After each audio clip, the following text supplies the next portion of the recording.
Son of Power. By Will Levington Comfort and Zamin Dost.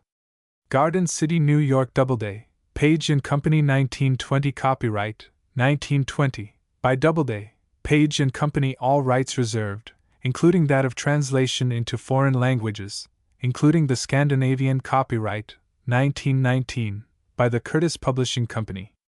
Publisher's note: Zamin Dost is a title given to one who lived in India many years, from the time when she was little more than a child. The tale of tales would be her own story. Her name is Wilhelmina L. Armstrong. Chapter I. The Good Grain Nerve. 2. Son of Power. 3. Son of Power, continued, for the Monkey Glen v. the Monkey Glen, continued. 6. Jungle Laughter. 7. The Hunting Cheetah. 8. The Monster Cabuli. 9. The Monster Cabuli, continued, X Hand of a God. 11. Elephant Concerns. 12. Blue Beast. 13. Nila Deo, King of all Elephants. 14. Nila Deo, King of all Elephants, continued. 15. The Lair. 16. Fever Birds. Son of Power. Chapter 1. The Good Grey Nerve. His name was Sanford Haunty, but you will hear that only occasionally, for the boys of the back streets called him Skag, which got him somewhere at once. That was in Chicago. He was 11 years old when he wandered quite alone to Lincoln Park Zoo, and the madness took him. A silent madness. It flooded over him like a river. If anyone had noticed, it would have appeared that Skag's eyes changed.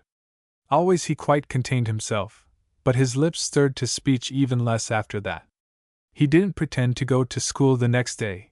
In fact, the spell wasn't broken until nearly a week afterward, when the keeper of the monkey house pointed Skag out to a policeman, saying the boy had been on the grounds the full 7 open hours for 4 straight days that he knew of. Skag wasn't a liar. He had never skipped school before, but the zoo had him utterly. He was powerless against himself. Some bigger force, represented by a truant officer, was necessary to keep him away from those cages. His father got down to business and gave him a beating, much against that good man's heart. Skag's father was a Northern European who kept a fruit store down on Waspen Street, a mildly flavored man and rotund. His mother was a Mediterranean woman, who loved and clung. But Skag went back to the zoo. For 3 days more he went, remained from opening to closing time. He seemed to fall into deep absorptions, before tigers and monkeys especially. He didn't hear what went on around him. He did not appear to miss his lunch. You had to touch his shoulder to get his attention. The truant officer did this. It all led dismally to the reform school from which Skag ran away. He was gone 3 weeks and wouldn't have come back then, except his heart hurt about his mother. He felt the truth, that she was slowly dying without him. After that, for a while he kept away from the animals, because his mother loved and clung and cried, when he grew silently cold with revolt against a life not at all for him, or hot with hatred against the reform school. Those were ragged months in which a less rubbery spirit might have been maimed, but the mother died before that actually happened. Skag was free the same night. The father's real relation to him had ended with the beating. It was too bad, for there might have been a decent memory to build on. The fruit dealer, however, had been badly frightened by the truant officer, in the uniform of a patrolman, and he was just civilized enough to be a little ashamed that his boy could so far forget the world and all refined and mild-flavored things, as to stare through bars at animals for 7 hours a day. In the process of that beating, hell had opened for Skag. It was associated with the raw smell of blood and a thin red steam, a little hotter than blood heat. It always came when he remembered his father. But his mother meant lilacs. The top drawer of her dresser had been faintly magic of her. The smell came when he remembered her. It was like the first rains in the lake country. But that was all put back. Skag was out in the world now, making it exactly to suit himself. He was in charge of himself in many ways. A glass of water and a sandwich would do for a long time, if necessary. The West pulled him. A while in the mountains, he lived with a prospector. There was a period in the desert when he came to know lizards. Then there were years of the circus, when he was out with the Cloud Brothers, animal men of the commercial type. 10 queer, hard years for the boy, as hard almost as for the animals. Back in Chicago, the caged creatures had been kept better, as well as beasts belonging to the outdoors could be imprisoned, but the Cloud brothers didn't have fine senses like their charges. They tried to make wild animals live in a place ventilated for men. There was a bad death percentage, and none of the big cats were in show form, until the Clouds began to take Skag's word for the main thing wrong. It wasn't the hard life, nor the coops, nor the travel, but the steady day in and day out lack of fresh air. Skag knew what the animals suffered, because it all but murdered him on hot nights. Of course, there are tainted flesh things like hyenas that live best on foul air, foul everything, but white animals of jungle and forest are high and cleanly beasts. When well and in their prime, even their coats are incapable of most kinds of dirt, because of a natural oily gloss. At 19, Skag was in charge of the packing, moving and feeding of all the big cats, including pumas, panthers, leopards. He was in and out of the cages possibly more than was necessary. He learned that there are two ways to manage a wild animal: the roughneck way with a club, and the fancy way with your own equilibrium, all of which comes in more to the point later. He was interested at the time, but not really acquainted with the camels and elephants. He often chatted with Pruzak, the Arab, who loathed camels to the shallow depths of his soul, but got as much out of them as most men could. Skag dreamed of a better way still, even with camels. Often on train trips, at first he talked with old Alec Binns, whose characteristic task was to chain and unchain the hind leg of the old gunmetal elephant, Fedra, who bossed her sire and the little Cloud herd, as much with the flap of an ear as anything else. No, old Alec must not be forgotten, nor his sandalwood chest with its little rose jar in the corner, making everything smell so strangely sweet that it hurt. A girl of India had given Alec the jar 20 years before. The spirit of a real rose jar never dies, and something of the girl's spirit was around it, too, as Alec talked softly. All this was unreservedly good to Skag, thrilling as certain few books and the top drawer that had been his mother's. But something way back of that, utterly his own deep heart business, was connected with the rose jar. It was breathless like opening a telegram, its first sent after days or weeks. If you find any meaning to the way Skag expressed it, you are welcome. It makes you think of things you don't know. But you will, Alec had once answered. The more you knew, the more you favored that old man of the circus company, little gold ring in his ear and such tales of India. It was Alec who led Skag into the fancy way of dealing with animals, but of course the boy was peculiar, inasmuch as he believed it all at once. Skag never ceased to think of it until it was his. He actually put it into practice. Alec might have told a dozen American trainers and have gotten no more than a yop for his pains. This is one of the things Alec said. If you can get on top of the menagerie in your own insides, Skag, the tigers and apes, the serpents and monkeys, in your own insides, you'll never get in bad with the Cloud Brothers' wild animal show. There wasn't a day or night for years that Skag didn't think of that saying. It was his secret theme. So far as he could see, it worked out. Of course, he found out many things for himself, one of which was that there is a smell about a man who is afraid, that the animals get it and become afraid, too. Alec agreed to this, but added that there is a smell about most men, when they are not afraid. For hours they talked together about India, tiger hunts and the big grass jungle country in the Bundelkund, until Skag couldn't wait any longer. He had to go to India. He told Alec, who wanted to go along, but couldn't leave old Fedra. I've been with her too long, he said. She's delicate, Skag. I'm young, but she couldn't stand it for me to go. Times are hard for her on the road, and the little herd needs her as she needs me. Skag understood that. In fact, he loved it well. It belonged to his world, to be straight with the animals. Gradually, as the distance increased between them, the memory of old Alec began to smell as sweet as the sandalwood chest in Skag's nostrils. The chest and the rose jar that never could die and the old friend became one identity. India didn't excite Skag, who was 25 by this time. In fact, some aspects of India were more natural to him than his own country. Many people did a lot of walking and they lived while they walked, instead of pushing forward in attention to get somewhere. Skagg approved emphatically of the now. The present moving point was the best he had at any given time. He thought a man should forget himself in the now like the animals. Besides, they didn't regulate dress in India.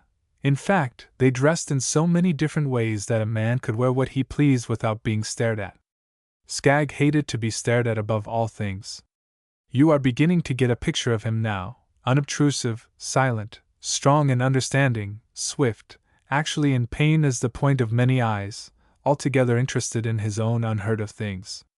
Alec told him how to reach the jungle of all jungles, ever old, ever new, ever innocent on the outside, ever deadly within, the grass jungle country around Hatta and Bigawar, the Bund el Kund. The Cloud brothers had paid him well for his years. There was still script in his clothes for travel, but Skagg had a queer relation to money, only using it when the law required. Not a tightwad, far from that, though he preferred to work for a meal than pay for it, much preferred to walk or ride than to purchase other people's energy, having much of his own. He came at last to a village called Buthire, near Makrai, north of the Mahadio Mountains in the central provinces. On the first day, on the main road near the rest house, there passed him on the street, a slim, slightly stooped and spectacled young white man. The face under the huge cork helmet, Skagg looked at twice, not knowing why altogether. Then he followed leisurely to a bungalow, walked up the path to the steps and knocked. The stranger himself answered before the servant could come. He looked Skagg over, through spectacles that made his eyes appear insane, at times, and sometimes merely absurd. Finally he questioned with soft cheer. "And what sort of a highbinder are you?" Skagg answered that he was an American, acquainted with wild animals in captivity, and that he had come to this place to know wild animals in the open. "But why to me?" the white man asked. It seemed well. "I have looked into many faces without asking anyone. There is no chance of working for the native people here. They are too many and too poor. You do not talk like an American." "I do not like to talk." The white man was puzzled by Skagg's careful and exact statements, and remarked presently, "An American asking for work would say that he knew about everything, instead of just animals in captivity. I have not asked for work before. I can do without it. I like it here near the forests." "You mean the jungles? I thought jungles were wet." "In the wet season? Thank you." The slim one suddenly laughed aloud, though not off-key. "But I haven't any wild animals in captivity for you." Skagg did not mind the mirth. He appreciated the smell of the house. It was like a hot earthen teapot that had been well used. "I will come again," he asked tentatively. "Just do that, at the rest house. I drop in there after dinner, about 9. That afternoon Skagg went into the edge of the jungle. It was a breath of promised land to him. He was almost frightened with the joy of it, the deep leaf-etched shadows, the separate, almost reverent bird notes, all spaciousness and age and dignity, leaves strange, dry paths, scents new to his nostrils, but having to do with joys and fears and restlessness his brain didn't know. Skagg was glad deep. He took off his boots and then strode in deeper and deeper past the maze of paths. He stayed there until the yellow light was out of the sky. At the clearing again, he laughed, looked down at the turf and laughed. He had come out to the paths again at the exact point of his entry. This was his first deep breath of the jungle, something his soul had been waiting for.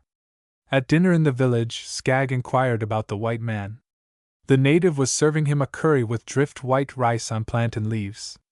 After that there was a sweetmeat made of curds of cream and honey, with the flavor and perfume of some altogether delectable flower. In good time the native replied that the white man's name was Cadman, that he was an American traveler and writer and artist, said to be almost illustrious, that he had been out recently with a party of English sportsmen, but found tiger hunting dull after his many wars and adventures. Also, it was said that Cadnan Sahib had the coldest-blooded courage a man ever took into the jungle, almost like a bhakti yogin who had altogether conquered fear. Skagg bowed in satisfaction. Had he not looked twice at the face under the helmet, and followed without words? "How far do they go into the jungle for tigers?" he asked. "An hour's journey, or a day, as it happens. Tigers are everywhere in season." Within an hour's walk? Skagg asked quietly. The other repeated his words in a voice that made Skagg think of a gray old man, instead of the fat brown one before him. Within an hour's walk? Ha gee! They come to the edge of the village and slay the goats for food, and the sound cattle, and the children. Skagg laughed inwardly, thinking how good it had been in the deep places. However, it was now plain that these native folk were afraid of tigers, afraid as of a sickness. He walked out into the street. Though dark, it was still hot, and the breeze brought the dry green of the jungle to him, and life was altogether quite right. That night he met Cadman Sahib. They talked until dawn. Skagg was helpless before the other, who made him tell all he knew, and much that had been nicely forgotten. Sometimes in the midst of one story, the great traveler would snap over a question about one Skagg had already told. Then before he was answered fully, he would say briefly, "That's all right, go on. Behold a phenomenon," he said at last. "Here is one not a liar, and smells have meanings for him, and he has come, beyond peradventure, to travel with me to the monkey forest and the cold water ruins." It had been an altogether wonderful night for Skagg. Talking made him very tired, as if part of him had gone forth, as if, having spoken, he would be called upon to make good in deeds. But he had not done all the talking, and Cadman Sahib was no less before his eyes in the morning light, which is much to say for any man. These two white men set out alone, facing one of the most dangerous of all known jungles. The few natives who understood bade them goodbye for this earth. Many stories about Cadman had come to Skagg in the 3 or 4 days of preparation, altogether astonishing adventures of his quest for death, but there was no record of Cadman's choosing a friend, as he had done for this expedition. Skagg never ceased to marvel at the sudden softenings, so singularly attractive, in Cadman's look when he really began to talk. Sometimes it was like a sudden drop into summer after protracted frost, and the lines of the thin, weathered face revealed the whole secret of yearning, something altogether chaste. And that was only the beginning. It was all unexpected, that was the charm of the whole relation. Skagg found that Cadman had a real love for India, that he saw things from a nature full of delicate inner surfaces, that his whole difficulty was an inability to express himself unless he found just the receiving end to suit. Indian affairs, town and field, an infinite variety, Cadman discussed penetratingly, but as one who looked on from the outside. "She is like my old zoo book to me," he said, speaking of India their first night out. "A bit of a lad, I used to sit in my room with the great book opened out on a marble table that was cold the year round. There were many pictures. Many pictures of all beasts, woodcuts and copies of paintings and ink sketchings, anti-camera days, you know. All those pictures are still here." Cadman blew a thin diffusion of smoke from his lungs, and touched the third button down from the throat of his gray-green shirt. "One above all," he added. "It was the frontispiece. All the story of creation on one page. Man, beautiful man in the center, all the tree animals on branches around him, the deeps drained off at his feet, many monsters visible or intimated, the air alive with wings, finches up to condors. That picture sank deep, Skagg, so deep that in absent-minded moments I half expected to find India like that." There were no better hours of life than these when Cadman Sahib let himself speak. "I haven't found the animals and birds and monsters all packed on one page," he added, "but highlights here and there in India, so that I always come back. I have often caught myself asking what the pull is about, you know, as I catch myself taking ship for Bombay again. Oh, I say, my son, and you never got over to the Lotus Lakes?" "Not yet," Skagg said softly. "There's a night wind there in a tree, I could find it again. I've lain on peacock feathers on a margin there, unwilling to sleep lest I miss the perfume from over the pools. And the roses of Kashmir, where men of one family must serve 40 generations before they get the secrets, where they press out a ton of petals for a pound of essential oil. And that's where the big mountains stand by high Himalaya herself, incredible colors and vistas. Get it for yourself, son." It was always the elusive thing that Cadman didn't say, that left Skagg's mind free to build his own pictures.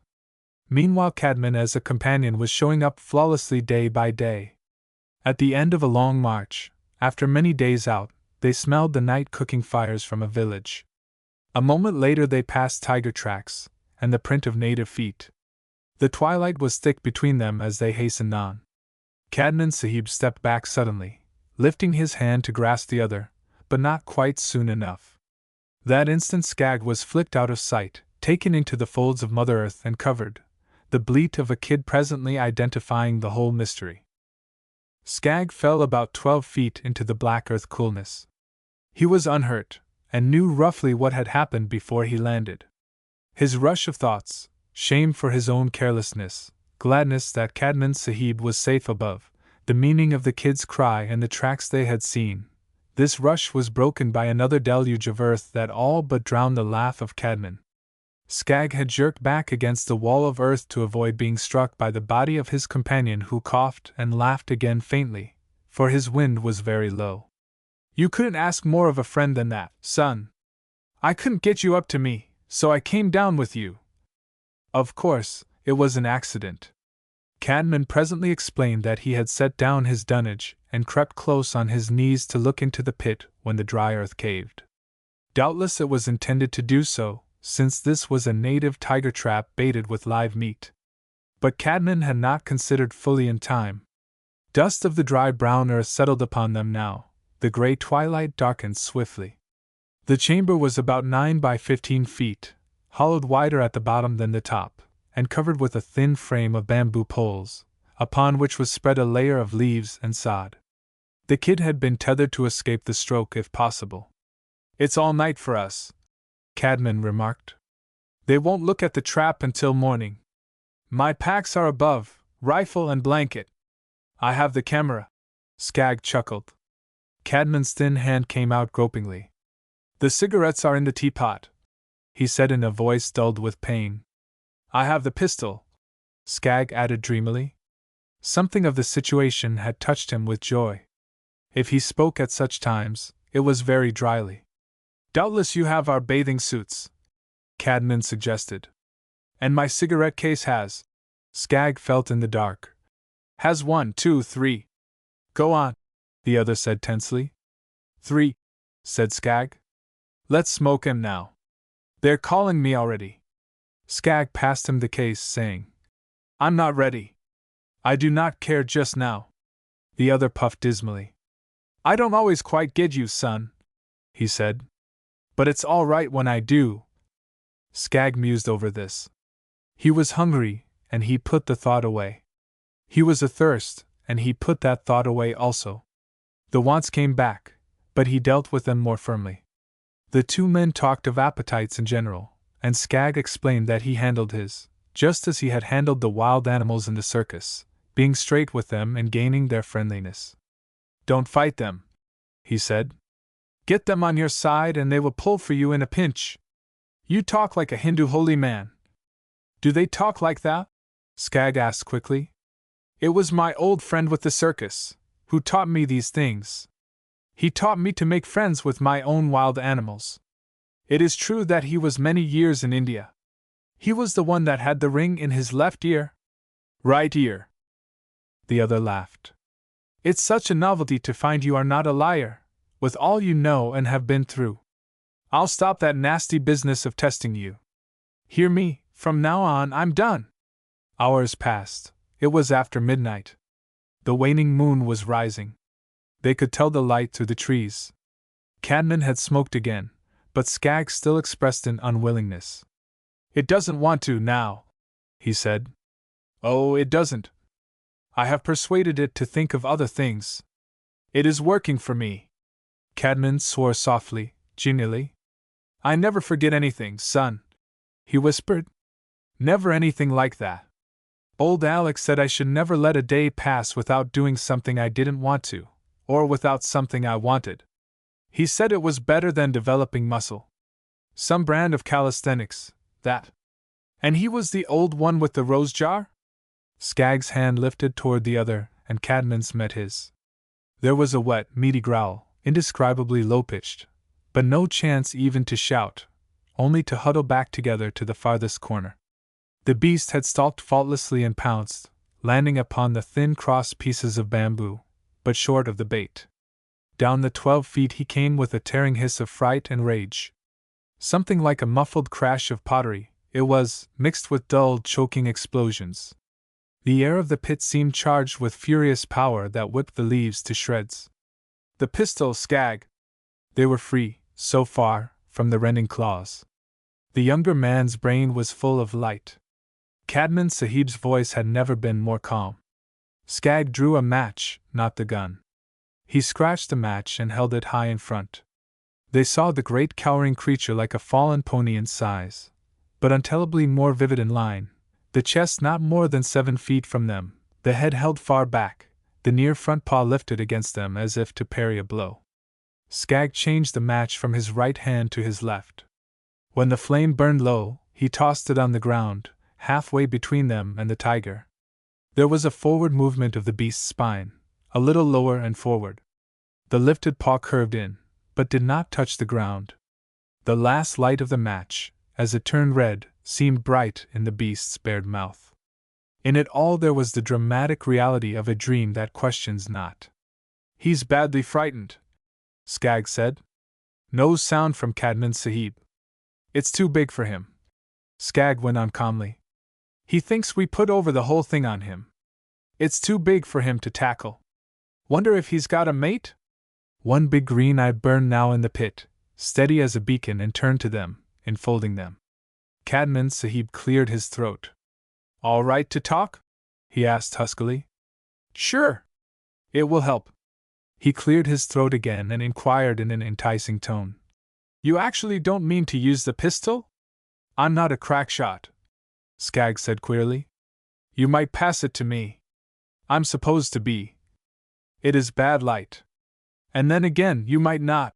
Cadman laughed softly. "I've got you, son." "I will do as you say," Skag said steadily. Cadman hiccuped. "The eye moved," he explained. "There, it did it again. I got a feeling as if an elevator dropped a flight." "What were you saying?" "That I am here to take orders. I'm taking orders tonight, son. I wouldn't risk your good opinion by shooting your guest. He is perfect, not more than 4 or 5 years, got his full range, but not his weight." Skag stopped abruptly, until the other nudged him. "Go on, it's like a bench show. We called them Bengalis, but that is just the trade name. You intimated he might have a lady friend. Do they hunt in couples?" The boy didn't answer that. "You've never been in a tiger's cage?" he asked suddenly. "I'm telling you not, so you'll excuse my apprehensions about our lodging, in case herself appears. The fact is, there isn't room. She won't come near, if we keep up the voices. It becomes instantly a bore to talk," Cadman answered. Some time passed before they spoke again. The tiger didn't seem to settle any. From time to time, they heard the tense concussion, the hissing escape of his snarl. The kid had either escaped or strangled to death. "Will he stand for it until morning?" Cadman asked abruptly. "He may move a little to rest his legs. And won't he try for the top?" "I think not. He has already measured that. He sees in the dark. He knows there's no good in making a jump. Nothing to jump at, with us here? We have put it over on him. You have helped greatly. How's all that? You don't smell afraid." "Ah, thanks." Long afterward, Cadman's hand came over to Skag's brow and touched it lightly. "I was just wondering, son, if you sweat hot or cold." There was a pause before he added, "You see, I want to get you, young man. You really like this sort of night?" "It is India," said Skag. Every little while through the dragging hours, Cadman would laugh softly, and if there had been silence for long, the warning snarl would come back. The breath of it shook the air, and the thresh of the tail kept the dust astir in the pit. "There is only one more thing I can think of," Cadman said at last. The waning moon was now in meridian and blent with daylight. The beast was still crouched against the wall. "Yes?" said Skag. "That you should walk over and stroke his head." "Oh, no, he is cornered. He would fight. There's really a kind of law about all this." "Very much a law." After an interval, Cadman breathed. "I like it. Oh, yes," he added wearily. I like it all. It was soon after that they heard the voices of natives, and a face, looking grey in the dawn, peered down. Cadman spoke in a language the native understood. Look in the teapot and toss down my cigarettes. At this instant the tiger protested a second time. The native vanished with the squeak of a fat puppy that falls off a chair on its back. For moments afterward, they heard him calling and telling others the tale of all his born days. 3/4 of an hour elapsed before the long pole, thick as a man's arm, was carefully lowered. Skag guided the butt to the base of the pit, and fixed it there as far as possible from the tiger. This was delicate. His every movement was maddeningly deliberate, the danger, of course, being to put the tiger into a fighting panic. Now you climb, Skag said. No. It is better so. I am old at these things. He will not leap at you while I am here. You mean he might leap, as you start to shin up the pole, alone? No, that will be the second time. It will not infuriate him, the second one to climb. I'll gamble with you, who goes first. You said that you were taking orders, Skag said coldly. That's a fact. But this isn't to my relish, son. We do not need more words. Cadman Sahib had reached safety. The natives were around him, feeling his arms and limbs, stuttering questions. He bade them be silent, caught up his rifle and covered the tiger, while Skag made the tilted pole, beckoning the rifle back. It's been a hard night for him, he said. The two men stood together in the morning light. Cadman's face was deeply shaded by the big helmet again, but his eyes bored into the young one's as he offered his cigarette case. Skag took one, lit it carelessly. Cadman was watching his hands. You've got it, son, he said. Got what? The good grain nerve. Not a flicker in your hand. I wanted to know. Say, cheer up. Skag was looking toward the tiger trap. Ah, I see, said Cadman Sahib. The circus is a hard life, Skag said. That was a kind of a feast day. At noon the natives had the tiger up in sunlight, caged in bamboo. Skag presently came into a startling kind of joy to hear his friend make an offer to buy the beast. Negotiations moved slowly, but the thing was done. That afternoon the journey toward Coldwater Ruins was continued with 8 carriers. The tiger swung between them. Skag was mystified. What could Cadman mean? What could he do with a tiger at the ruins or in the monkey forest? The natives apparently had not been told the destination, but they must know soon. It was all strange. Skag liked it better alone with his friend. Halt was called that afternoon, the sun still in the sky. The two white men walked apart. You get the drift, my son? Skag shook his head. Of course, the natives won't like it, they won't understand. But we're sure he isn't a man-eater. Skag's chest heaved. I never knew a more decent tiger, Cadman went on. Besides, he's a friend of yours, and not too expensive. You bought him too. I bought him for you, son, a tribute to the nerviest white man I ever stepped with. That evening a great whine went up from the bearers.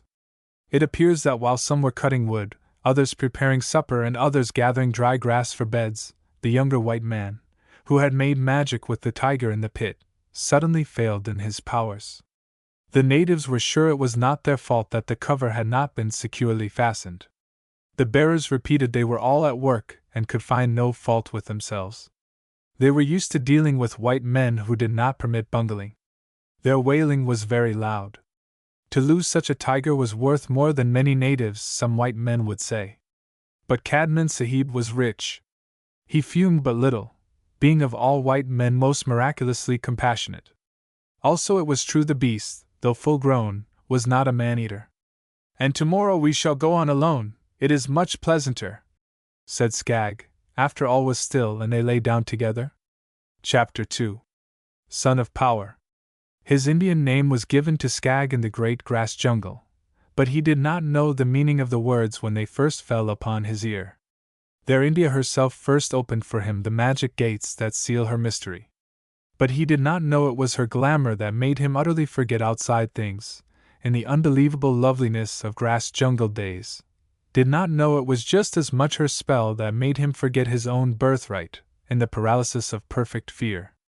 A part of her mystery is this forgetting, while she reveals canvas after canvas of life, uncovers layer beneath layer of her deeper marvels.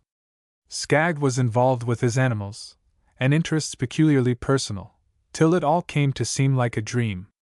Yet underneath his surface consciousness it was working in him, as the glamour of India always does, to color his entire future, as the magic of India always will. After their night in the tiger pit trap, Cadman and Skagg had wandered southeastward, still searching for the monkey forest and the Coldwater ruins, and had become lost to the world and the ways of civilization in the mazes of the Mahadio Mountains. They had found a dozen jungles full of monkeys, but none of them looked to Cadman like his dream. The monkeys were all so melted into everything else, and there was so much too much of everything else. As for ruins, the thing they found was too old. It was like an exposure of the sins of first men, alive with bats and smaller vermin. The monkeys there had preserved from age to age the germs of all depravity. Without words, the two Americans turned away from that spot, to forget it. Skagg was learning that his training in the circus had been but a mere beginning in the study of wild animals. It seemed impossible that there could be a jungle anywhere with more beasts or greater variety than they heard at night. It was as hard to come in good view of any wild creature, excepting monkeys, as it had been hard at first to sleep, on account of the voices of all creation after sundown. To approach undiscovered, and to lie out and watch undiscovered, taxed and developed all their faculties. The fascination and excitement of it stretched their powers, and their successes enriched them both for a lifetime. After the first eagerness to get 20 different positions of a tigress playing with her kittens, Cadman had become a miser of material and an adept in noiseless movement. Finding that he was in danger of going short on sketching paper, he used it more and more as if it were fine gold, till his outlines were not larger than miniatures. Also, he learned to glance for the flash of approval in Skagg's eye. The two men had grown into a rare comradeship. This time of year, sleeping in the open was luxury. They had not suffered for food, excepting in the memory of such things as had once been most common. Well above fever line, no ailment had touched them. So, eating simply, sleeping deeply and working hard, they toughened in body and keened in mind, the days all full of quickening interests, every next minute due to develop surprise. It was by a little headlong mountain stream that the revelation came. Skagg was looking to see which was the business end of his toothbrush that morning when Cadman broke his sheath knife. The accident was a calamity, because Skagg's was already worn out cutting stepway to climb out of cuds, and this was all they had left to serve such a purpose. "That settles it, we must go," said Cadman, looking ruefully at the stump of his old blade. "Our nearest kin wouldn't know us, but we are still recognizable to each other, and I'm not exactly ready to quit, are you?" "No," Skagg answered absently, unwilling to realize the necessity. Cadman studied the crestfallen face. They had loved this life together and equally. "But do you realize, my son," he asked, "that others will have to see us before we can ever again be clothed and groomed properly?" Now Skagg looked at his friend with seeing eyes and blushed. "It's not the clothes so much as—" Skagg stopped. Cadman focused on Skagg's face through his queer spectacles, then he laughed as only Cadman could laugh. So they climbed down and took train for Bombay. Like fugitives they dodged the sight of correctly dressed Englishmen all the way, stopping over more than 7 hours at Cullion, so as to reach the great city at night. Next morning 2 clean-faced and very much alive Americans arrived at the Polo Club for late breakfast. Indeed they were good to look at, being in the finest kind of health and full of initiative. That breakfast was royal in every flavor. They felt like young spendthrifts squandering their patrimony. Just as they were finishing, a distinguished-looking Englishman came across the room and greeted Cadman. "Now this is my own proverbial good luck. Come away up to the house and give account of yourself. Where are the pictures? We'll take 'em along." Cadman presented Skagg to Dr. Murdoch of the university, explained that it was imperative for them to do some general outfitting, but promised to bring his friend in the afternoon. "Dr. Murdoch is an extraordinary man, Skagg," said Cadman, as the Englishman hurried away. "Beside his chair in the university, he is said to be top surgeon of Bombay. Barring none, he has more of different kinds of knowledge than any man I know, becomes master of whatever he takes up, authority, past question. I wondered why you promised to take me along. Skagg put in. You'll be glad to have met him. He'll be interested in you, Cadman answered. He's quite likely to take us to see some of the Indian nautch girls. They're one of his fads, for their beauty. He has specialties in art as well as in science, but he's clean stuff, nothing rotten in him. They forgot time in the Bombay bazaars, first looking for bags, to be easily carried on their own persons, and then giving themselves to quality and workmanship in things designed for their special uses. There was no hurry. All life stretched before them, in widening vistas. Dr. Murdoch's house was high on Malabar Hill. Their hired carriage came in behind his trim little brougham, as it turned on the driveway into his compound. My fortune again, the doctor called. I've been detained by a case and properly sweating for fear you'd reach my den first. Tea was served on a veranda entirely foreign and tropical and strange looking to Skagg. A field of palm tops stretched away from their feet to the sea. They told him the city of Bombay was hidden under those fronds. And now you understand, Cadman, the doctor was saying. There's your own room and one next for your friend Hanti.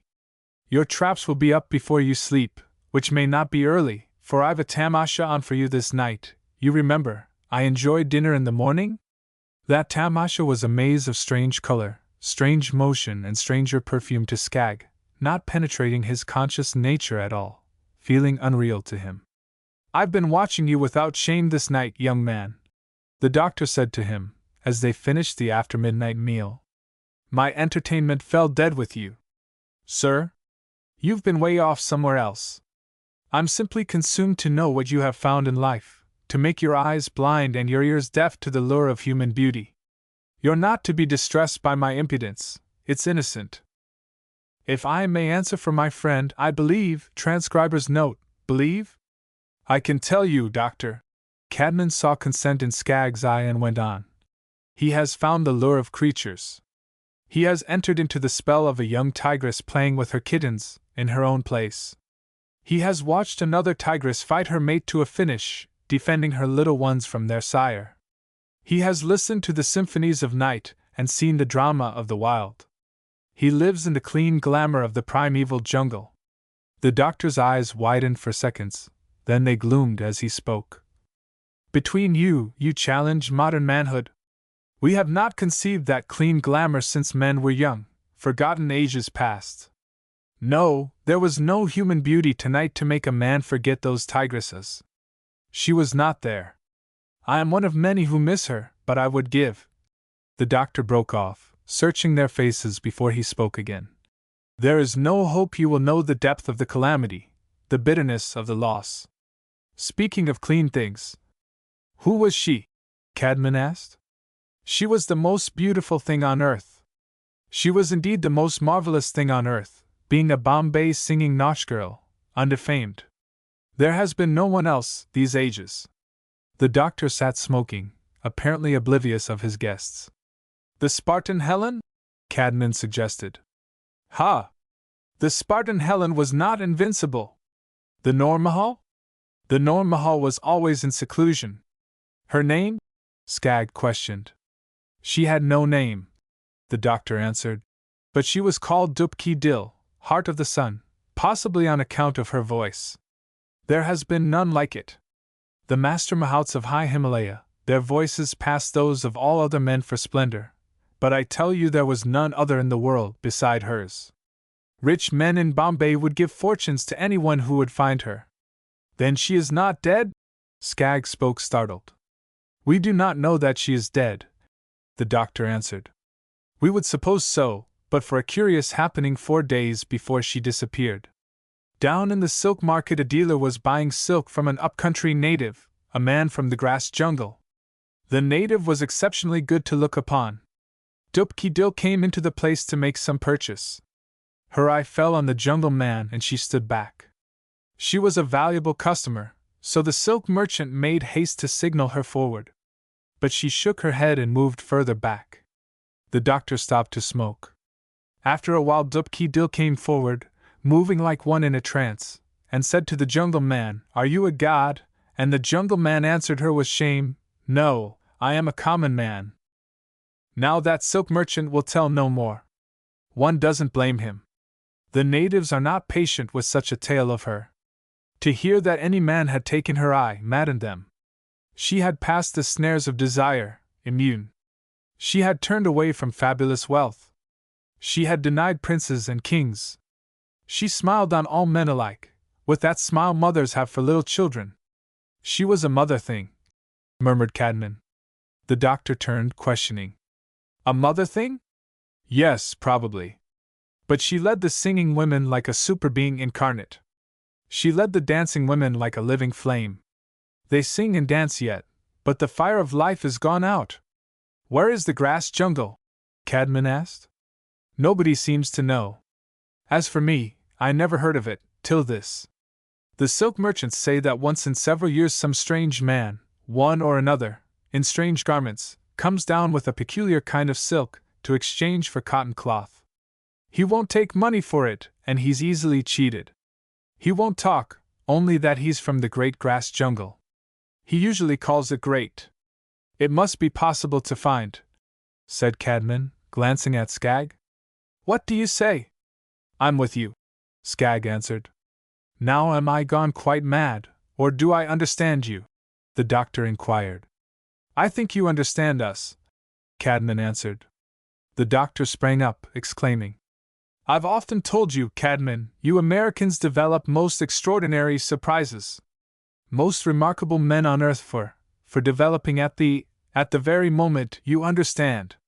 Do you know anyone who might give us something on the locality? Skag asked Cadman. That's the point. I think I do, Cadman nodded. But we'll have to go and find out. My resources are at your disposal, the doctor put in. Your resources have accomplished the first half, smiled Cadman. It's fair that the rest of it should be ours. Then what's to do? The doctor questioned. A few things to purchase first, easily done today, Cadman answered, glancing out at the faint dawn. Then I know Dixon of the Grain Foods Department, at Herta, Central Provinces. He ought to be familiar with the topography of all the inside country. We'll risk nothing by going to him. Then away with you to bed and get one good sleep. The boy will bring you a substantial choti hazri when you're out of your bath at 6. I have a couple of small elephant skin bags. You'll not find the like in shops. They're made for the Interior Medical Service. So Cadman and Skag went up from Bombay that night on the Calcutta-bound train, facing the far interior of India. The boy and Skag found joy in every detail of his outfit, especially the elephant skin bag, stocked with necessary personal requirements, and nothing more. But somewhere, far out before him, lost in this mystery land, was a woman. That woman must be found. What's the secret about the doctor? He asked Cadman, after they had been rolling through the night some hours. Nobody knows, unless it's a woman he didn't get, Cadman answered. What's the grip this Wonder Woman has on him? Beauty and music and life, in the superlative degree. When it all happens together, in one woman, she grips. After that they both dreamed vague man-dreams of Dub Ki Dil. There stands Dixon Sahib himself, Cadman exclaimed, at Herta Station, and Skag saw the two meet, perceiving at once that it was a friendship between men of very different type. Then Dixon Sahib promptly gathered them both into that Anglo-Indian hospitality which is never forgotten by those who have found it. Skag was made to feel as much at home as the evidently much-loved Cadman, not by word or gesture, but by a kindly atmosphere about everything. He met a slender lad of 12 years, presented to him by Dixon Sahib as my son Horace, whose clear grey eyes attracted him much. After dinner Cadman told the story of Dub Ki Dil. There was perfect silence for minutes when he finished. Skag was groping on, his quest already begun. Dixon was smoking hard, till he startled them both. Of course, it's altogether right. I'd like to be with you. Then will you direct us? Cadman asked. As an officer in the land department, you understand, Dixon answered slowly. I'm not supposed to send men into a place like that, to their death. But I want you to know that my responsibility has nothing whatever to do with my concern. Because I value your lives as men, I want to be careful. You must let me think it out loud. It's a maze. I may place you as I get on. We appreciate your care, Cadman said earnestly. The Great Grass Jungle is the proper name for vast territory, not all in one piece, Dixon Sahib began. It comes in rifts between parallel rivers among the mountains. Seepage back and forth between the streams gives the moisture necessary for such growth, year-round. When white men come to the edge of one of those rifts, they turn back. It's pestilential with wild beasts. Natives call it the place of fear. White men don't challenge it, they go round. Government has named one part of it, over toward the eastern end of the Vindhas, the Bundelkhand, the closed country. That name tells its own story. Dixon Sahib stopped, frowning. The native with silks to exchange goes down to Bombay? He went on. That means, not Calcutta way. It also means, not anywhere in the Deccan, which clears us away from large tracts. Yet he usually calls it great, that should mean, the Bundelkhand. No one knows how far in, but you'll best approach it from this side. I'm not dissuading you. I'd like to be alone. I'm offering you choice of my assortment of firing pieces. I'll work you out some running lines. They'll be ready by late breakfast time. But I'm certain your best place to leave the tracks will be Sahora. Dixon Sahib was worrying with a match, his face troubled, as he muttered, Now if hand of a god. What is that? Skagg asked quietly of Cadman. That, smiled Dixon Sahib, is a Scotchman. This civil station of Herta is famous because he lives here. He is an absolutely perfect shot. Years ago he took all the medals and cups at the great shooting tournaments. He took 'em all, till for shame's sake he withdrew from contesting. He goes to the tournaments just the same, the crackshotman wouldn't be without him, but he doesn't enter for the trophies any more. He is called the Avenger of the People, Skagg, Cadman put in. Because he goes out and gets the man-eaters, never sights for anything but the eye or the heart, and never misses. As I was saying, Dixon Sahib went on, if Hand of a God were here, he'd go without asking. Or even if the Rose Pearl's brother Ian were here, he's quick enough. But he plays with situations, rather.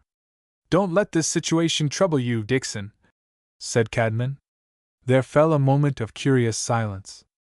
Cadman was a bit pale, but Skagg's face looked serene, as he questioned innocently. Rose Pearl? Yes, Dixon Sahib began absently. She's here when she's not visiting one of her numerous brothers. Just now it's Billiam in Bombay.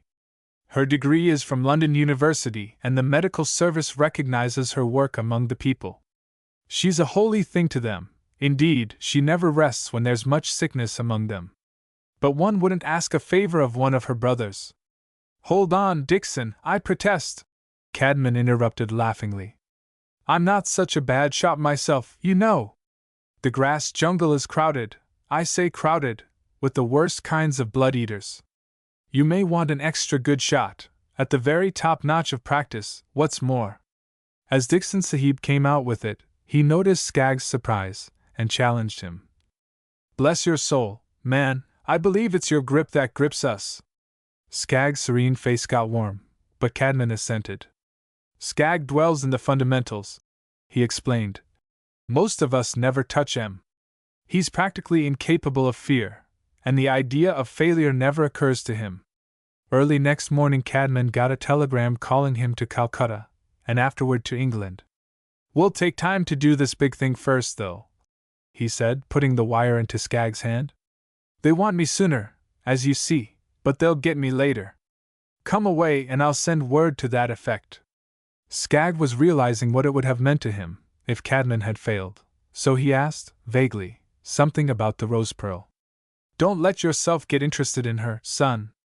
That family is like a secret sanctuary, and she is the holy thing behind the altar. She's unattainable. Chapter 3. Son of Power, continued. They left the train at Sahora and struck out through rough country, following Dixon Sahib's directions. They camped in full jungle, wild beast voices ringing through the night. Next day they came into a valley like Eden, nourished by a small river. On its banks, near a mud wall, grass-thatched village, Cadman discovered a devout man of great learning, who rested on the path of a long pilgrimage. The devout man was approachable and spoke perfect English, so they asked him about the land ahead. The grass jungle, sons? It is the place of secret ways. Only the very innocent of men things dwell there, those not soiled by the wisdom of evil. To the wise of the world, it is the place of plague and pestilence and fear, and swift death by heat, and the shedding of blood. Past all else, to such, it is the place of the shedding of blood. He stopped a moment, musing, then in softer tones went on. The days are all still there. The creature multitude sleeps in hidden lairs, black and gold and brown and gray, all veiled in golden gloom. The little men things go their ways, on their own man paths, which they only know, remember this, they only know. When you go in, they will send boys with you from one village to the next, but only in the early hours, or in the late hours of day. See that you do not persuade them otherwise. The full-day heat is called blight because it robs men of their wits. Skagg scarcely breathed, till the learned spoke again. At night, I speak who know, at night the earth rises up to the heavens on the voices of the wild and the ears of the gods are offended. Creatures go out on their own paths, as the men things go on theirs by day. They rend and contend, they kill and are killed, but they do not cease till dawn. The devout man's head sank low upon his breast, and he was very still. It's romance, Skagg, whispered Cadman. But that's not saying it's our romance. The man's off again in his abstractions, but I'm going to try once more. Skagg nodded. Touching the wise man's foot with reverence, and speaking in the form of utmost respect, Cadman asked, Is it well that we go in? We search for one who sings as the superhumans sing. We search for the sake of sick hearts, her heart and others. Is it well? The eyes that lifted were not abstract. They were very deep and keen. Both the Americans felt winnowed before he spoke again. Ignorance is not good, but innocence is the supreme defense. If it is the will of the beneficent gods that you find the unmothered woman of great beauty in time, then it shall be so. But be patient. Move slowly through the little peoples, forgetting your search, I say forgetting your search, as you go. Be kind, haste will not delay the sacrifice, kindness may. The way lies before you. Peace. Cadman rose at once. They had been dismissed with a benediction, nothing further could be obtained. Otherwise Skagg would have been a question mark before that poor old man till morning. But he knows. The words seemed wrung out of Skagg, as they sat apart. He does, there's no gamble about that. But if we challenge him, the chances are, he'll revoke that benediction, Cadman speculated whimsically. Then we'll have all the people against us, which is to say, every prospect of success would go glimmering. No, there's nothing for it but to go ahead, as fast as we can, slowly. But what do you suppose he meant by forgetting? Skagg asked. That we mustn't let the natives know we're looking for her. I believe you've got it, Cadman assented. Then I've forgotten, Skagg said with decision. I will have forgotten by morning, Cadman answered. They were on their way as soon as it was light enough to see their compass. They slept at 2 villages, and early the 3rd day came out of sketchy mountains into full view of the great grass jungle itself. In long low waves it billowed away from them to the dim rugged line of Vinda against the sky. It looked like massed plumes of feathers, all golden green. That day they walked down toward it with few words. To Skagg it was perfectly natural enchantment, veiling the mystery of Dubki Dil. He never thought of it as a death trap for himself. Under the late afternoon sun, the rolling waves of golden green took on an aspect of measureless distance, clean reaches, absolutely unbroken by anything save their own majestic undulations. The most innocent landscape on earth, more enticing than the sand desert, its softer mystery breathed forth the faint searching perfume of growing things. Its undertone was well-being. Its overtone was peace. Do you suppose they're doing any harm to her in there? Cadman asked. No, Skagg answered, but his face was grim as he spoke. When they came into it, they found not grass but bamboo, 12 to 16 feet high, standing root to root. They camped at a village in its edge, and before they slept, 20 lads were ready to lead them in the man-paths. Next morning, the villages had not been visible from the mountainside, being solidly double-thatched with bamboo. Garden and fruitstuffs were underneath, and animals for milk and butter. The people were semi-primitive. Physical degeneration was not found. Indeed, their bodily perfection was extraordinary. In mind, they were like children, happy and friendly, joyful to teach all they knew, joyful to show all they had. The days rang with clean, childish laughter, but there was no philosophy. There was no deep concern, no lasting grief, no hate. "Skag, my son," said Cadman solemnly, "if a man really wants to depart from sin, this is the place to come." By this time they had passed through several villages, camping under double thatch and inside heavy stockade guards. Being unable to release himself from the thrall of his life quest, even while every element of his manhood was deep in the thrall of a singing nautch girl, undefamed, Skag's trained ears had been extending his education in what was the cult of cults to him. He had listened longer than Cadman at night, to those voices of the wild by which the ears of the gods are offended. Surely his secret consciousness, during those night watches, had grappled with the unknown ahead, reaching impatient fingers to find and save Dubki Dil in time. But he let no flicker of that thought color his answer. "I don't know," he said dubiously. "If I'm not mistaken, I've heard some sinful language at night." As they got further in, two names attracted their attention, spoken together like one word: Dub Khichri Lal and Khub Sunder. Of course, Khub Sunder, utterly beautiful, they first thought could mean none other than the Bombay nautch girl whom they sought, yet later they were to learn the truth. But the last part of the first name, Khichri Lal, they did not know. Yet no one would interpret it to them. The innocent people looked frightened when they asked. Still, the name recurred, and like following golden threads through meshes of green, all this life was gold and green.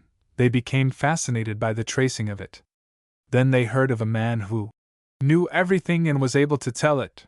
They found him strangely clothed in soft brown, surrounded by youngsters, and asked for all he knew about Dub Khichri Lal and Khub Sunder. Their request would have been made in different form, if they had recognized his order at first glance. He eyed them keenly, before speaking. "Dub Khichri Lal? That is the name of a color which the woman from far wears, she whom Jivan Kawi loved and would have Wednesday, and Khub Sunder, small sister of Jivan Kawi, our strong young man who went away, she whose mother was taken by fear when she was a babe, she who was stricken by the blight when she began to run, she who was named for her perfect beauty, before the grass jungle had seen beauty more perfect." "Do you know all the story?" Cadman interrupted, with dry lips. "All," said the man. "Am I not here to teach the little people with the telling of tales? Jivan Kawi was sent on the great adventure, to change our silks for cotton cloths, which the people consider more desirable." There was the hint of a tender smile on his lips, as he said the last words. "Jivan Kawi was the most strong, the most beautiful of all our young men when these same leaves were small, in the spring." He paused, seeming to forget them, his eyes on the leaves. Then his manner changed, taking on a quality of austere impressiveness, as he continued. "Jivan Kawi returned from the great adventure, but a woman came after him, sunrise to sunset behind. She had followed him from the place of the multitudes, where all the people dwelled together. He had seen her there, he had loved her there, he had fled in fear from her beauty, he had fled in distraction away back to his own place. Now his joy showed, past telling. But she had come without a mother to give her in marriage, and marriage cannot be otherwise. If it had not been for her so great beauty. Surely our women are beautiful, as the gods know how to make common women. But when they saw her, they went back into their houses and covered their faces from the light of her eyes. That was the calamity, for a woman must be given in marriage by the heart of a woman, sincere and unafraid. And there was not one without fear. Jivan Kawi went out into the jungle that night, and he never came back. Fear may have taken him." The man looked away toward the horizon. "Then she put on her body the one garment of Hindu widowhood, unadorned, but without marriage. She said, 'I will mourn for the children that have not been, that are not, that cannot be.' The women heard the voice of her mourning, and they forgot her too great beauty, to serve her too great pain, when it was late. They gave her the little Koob Sunder to mother. Now it is that the child, who has no wit and little reason, goes out into the place of sacrifice to find Fear, and the woman in a widow's garment goes after, to fetch her back. Then the woman who mourns for unborn children, goes out into the night paths, as Jivan Kawi went, and the little Koob Sunder follows, to fetch her back. So they are going, always going out into the place of sacrifice, where Fear lives. Some day or some night, Fear will take them. What kind of fear? Cadman asked, with a dry throat. Fear is name enough. There is none other.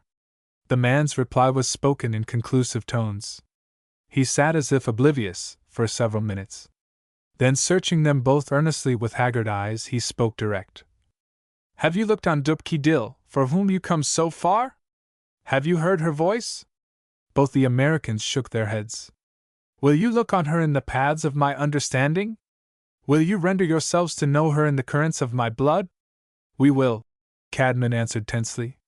The man lifted his face toward the night sky, becoming perfectly still before he spoke. She is the breath of the early springtime, when the pulse of the earth awakes. She is the midnight moon of all summers, in all lands. The rose of daybreak is in her smile, the flames of sunset in her face. Lightnings of the monsoon break from her eyes, and she mothers the mothers of men with their tenderness. Her body moves like flowing water, and she is the joy of all joy and the sorrow of all sorrow in motion. The man lifted his hand, as if to interrupt himself. The majesties of high Himalaya are in her voice, and distances of starlit night. He stopped, seeming to listen to something they could not hear. The tides of the seasons flow through the blood of common men. He went on. They carry the gold of delight away, and the rock stuff of strength. Then men are old. It is not so with her. Bitter waters of grief have drenched her, they have covered her as the deep covers the lands below, but her ascending flames of life consume them all. She rises like a creature made of jewels, to enlighten men against the snares of that same deep from which she has come up, wearing splendors of loveliness for garmenture. The people weep their tears for her pain, but she heals their hurts with a look. She restores their dead memories of youth to old men, their memories of dead loves. She restores the eyes of girlhood to the elder women, who have long been weary with yearning after dead little ones, after dead men. She has taught the little people who cannot think, the child-hearted people, that love the transcendent can never die. Dupki Dil? She is youth eternal. She is motherhood, the divine lotus of the world. Turning to face Cadman and Skag, the man said gently, The way lies before you. Go swiftly now. Peace. And rising softly in the dead hush, he moved away. Cadman sat long meditating before he spoke at all, then it was like thinking aloud. A mystic brother of the Vindas, one with the old man outside, not leaving these little semi-primitives alone, identifies himself with them, that's good business. Let's get on, breathed Skag. They made the utmost speed possible, till they came to the village that startled them. The childlike carefreedom was gone. Lightheartedness was quenched. Apprehension took its place. Low tones, no laughter, a look of helpless suffering like the large-eyed wonder in the face of a grieved child. They asked about the next village. Fear lives there, they were told. What fear? Cadman asked. Do you know the king of all serpents, he who comes over any wall, he who goes through any thatch? He dwells there. He feeds upon the children of men and upon their creatures. He comes only to the edge, but he eats. The boy who told them this was so different from other boys they had seen, that Cadman asked him direct. Who are you? I am here under a master, doing a certain work in my novitiate, the boy said simply. Will you take us there in the morning? Cadman asked. The boy looked at them intently, before he answered. It is just inside the nesting place of all the serpents in the world, but fear is their king. We who are here to serve have no weapons, and we cannot overcome malignant things with kindness. If you will deliver the people from that serpent king, by destroying his evil life, all the snakes will go further back into the jungle. For many generations, if the gods will, for always, The innocent people will be safe. I will take you there, if you will kill him. We will try, Cadman said, not even turning to look at Skag. They found the village in total paralysis of all natural activities. It was like a deadly pall. This was no new terror. It was old devastation, bred into the bone of consciousness. A little girl came near to watch Cadman, who was getting out his gun. She had never seen one before. He whispered to her, it seemed not right to speak aloud in this place, and asked her where was Dubki-Dil. The child shook her head, but answered him. Wherever you will see the sun melted red. What is that? He wondered. That? That is the long, wide cloth that covers all her body. It is made of so thick silk. She showed him 6 fingers. That many times as thick as we know how to make. What is the name of the boy who led us here? He asked next. We call him Donna and many other names, but he is not a small boy, he is a man, very wise and sad. At that moment they heard a voice like golden cellos and golden clarions and golden viols, calling, Koob Soonender, Koob Soonender! And the boy came past, running hard. Soon! He shouted. But Skag was at his heels and Cadman followed close, the short firing piece in his hands. The paths were narrow, the bamboo dense. The boy leaped into a curve and was lost. They raced after him, till the path broadened at the top of an elevation. Pausing an instant to listen, they saw, directly in front of them a little way distant, a tall post, a dark post, 7 or 8 feet above the bamboo tops, stiff and straight. It held their eyes by its strange sheen. It began to lean stiffly toward one side, as if falling. It straightened and leaned the other way. Then undulation crept into it, till the top end followed the outline of a double loop, like a figure of 8. The snake had chained them this long. Skag recovered with an inward revulsion that rent him. He plunged down the path, his faculties surging, thought, feeling, realization, volition, tearing him. He met Donna carrying an utterly limp girl in his arms, the boy's face gone gray. As Skag fled on past Donna, the whole story of Dubki-Dil was eating in his brain like fire. She was somewhere in there ahead of him, somewhere near that monster snake. The weaving of the serpent's head, looping in long reaches above the bamboo tops, looking over them, looking down into them, looking for its prey, had frozen him to the marrow of his bones. Dubki-Dil had come out into this blind maze to find and save the heat-blighted child from that death. He knew what that death was like. He had seen a big snake kill a goat once, in the circus, for food. The frost in his bones bit deeper, because this was Dubki-Dil, the Wonder Woman, who was in there, somewhere close to that snake. He heard the Bombay doctor's tones again, as he ran, and the words of the brown-robed mystic went like flame and acid through his blood. Why couldn't he hear Cadman? Cadman had the gun.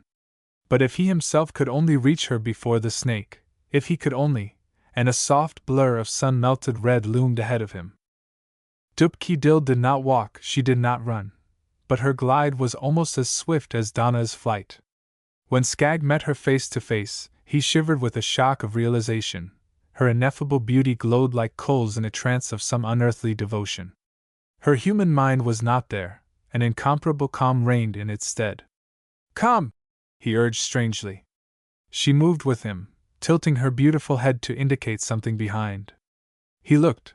The snake was coming through the long narrow path, coming on, huge undulations, touching the ground but coming through the air, without any look of haste.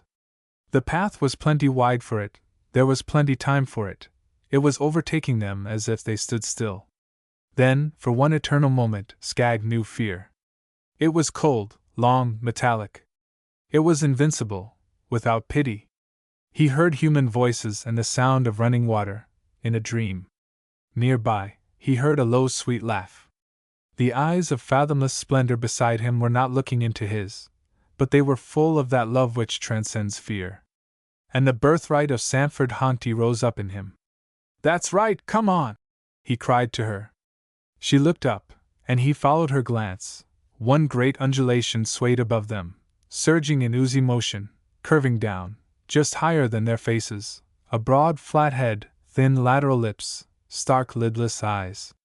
Skag ran with his arm about Dub-Ki-Dill's shoulders. He ran as fast as he could, and still look up. He dared not loosen his eyes from those eyes of evil. He must hold them with what strength he had. They were utterly patient, those eyes of unveiled malice, as if there had never been strength in the universe but that of sin, as if sin looked down for the first time on something different. Skag was perfectly definite in his intention. He meant to hold the snake if he could. Some of his training had been in the use of his eyes to control animals under stress.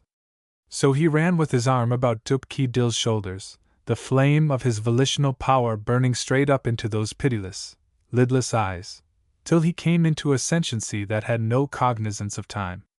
The raw curse of wickedness and the bitter length of hate beat down upon him, out of the great snake's naked eyes. The deadly stench of old corruption poured down upon him, in the great snake's breath. It challenged the manhood and womanhood of his humankind, with all the crimes of violence they had ever done. Skag met it wistfully at first, with knowledges of loving kindness, then a rising force that almost choked him, of confidence in ultimate good. Cadman had found the right path at last. What he saw blotted everything else out. Calling his reserves of control, he sighted with the utmost care. His big-game bullet shattered the serpent's head.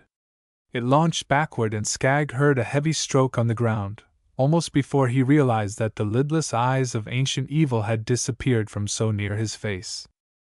A mighty shout went up from the people, as the monster coils began to thresh living bamboo into pulp. No one saw the hands of the two Americans grip. Then the majesties of high Himalaya and the distances of starlit night poured forth from Dub-Ki-Dill's lifted lips. Cadman and Skag followed her among the people going back to the village. Once she whirled with an inimitable movement, flinging her fingers toward Skag, in a gesture that seemed to focus the eyes of the whole world upon him. And in that instant, the American men could not have spoken a word, for the richness of her in their hearts. The light of intelligence flooded her face. Her mind had returned to her, unmarred, a radiant scintillance.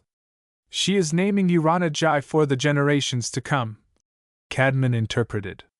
"She says no mortal man ever held the king of all serpents from his stroke, ever delayed him from his chosen prey. This thing they have seen you do. It is your tradition for the future. She says I am your guardian, sent by the gods, to destroy the serpent, for your sake, so saving the people." Cadman finished huskily. "But I didn't reach him, Cadman," Skag protested. "I didn't touch him, inside." As they all came into the village enclosure, Dub-Ki-Dill slipped into a house nearby, saying that Donna thought the child slept too deeply, she would care for her. The people were beside themselves with joy. But presently Dub-Ki-Dill came out, looking straight up. Her hands were palm to palm, reaching slowly upward from her breast to their full stretch. There she gently opened them apart. A perfect hush fell on all. "The child is gone," Cadman said in an undertone. Then the people began a low chant. It was not mourning. It was as if a great multitude sang a great lullaby together. Boy, boy! This is a hard knock at our civilization. Cadman was not aware that he had spoken. Skag shook his head. "God! How I love it!" burst from him, and he had no shame of that love. Little Koob Sunder's body, in heavy silks of gleaming blue, was laid on a bamboo pyre. Dub-Ki-Dill tenderly sprinkled flower petals and incense oils over all, and lighted the four corners for the motherless one, herself. Cadman and Skag watched the clean flames, till only silver ashes were on the ground. And all the while the people sang their great soft lullaby, without tears or any sign of mourning. Hours later, the voice of Dub-Ki-Dill rose on the night, far away. It seemed to compass the planet with its golden power and to descend from the empyrean of sound, further and further, transcending the voices of the wild, the very heart of love, the very soul of light. But they saw no more of her, and the people next morning made no reply to Cadman's natural inquiry. No one would tell what had happened to Dub-Ki-Dill. All the way to the edge of the great grass jungle, where they had come in, a multitude went before and after, establishing the tradition of their deliverance. Finally Cadman asked the people why they spoke no word of Dub-Ki-Dill, excepting as to things finished. The people bowed their heads and one answered for them all. It is finished. When we of the grass jungle mourn, we do not use words. As they walked slowly into the open, listening to the voices of the child people, the name, Rana Jai, recurred often. I haven't heard what that word means yet, Skag said. Rana Jai? Cadman repeated. The exact translation is Prince of Victory, but Dub-Ki-Dil made her meaning clear, son of power, a great deal more. After that, they had little to say. Certainly Cadman would never forget the length of time he had seen the looming head, less than 2 feet from Skag's face, the incredible power that flamed up out of the young man's eyes. Certainly Skag was full of content as to the safety of the people. But all realizations were lost in a gnawing depression about Dub-Ki-Dil. When they came to Sihora, the station man held out a letter in quaintly written English. It read, From the wayside Dub-Ki-Dil sends greetings to Son of Power, most exalted, and to his guardian, most devoted. She pays votive offerings from this day, at sunrise and at sunset, for those men, incense and oils and seed, to safety from all evil, and fulfillment of their so great destiny. The gods, all beneficent, have preserved him, Jivan Kawi, the man of men. He met her in the night paths, and he goes now with her, to her own people. Jivan Kawi, the man of men. The grass jungles are in her heart, like dead rose leaves. Their perfume in her blood is forever before the gods, remembering Son of Power and his guardian. Dub-Ki-Dil touches their holy feet. The 2 Americans looked into each other's eyes, without words. The Calcutta-bound train was alongside. Remember, I'm responsible for you from now on, son, Cadman said, as he loosed Skag's hand. Chapter 4. The Monkey Glen. Skag and Cadman were back in Hurda where Dixon Sahib lived, and the younger man was disconsolate at the thought of Cadman's leaving for England. During those few last days they were much together in the open jungle around the ancient unwalled city, and once as they walked, 2 strange silent native men passed them going in toward the wilderness. The priests of Hanuman, Cadman whispered. Skag inquired. He had a new and enlarged place in his mind for everything about these men. Cadman explained that these priests serve the monkey people. To this purpose they are a separate priesthood. Abandoning possessions and loves and hates of their kind, they live lives of austerity, mingling with the monkey people in their own jungles, eating, drinking with them, sleeping near, playing and mourning with them, in every possible way giving expression to goodwill. All this they do very seriously, very earnestly, with reverence mingled with pity. The masses here think these men worship the monkeys, Cadman added. It's not true. Most Europeans dismiss them as fanatics, equally absurd. I've been out with them. Skag had actually seen the faces of the 2 men just past. The impression had not left his mind. They were dark, clean faces, grooved by much patient endurance, strong with self-mastery, and those fainter lines that have light in them and only come from years of service for others. Cadman certainly had no scorn for these men. He had passed days and nights with their kind in one of the down-country districts. His tone was slow and gentle when he spoke of that period. It wasn't that Cadman actually spoke words of pathos and endearment. Indeed, he might have said more, except that 2 white men are cruelly repressed from each other in fear of being sentimental. They are almost as willing to show fear as an emotion of delicacy or tenderness. The more you know, the more you appreciate these forest men. Cadman capitulated and laughed softly at the sudden interest in Skag's face as he added, I understand, my son. You want to go into the jungle with these masters of the monkey craft. You want to read their lives far in, deep in yonder. Maybe they'll let you. They were singularly good to me. It may be they will see that thing in your face which knocks upon their souls. What is that? Cadman laughed again. In the West they know little of these things, but the fact is, it's quite as you've been taught. The more a man overcomes himself, the more powers he puts on for outside work. And when a man is in charge of himself all through, he has a look in his eye that commands, yes, even finds fellowship with the priests of Hanuman. Would these priests see such a look? Of course. But why? Because they have it themselves. It's evident as suntan to the seers, who are what they are because they rule themselves. Your old Alec Binns had it right. You handle wild animals in cages or a field just in proportion as you handle yourself. Those who command themselves see self-command when it lives in the eye of another. They called me, those priests did, years ago. I almost wanted to live with them for a while, but it was too hard. How was that? They said I must forsake all other things in life to serve the monkey people, that I must stay years with them, winning their faith, before I would be of value, that all life in the world must be forgotten. Cadman laughed wistfully. I wasn't big enough, he added, or mad enough, as you like. Perhaps they'll know you at once, or it might take labor and patience to convince them you have not an unkind thought toward any of their monkey friends, and no scorn of them because they serve in such service. The out-and-out staring fact of the whole matter, Skagg realized, was that these priests believed the monkeys to be a race of men who have been far gone in degeneration. They gave their lives to help the return progress.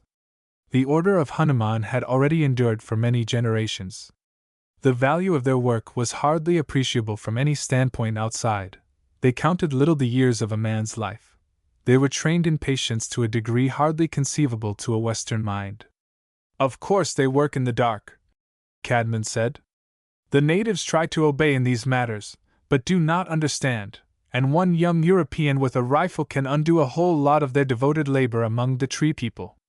You see, the priests work with care and kindness, following, ministering, accustoming the monkeys to them, never betraying them in the slightest. Skagg nodded, keenly attentive. He knew well from his experience as a show trainer what it means to get the confidence of the big cats, and how months of careful work could be ruined in a moment by an ignorant hand. Deep, steady, inextinguishable kindness was the thing. Yes, to be kind and square, Cadman resumed. And one of the strangest and most remarkable things that ever came to me in the shape of a sentence was from one of these priests. He was an old man, gray pallor stealing in under the weathered brown of his face. He had that look in his eye that has nothing to do with years, but means that a man is so sufficient unto himself that he can forget himself utterly. He spoke of the condition of the tree folk, of the incommunicable sorrow of them, as if it were his own destiny. The one sentence of his, hard to forget, in English would be like this. After a man has lived with these monkey people for a long time, and always been kind, one of them may come and stand before him and let tears roll down his hairy face. And this is all the confession of sorrow he can make. Skagg caught the deep thing that had stirred Cadman. The latter added with a touch of scorn, Once I told this thing, as I have told you, to a group of Europeans in a steamer's smoking room. And two of them laughed, thought I was telling a funny story. These priests are apt to be very bitter toward one who wrongs one of their free friends.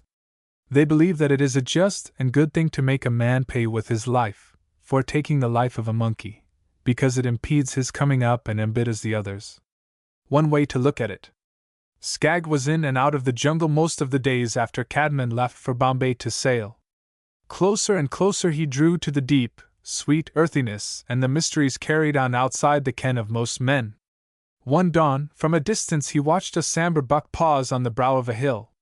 The creature shook his mane and lifted up his nose and sniffed the dawn of day. Skagg knew that it was good to him, knew how the sensitive gray nostrils quivered wide, drinking deep draughts of cool moist air. The grasses were rested, the trees seemed enamored of the deep shadows of night. The river gurgled musically from the jagged rocks of her midcurrent to the overleaning vines and branches of her borders. This was a side stream of the Nerbudda. Already Skagg shared with the natives the attitude of devotion to the great Nerbudda.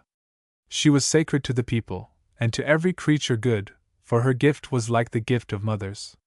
When all the world was parched and full of deep cracks, yawning beneath a heaven white and cloudless, and rain forsook the land, and every leaf hung heavy and dust-laden, when heat and thirst and famine all increased, till creatures crept forth from their hot lairs at evening and moved in company, who had been enemies, but for sore suffering, then would she yield up her pure tides to satisfy their utmost craving. Skagg lived deep through that morning. The rose and amber radiance of dawn fell into all the hearts of all the birds, and wordless songs came pulsing up from roots of growing things. The sambar lifted high his head again and spread the fan of one ear toward the wind, while one breathed twice.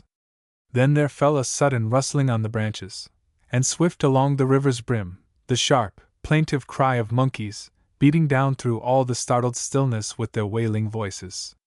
These turned, hurrying away in one direction, with fearless leaps and clinging hands and ceaseless chattering. Their cries at intervals, bringing answers, until the air was laden with monkeys, leaping along the highways of the trees. Women of the villages, children tending goats, laborers among the driftings of the hills and on the open slopes, holy men and those who toiled at any craft, heard the shrill calls along the margins of the jungle and knew that some evil had fallen on a leader of his kind among the monkey people. Then Skaggs saw 2 priests of Hanuman rising up from the denser shadows where the river was lost in the jungle. Quickly girding themselves, they followed the multitudes. Skaggs did not miss their stern faces, nor the instant pause as they dipped their brown feet with prayers into the river. He dared to follow. The priests turned upon him, silent, frowning, but he was not sent back. Skaggs recalled Cadman's words, but also that he was known among the natives as one white man, not an animal killer. His name, Son of Power, had followed him to Herda. Word about him had traveled with mysterious rapidity. To his amazement, Skaggs found that the people of Herda knew something of the story of the tiger pit, and his part in delivering the grass jungle people from the toils and tributes of the great snake. He was not sent back. For a long time, until the forenoon was half spent, the 3 marched silently. One halted at length to pick up from the leaves a white silk kerchief, bearing in one corner 2 English letters wrought in needlework. This was lifted by the elder of the priests, and folded in the thick windings of his loincloth. Deeper and deeper into the jungle they traveled, never far from the river. Suddenly the branches parted, the path ceased, a smooth, perfect carpet of tender, green grass spread out before them and reached and clung to the lip of a deep, clear pool, beaten out through the ages, by the weight of the stream falling on a lower ledge of rock from the brow of a massive boulder. The mighty trees of the forest stretched their huge arms over this spot, as if to keep it secret, so that even the fierce sunshine was mellowed before it touched the earth. In the midst of rich grasses, in the shadow of an overleaning rock, a wounded monkey lay stretched upon fresh leaves. The 2 priests went near him, softly, while the tree branches filled in and swayed, under weight of monkeys finding places. Here and there a local chattering broke the stillness for a moment, where some dry branch snapped, refusing to bear its burden. For minutes the 2 hesitated, considering the wounded one, then the elder priest drew out the kerchief. Skaggs did not understand all the words spoken, but he made out that this kerchief was a token that should find the hand that caused the wound, and seal it unto torment. The second priest's lips moved, repeating the same covenant. The elder then turned back toward the city, signifying that Skaggs might follow. After they had walked some time, the old priest halted and drew forth the kerchief again. He examined the monogram woven with a fine needle into the corner. To him the shape of the first English letter was like a plowshare, and the second was like the form in which certain large birds fly in company over the heights of the hill country. The priest looked long, then hid the kerchief once more, and they hurried on. Near the unwalled city, the priest sat down before the pundit, Ratnaram, whose seat was under the Kadamba tree by the temple of Mahadev. Ratnaram was learned in the signs of different languages and could write them with a reed, so that those who had knowledge could decipher his writing, even after many days and at a great distance. Ratnaram, to whom the gods had given that greatest of all kinds of wisdom, whereby he could hold secretly any knowledge and not speak of it till the thing should be accomplished. The pundit was well known to Skaggs, who studied Hindi before him for an hour or more, on certain days. Taking the reed from Ratnaram, the old priest carefully reproduced the letters he had memorized. A.V. explained that he had found a kerchief, doubtless fallen from some foreigner, as he walked in the jungle. Did the pundit know the man whose name was written so? Now the priest spoke rapidly in his own tongue, repeating the covenant Skaggs had heard him pronounce in the monkey glen. For a while Ratnaram sat silent. The priest waited patiently, knowing that the pundit's wisdom was working in him and that he was considering the matter. Then Ratnaram spoke to the priest. "O Covenanted, you are learned in many things and I am ignorant. But knowledge of some things has pierced to my understanding like a sharp sword. Consider, O Covenanted, Indian government, who is lord over all this land, over the Mussulman and over us also, over our lands and over all our possessions, in whose hand is the protection of our lives and the safety of our cattle. The foreigner has no honor to the life of any creature of the jungle, either in his heart, nor in his understanding, nor in his laws. But know this and understand it: to government the life of one human is heavier to hold in the hand than all the lives of all the tribes of the people of Hanuman. This is a good and wise thing to remember at this time, for there is no safe place to hide from government in all this land, no, not even in the rocks, if he be searching for those who have taken one of his lives, and there is no force to bring before him to meet his force, and there is no holding the life from him that he will take in punishment, and if many lives have taken his one life, he will have them all. Consider these sayings. When Ratnaram had ceased speaking, the priest sat without answering for a short space. Then he inquired, "Has government force enough to put between, that we should not accomplish to take the slayer alive?" "No, his armies are not here, but it would not be many days before they would reach this place. Not before our purpose could be fulfilled. It may be not before, but soon after. That is well. We fear not death. Shall we not surely die? What matters it? Our covenant stands." Ratnaram begged the priest to rest a little under the kadamba tree. Rising up, he gathered his utensils of writing and put them in a cotton bag, and with a glance at Skag to follow, left the place walking toward the city. Skag knew by this time that his teacher, the pundit, considered the matter of serious import. They reached the veranda steps of an English bungalow and Skag would have retired, but Ratnaram would not hear, wishing him to keep a record of this affair. "The priest of Hanuman trusts you," he said, "and my righteousness to him, as well as to government, must have witness." He knocked. A girl came to the door. All life was changed for Skag. The girl, seeing the shadowed face of the pundit, inquired if he sorrowed with any sorrow.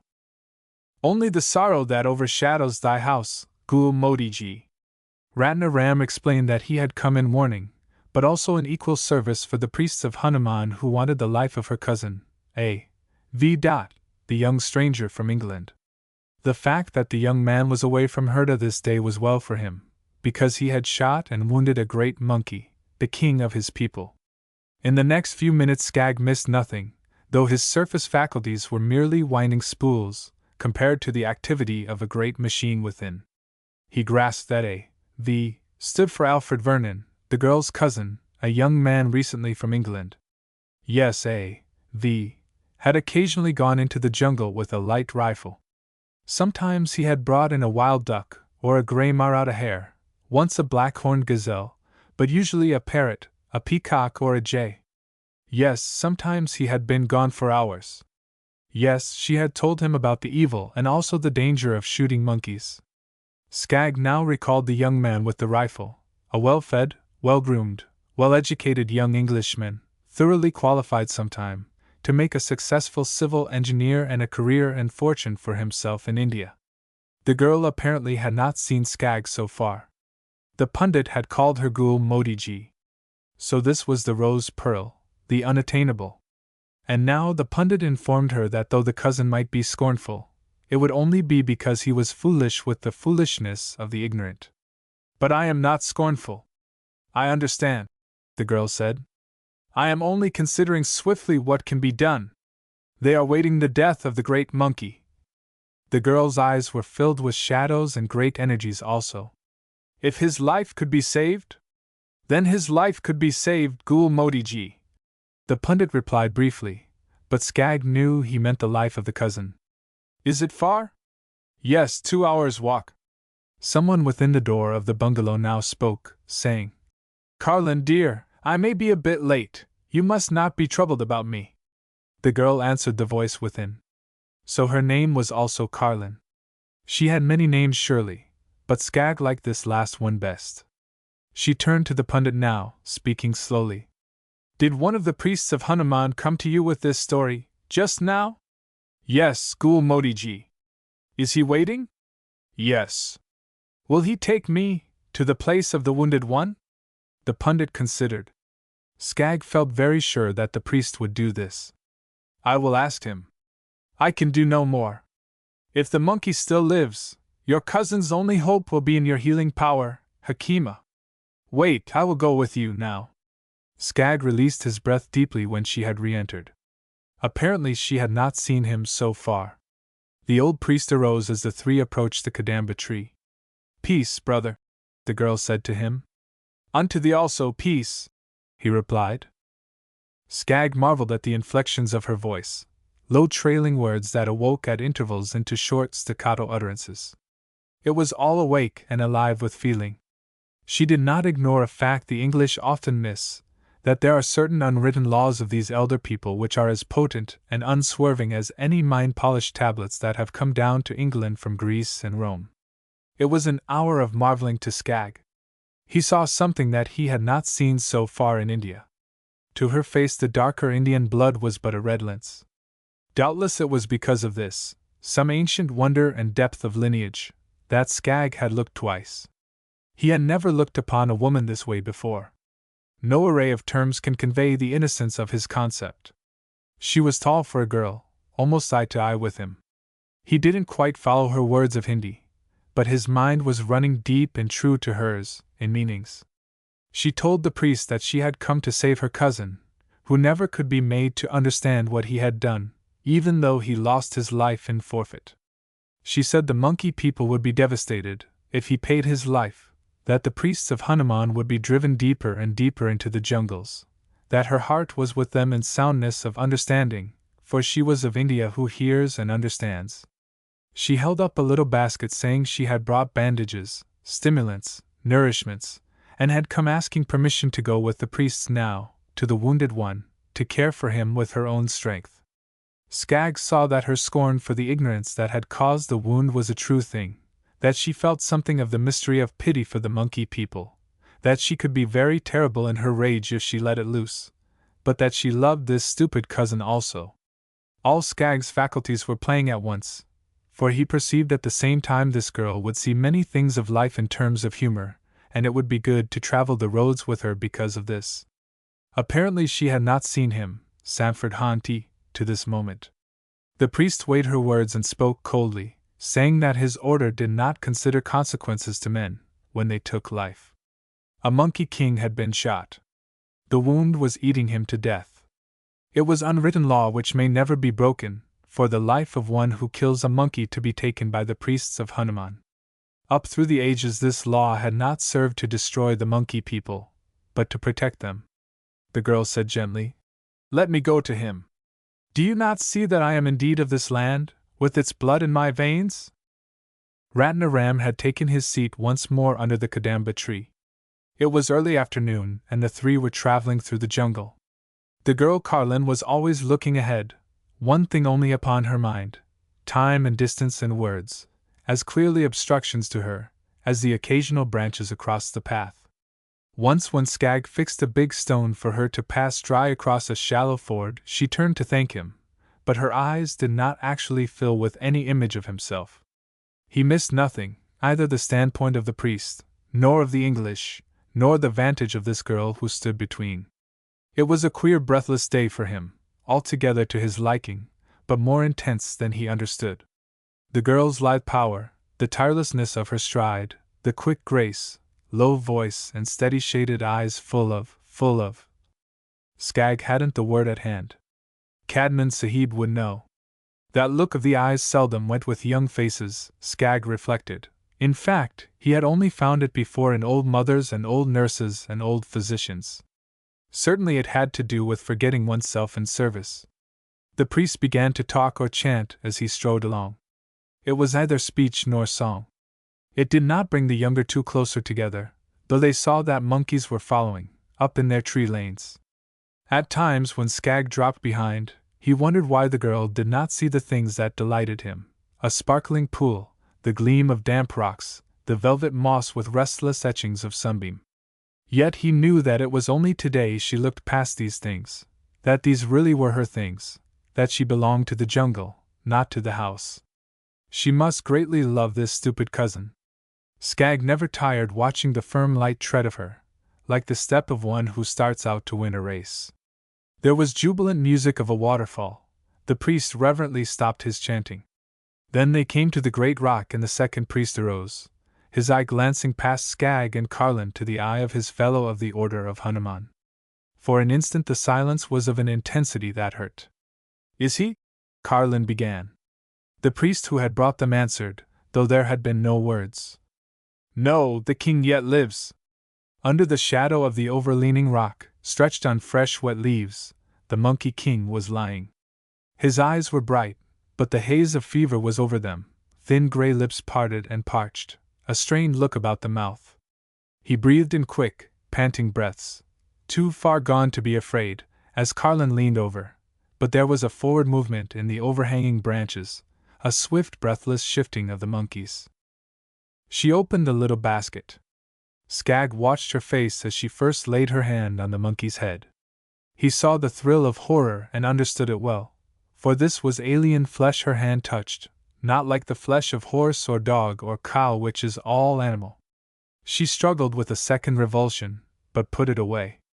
She found the wound in the shoulder and asked for hot water, which a priest quickly prepared and brought in an earthen jar. She bathed the wound, and put some liquid on his dry lips. The tree man was too full of alien suffering to be cognizant, as yet, but the great test was now, when under her hands appeared a little instrument of jointed steel. She was talking to him softly as to a sick child. He drew a quick breath, his eyes wide as a low cry came from him, and the whole forest seemed to quiver with a suffocating interest, monkeys ever pressing nearer. Skag saw one little brown hand stretch, twisting as if to bury its thumb, and lay hold of Carlin's dress. Then he sighed, like a whip of air when a spring is released, and Skag saw the bullet in the instrument. It was held before him. She dropped it into Skag's hand, thinking it was the priest's. Then she dressed the wound, giving medicine and nourishment until the Tree King slept. The afternoon was spent. Chapter 5. The Monkey Glen continued. In the lull, Carlin appeared to have no thought of going back to Herda. The younger priest made her comfortable with dry leaves. Skag brought a log for her to lean against. For the first time she appeared to notice that he was not one of the priests of Hanuman. She did not speak. Dusk was falling. At intervals she would look into his face. The priests brought fruit and chapattis. Delicate sounds of a wide stillness began to steal through the shadows. Creatures of the forest crept out from their lairs and called, one to another. Down towards the river a tiger coughed, and there was a shiver along the branches where the monkeys Saturday the priests had merely glanced at each other. Carlin had not seemed to hear. 3 torches were kept blazing through the night, and by their light the girl gave medicine and nourishment to the wounded one from time to time. She did not speak to Skag, who often sat before her for an interval, but she would occasionally look into his face, her eyes dwelling with a curious calm upon him. In the morning the wounded one was conscious. That day the suffering wore upon him, and they brought wet leaves as the sun rose higher, and kept them changed beneath him, for coolness. The fever left him after the heat of noon. Not until then did Carlin look upon Skag and speak at the same time. "Have I seen you before? Who are you?" When Skag heard himself answer, he realized his voice had something in it he had never known before. That afternoon Carlin went back to Herda, but came again for an hour late in the afternoon. The next morning early, she came once more and Skag was there. That afternoon the elder priest said, "He will live." "Yes," Carlin repeated softly. "But you don't seem glad," Skag said. She was looking back toward the city. "I was wondering if I could make them see what it means to spend the afternoon in the jungle with a rifle. Couldn't they understand that this work of yours has delivered your cousin from death?" "Oh, no, they would laugh at that. They would remind me that I have always been strange. Even if my cousin lost his life, they would not learn. The priests would be called fanatics and would be made to suffer, and all the monkey peoples." Skag could see that.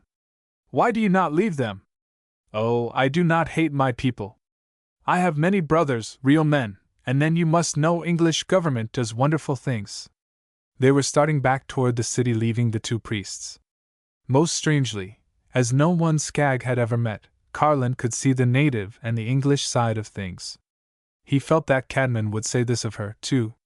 He wanted sanction on such things, because he felt that already his judgment was not cold on matters that concerned her.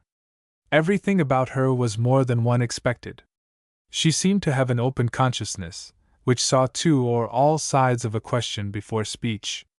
A great weakness had come upon Skagg. It was in his limbs and in his voice and in his mind. It had not been so when the priests were near, nor when there was work to do. Now they were alone. The jungle was vast with a new vastness. The girl was taller and more powerful, her sayings veritable, equitable. There were golden flashes among the rich shadows of her mind, like the cathedral dimness of the jungle on their right hand as they walked, slanting shafts of sunlight raining through. They walked slowly.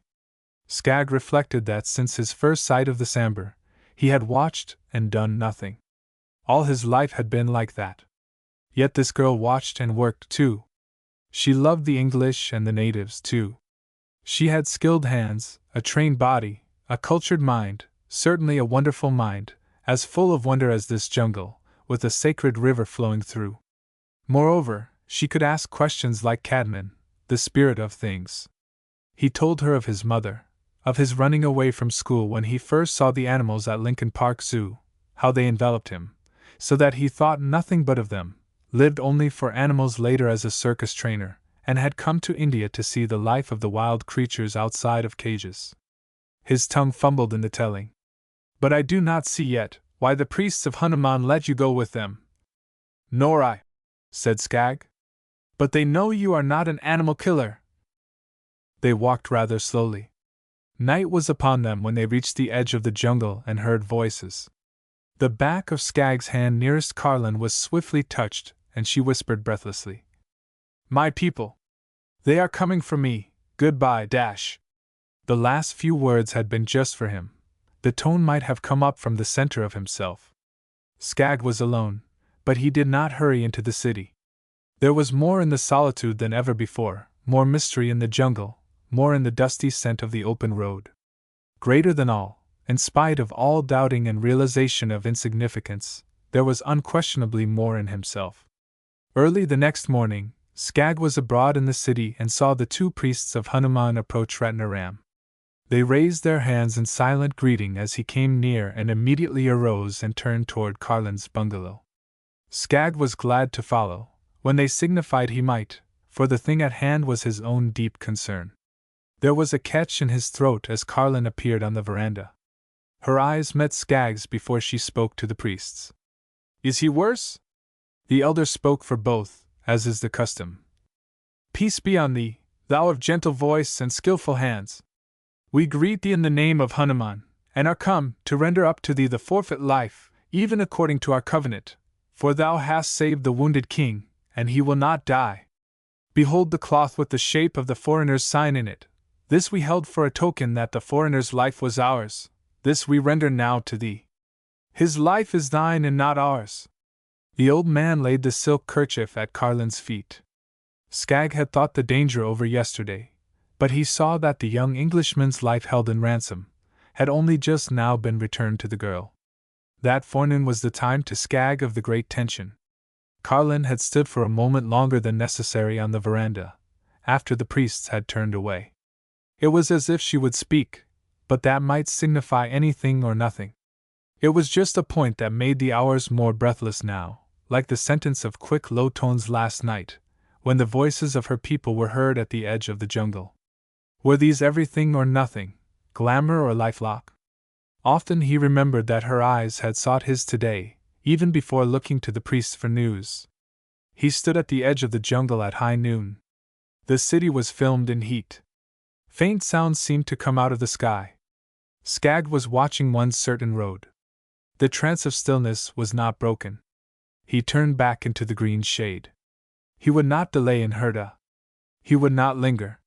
His friend Cadman had been gone for some days. Yet about going there was a new and intolerable pain. Skagg forced himself back from the clearing. He felt less than himself with his eyes fixed upon that certain road. A man always does when he wants something terribly. Still he did not enter the deep jungle. At last he heard a step. He turned very slowly, not at all like a man to whom the greatest thing of all has happened. Carlin had come and was saying, "I heard voices in the house this morning when you came. Someone was listening, so I could not speak. Something keeps growing, something about our work in the jungle. I want to go to the Monkey Glen again, now." It was like unimaginable riches. There were moments in which he had counterpart thoughts for hers in his own mind, as if she spoke from another lobe of his own brain. Her words expressed himself. "I thought you would be here," she told him presently. "I wanted to see you again." She was flushed from crossing the broad area tranced in noon heat, and now the green cool of the jungle was sweet to her, and they were close together, but walking not so slowly as last night. Loneliness came to them when they reached the empty place where the wounded one had lain in the shelter of the rock. They felt strangely excluded from something that had belonged to them. All the wide branches above were empty. Still, that was only one breath of chill. Tides of life brimmed high between them. They had vast mercies to spare for outer sorrows. "He may not have done so well after being moved," she whispered. Skagg was thinking of the cough he had heard. The monkeys had understood that. Just now the younger of the two priests of Hanuman appeared magically. There was quiet friendliness deep in his calm, desireless eyes. "All is well," he told them. "They have carried their king to a yet more secret place, where we may not." He did not finish that sentence but added, "Only we who serve them may go there. All is well." They would not have moved him, had they not been sure that life was established in him. The priest did not linger. Then Carlin wanted to know everything, how India had called Skagg at the very first. Was it all jungle and animal interest, or was he called a little to the holy men? Did he not yearn to help in the great famine and fever districts, long to enter the deep depravities of the lower cities with healing? Skagg had listened in a kind of passion. Wonderful unfoldment in regard to these things had come to him from Cadnan Sahib, but as Carlin touched upon them, they loomed up in his mind like the slow approach to cities from a desert. Carlin's eyes, turned often to his, were like all the shadows of the jungle gathered to 2 points of essential dark, and pinned by a star veiled in its own light. "I thought it was only the wild animals that called to me, but now I know better," he said. "And my friend Cadman, who has gone, opened so much to me. He often spoke of the holy men, until one had to be interested." Carlin halted and drew back, looking at him with a kind of still strength all her own. "You do not know that the natives think you are something of the kind? I, a holy man. I heard them speak of you last night. You see, they have heard of your deliverance of the grass jungle people." Skagg was learning how wonderfully news travels in India. "Of course, it was all easy to believe, after what I saw." "What did you see?" he asked. "That the two priests of Hanuman permitted you to follow them here." Then Carlin verified what Cadman had said, that the priests make no mistakes in these things. Presently Skagg was listening to accounts of Carlin's life. He was insatiable to hear all. In some moments of the telling, it was like a phantom part of himself that he was questing for through her words. Her story ran from the Vindhas to the western Ghat mountains, touching plain and height and shore, but not yet high Himalaya, touching tree jungle, civil station, railway station and cantonments, stories including a succession of marvelous names of cities and men, intimations that many great servants of India and England were of her name, that she had 7 living brothers, all older, all at work over India. Finally Skagg heard that Carlin had spent 8 years in England studying medicine and surgery, and again that the natives called her the Gulmoti, which means the rose pearl, or Hakema, which means physician. But her own name was Carlin. When they came back to the edge of the jungle again, it was the hour of afterglow. Its colors entered into him, and were always afterward identified with her. Carlin left him, laughingly, abruptly, and Skagg was so full of the wonder of all the world, that he had not thought to ask if he should ever see her again. As night came on, Skagg thought more and more of the parting, and that there had been no words about Carlin's coming again. He felt himself living breathlessly towards the thought of seeing her, and it was not long before this fervor itself awoke within him a counter-resistance. Manifestly, this pain and yearning and tension was not the way to the full secret. As carefully stated before, Skagg approved emphatically of the now. The present moving point was the best he had at any given time. He thought a man should forget himself in the now, like the animals. Yet the hours tortured. That night had little sleep for him, and the marvels of Carlin, face and voice, laugh, heart, hand, grew upon him contrary to all precedent. This was a battle against all the wild animals rolled into one, most terribly, a battle because there seemed such a beauty about the yearning which the girl awoke in him. He was abroad early next day. The thought had come that she might find him in the jungle at noon or soon afterward as yesterday. As the dragging forenoon wore on, Skagg was in tightening tension. He hated himself for this, but the fact stubbornly remained that all he cared for in the world was the meeting again. It seemed greater than he, this agony of separation. It brought all fears and self-diminishing. It told him that Carlin would run from him, if she knew he wanted her presence so. He knew her kind of woman loves self-conquest, the man who can powerfully wait and not be victimized by his own emotions. So it was that Skagg fled from himself, when there was still a half hour before noon. He could not meet her, longing like this. There was sweat on Skagg's forehead as his limbs quickened away from the place of meeting yesterday. The more he left it behind, the more sure he became that Carlin would come. It seemed he was casting away the one dear and holy thing he had ever known, yet it resolved to this, that he dared not stand before her with his heart beating as if he had run for miles and his chest suffocating with emotions, the very features of his face uncertain, his voice unreliable. If a man entered the cage of a strange tiger, as little master of himself as this, it would be taking his life in his own silly hands. Skagg couldn't get past this point, and he had a romantic adjustment in his mind about Carlin and the tiger, one all his own. Deeper and deeper into the jungle he went, along the little river, but all paths appeared to lead him to the monkey glen, and there he sat down at last and remembered all that Alec Binns had told him about handling himself in relation to handling animals, and all that Cadman Sahib had told him from the lips of wise men of India, but all that Skagg could find was pain, rising, thickening clouds of pain. He kept seeing her continually as she entered the jungle, walking so silently and swift, her face flushed from crossing the open space this side of the city in the terrible heat of noon, and then not finding him there. Something about this hurt like degrading a sacred thing, but he didn't mean to. He repeated that he didn't mean to hurt her. Then suddenly it occurred to him that it was all his own thinking about her coming at noon. There had been no word about it. She might not have thought of coming again.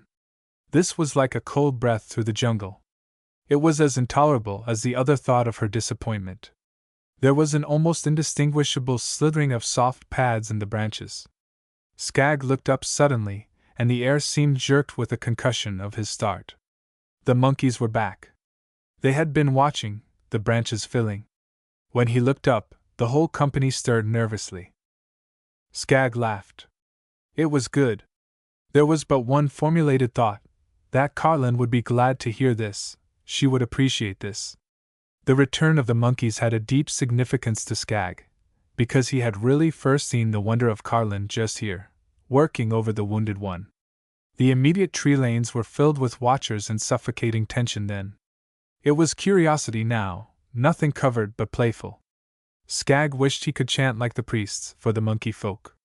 He wished he had many baskets of chapattis to spread out upon the grasses for them. As he sat, face lifted, he heard that tiger cough again. The monkeys huddled a second, it was panic, then they melted from sight. It was like the swift blowing away one by one of the top papers of a deep pile on a desk. Skagg was now essentially absorbed. It couldn't be a mistake. The monkeys knew. He himself knew from days and nights with the big cats. There was no cough just like that.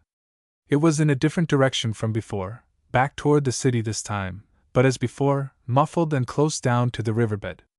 Nothing of the cub left in that cough, either was there hurry or hunger or any particular rage or fear.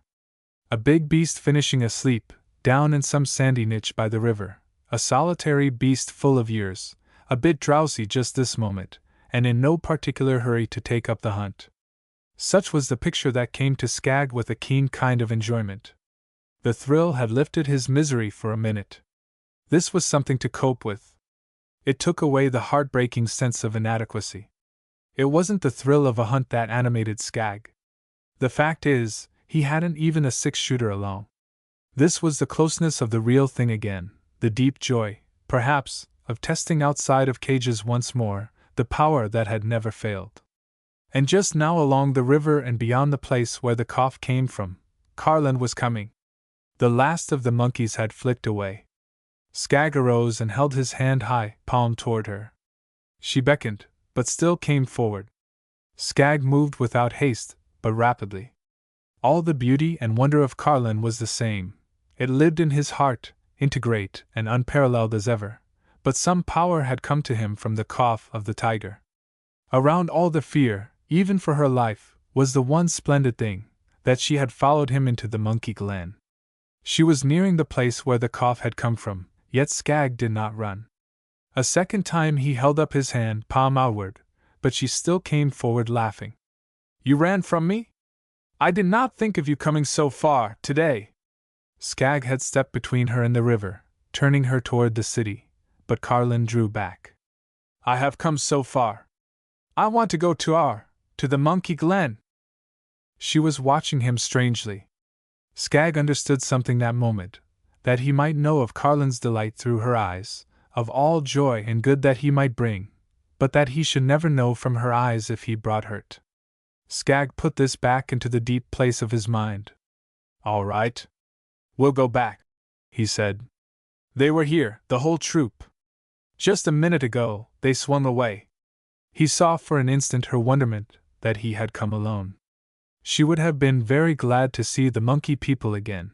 She could not quite see why she should have missed this. She did not understand his words, that he had not expected her to follow into the glen. She was sitting down on her own log, but he stood. Skag was driven to speak. The need had now to do with one of his favorite words. It was a matter of equity that he speak. The words came in a slow, ordered tone.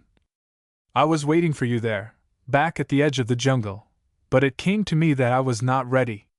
Carlin had been looking away into the 3 lanes. Her eyes came up to his. "Not ready?" she said. "All night I could only remember one thing." "What thing?" "That you had not told me you would come again." Carlin's shoulders lifted a little.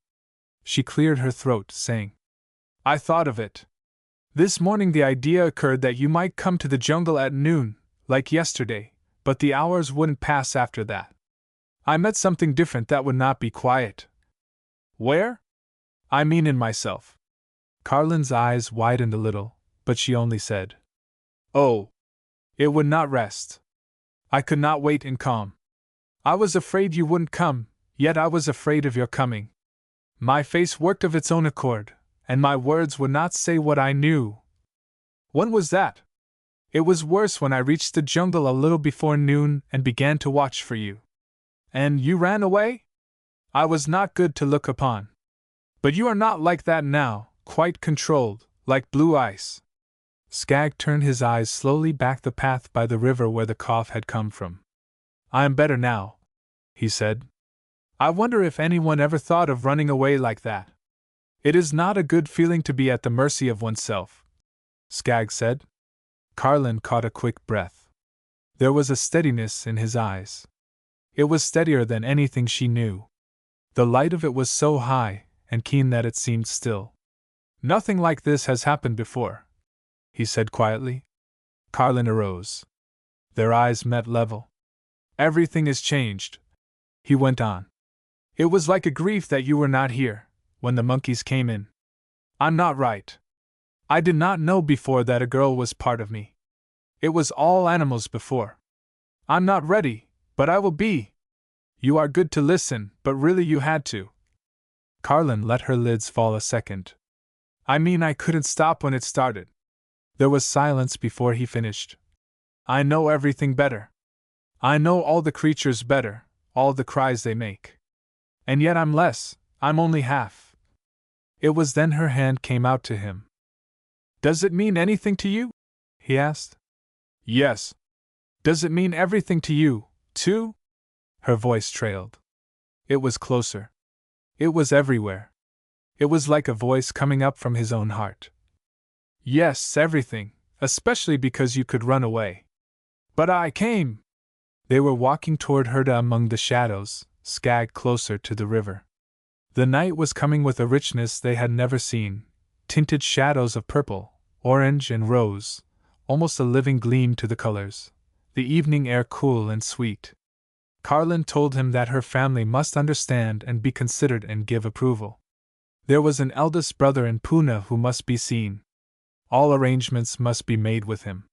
Skag said he would go to Pune at once. They were lingering now at the edge of the jungle, its spices upon them in the dry air. And I will wait here in Herda, Carlin was saying. You may be gone many days. You may not find him at once, and you will have to wait at Pune, but I shall know when you come. The train coming up is before noon. Listen! You will not find me at the bungalow. No, that would not be the way for us. This will be perfect. I will be waiting for you, our place, back in the Monkey Glen. It is the perfect thought, but you must not go back there alone, he said. I had not meant to tell you now, but it was that made me steady, a tiger back there. He gave me nerve for your coming, a good turn it was, the most needful turn. Yes, a tiger lying down on the river margin, as we talked, do not go in deeper, when I am away. And on the day I come, meet me here at the edge of the jungle and we will go in there to our place, together. Chapter 6. Jungle Laughter. It was while Skag was waiting near Pune, for Carlin's eldest brother Roderick Deal, that he became toiled in the snare of his own interest in jungle laughter. It is a strange tale, lying over against the mud wall of the English caste system in India. It is to be understood that a civil officer of high rank in that country is a man whose word is law. His least suggestion is imperative. The usages of his household may not be questioned by a thought, if one is wise. Police Commissioner Hickens was such a man. He was stationed in Bombay, and there is nothing better in appointment in all India. His responsibilities were heavy like those of an empire. Personally, he was austere, entirely unapproachable. Of his home life no one knew anything whatever, outside the very few of equal rank. It was understood that the mother of his 2 small children had died more than a year ago. Some indiscreet person had mooted that she was not sent home in time. Still, European women do not live long in that climate anyway, and it is common knowledge that to maintain a family requires several successive mothers. The present Mrs. Hickens was but recently a bride, a mere girl and lovely, but within a few weeks of her landing, Bombay fever had begun to destroy the more tangible qualities of her beauty, which could not be permitted. It does not take long for the most exalted official to discover that Bombay fever resembles the Supreme Being in that it is no respecter of persons. Yet it was not even so nearly convenient to send this Mrs. Hickens home, as it had been to send that Mrs. Hickens home, and that had been quite out of the question. But the Western Ghat Mountains furnish a very good barricade against Bombay fever.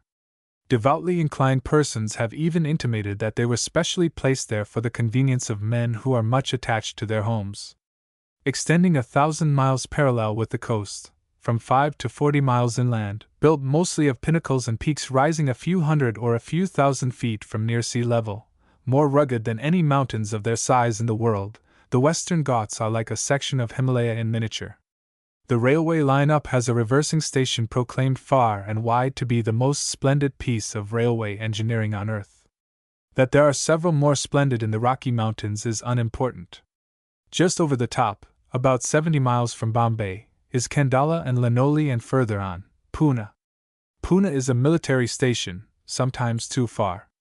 Lanoli is a railway station, which means that no one lives there who is fit to associate with a police commissioner's wife.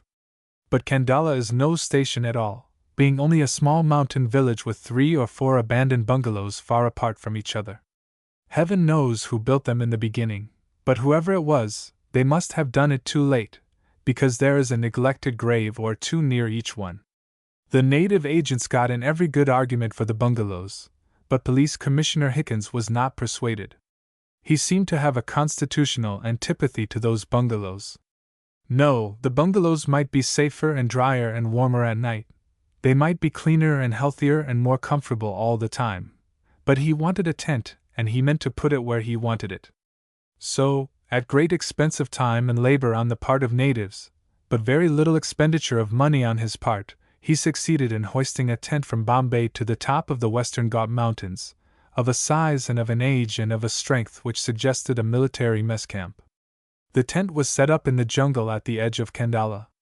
The servants would find quarters in Kandala village: a cook's servant boy, and a butler for the entire household, a boy for the small son, an ayah for the wee girl, and a very expensive ayah for the lady herself. If an ayah is expensive enough, she is usually a very intelligent person, thoroughly informed on most general subjects pertaining to her own country and entirely competent to impart that information. It is understood she will always interpret the native standpoint relative to any matter under discussion. Her value as a servant may be great, but her value as an instructor will be greater. It was necessary that each of the ayahs should be wife to one of the men servants, but it is always possible to make a temporary arrangement of that sort to accommodate the customs of a high official. So the present Mrs. Hickens was to be established in the tent, very comfortably matted as to the floor and furnished with all necessary appointments of a satisfying quality and wealthy appearance. Men of high rank must do all things with a certain pomp and circumstance, otherwise the ignorant might sometimes forget their rank. And rank must never be allowed to be forgotten. Police Commissioner Hickens would spend all weekends with her, that is to say, he would leave Bombay by the first train going up after court closed on Saturday, and would be obliged to take the Sunday evening train down. The two children, so recently come into the care of a second mother, would be occupied and entertained by their servants, and the little girl, not quite 3 years old, would be under the additional guardianship of a Great Dane dog who had once belonged to her own mother. It will be observed that the Great Dane dog is spoken of as a personality. He was so. He seemed to have quite fixed conclusions about the family. He ignored the servants, excepting Bana the cook, who was a servant as far out of the ordinary as the lady's own ayah. He tolerated the small boy. He approved of the new lady. He never ceased to mourn for his dead mistress, especially in the presence of the man. He would extend his great length on the floor in a low couchant position, not too close to where the man sat, and search the strong human face with eyes more strong. Without the twitch of a muscle anywhere in his whole body, he would endure the man's gaze as long as the man chose, with a level look of cold, untiring rebuke. There was no anger in it, no flash of light, no flame of passion, but it had a way of eating in. The servants bear common witness that it is the only thing they have ever known to drive the Sahib away from the delightful relaxations of his own home, which he claimed as sanctuary from the stress and grind of his official days. But the Great Dane Nels had done it more than once. Afterward the Sahib would sometimes take Nels on a hunting furlough. It was the first Mrs. Hickens who took the puppy with her, when she went to India with Police Commissioner Hickens, and before she died he was made to promise her on his honor that he would care for and protect Nels as if Nels were his own son, so long as Nels should live. There was no help for it. Especially as it was quite well known among the servants that on the very day of her death she had made the Sahib with his own hands lay the sleeping child over on the bed underneath Nell's outstretched paws, because this was done in the presence of baby's ayah and of her own ayah also, and therefore 2 witnesses had heard her say, "Nels, I am giving my baby to you. The Sahib, her father, is not able to be with her much, but you are to care for my baby for me. Do you understand, my dear?" She often called Nels, "my dear," with a peculiar inflection on the dear and an upward lilt of tone. And Nels had agreed, because he pressed the little body hard and lifted up his big gray head and cried a long, low cry. And the lady had laughed a little and wiped glistening tears from her death-misted face, for her baby would be, not quite alone. So all the servants knew that Nels had owned the child from that day. Now it is not a wise thing to antagonize a body of East Indian servants in matters which they consider sacred, and Police Commissioner Hickens was a lawyer and a judge and a wise man. He might fear Nels as he feared death itself, the two being equivalent in his mind, but he might not destroy Nels with his own hand, nor let it be known that he had caused the great dog's death. Still, if he took Nels with him on hunting furloughs, as often as possible setting him to charge most deadly game, there was always the possibility of an accident. To many it seemed strange that the present Mrs. Hickens, a regal young English thing, was made to live in a lonely tent, well back among dense jungle growths, quite out of sight or call away from any human habitation, with her husband's little son and littler daughter and the Great Dane dog. Certainly the servants were about during the daytime, as much out of sight as possible, according to their good teaching. But at night there were no servants about. They were all far away at the other end of the village, because the natives who lived at this side were low caste. And it was at night the thing developed. A slow-driving inquisition, night after night. It drove her through and beyond the deadly fever lassitude. She was not building up out of it, she was beaten down below it. She was beaten through all the successive stages of breaking nerves. She used all the known arguments, all the intellectual methods to sustain pure courage, to hold herself immune. She used them all up. At first, when her husband came up for his weekends, he was quite evidently pleased with his arrangement. And it would take a self-confidence which had long since gone glimmering out of her, to break in on his enthusiasm with any criticism of his provisions for her comfort. Certainly no criticism on any basis of noise. It has been said that Police Commissioner Hickens was an unapproachable man, and some things are impossible. One can die, you know, any death. But some things are entirely impossible. The day came when she dragged her weary weight up from the couch and drove her unsteady frame along the new pathway through jungle thickets toward the village. The idea had been gnawing in her consciousness for days, to find the nearest house or hut, or any kind of place where human beings lived, so as to have it in her mind where to run when the time came. It had come to that. It went in circles through her brain. When the time came to run, she positively must know where to run. Her progress was slow and painful. When her limbs shook so she could not stand alone, she leaned against a tree. She must not lie down on the ground on account of the centipedes and scorpions. "Hello?" Startled a little, she turned toward the voice. A man's voice, very low. It came from somewhere behind her. She broke away from her support, and the fever surge caught her and whipped her from head to foot. Her balance was going. "I'm sorry. I didn't mean to frighten you." She was kept from falling by the arm of the stranger. "No, it's the fever. I assure you it's the fever." Now he just steadied her with one hand. The fever was filling her brain with a dull haze. He was slender and not tall. He was much bronzed. She could see only his eyes and his mouth. He spoke again. "Why are you alone in this jungle, with such a fever?" The words dropped into her consciousness, even, smooth, like pebbles gently released into water. Then the blackness of outer darkness came up between. That was how the present Mrs. Hickens began to know Skagg. He carried her back along the path, fresh marked by her own footsteps, to the tent. Next afternoon he called to learn how she was. He had a sheaf of wild mountain lilac blooms in his hand. "Oh, lovely! I haven't seen lilacs since England. They make me think of my mother," he said, giving the flowers into her hands.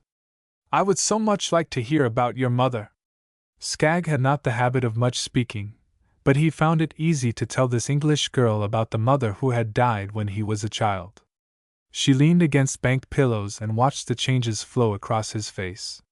They were almost startling and yet so clean, so wholesome, that she felt inwardly refreshed, as by a breath from mountain heights.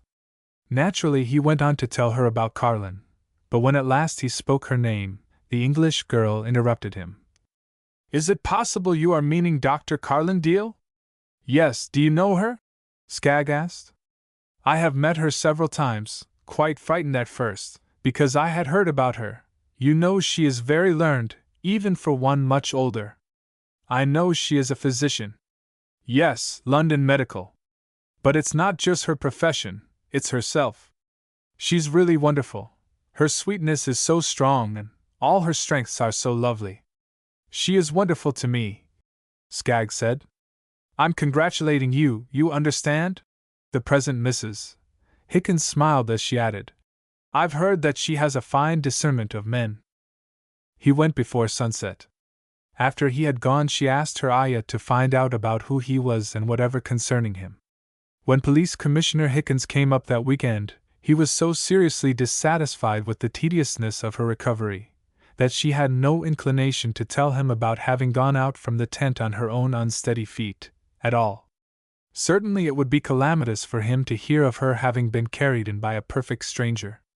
For which reason she called her ayah, while the Sahib was in his bath before dinner, and said to her hurriedly, "Ayah, will you do a thing for my sake? To the shedding of my blood, thou shining. Then guard from the master that he shall not learn of my going out, or of the stranger who appeared. He shall never learn. Never while he lives shall he learn, unless from your own lips. Will all the other servants help you, ayah dear? It is already considered and determined among us. He shall never learn from us. Why are you all good to me? Because by the hand of our master, who is our father and our mother, our bodies live, but by the grace of thy soul our hearts are glad.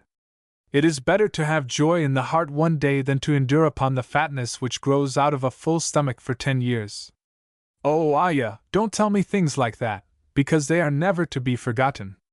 That is a great saying, O flower of life. A saying come down from many generations. My people have found in it much food. The most poor among us go empty many days by the strength in it.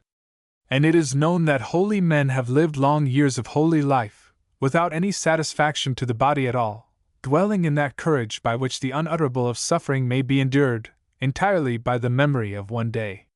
The ayah's voice finished in the tones of ceremony, and she moved smoothly from the room, unconscious that she had not been dismissed.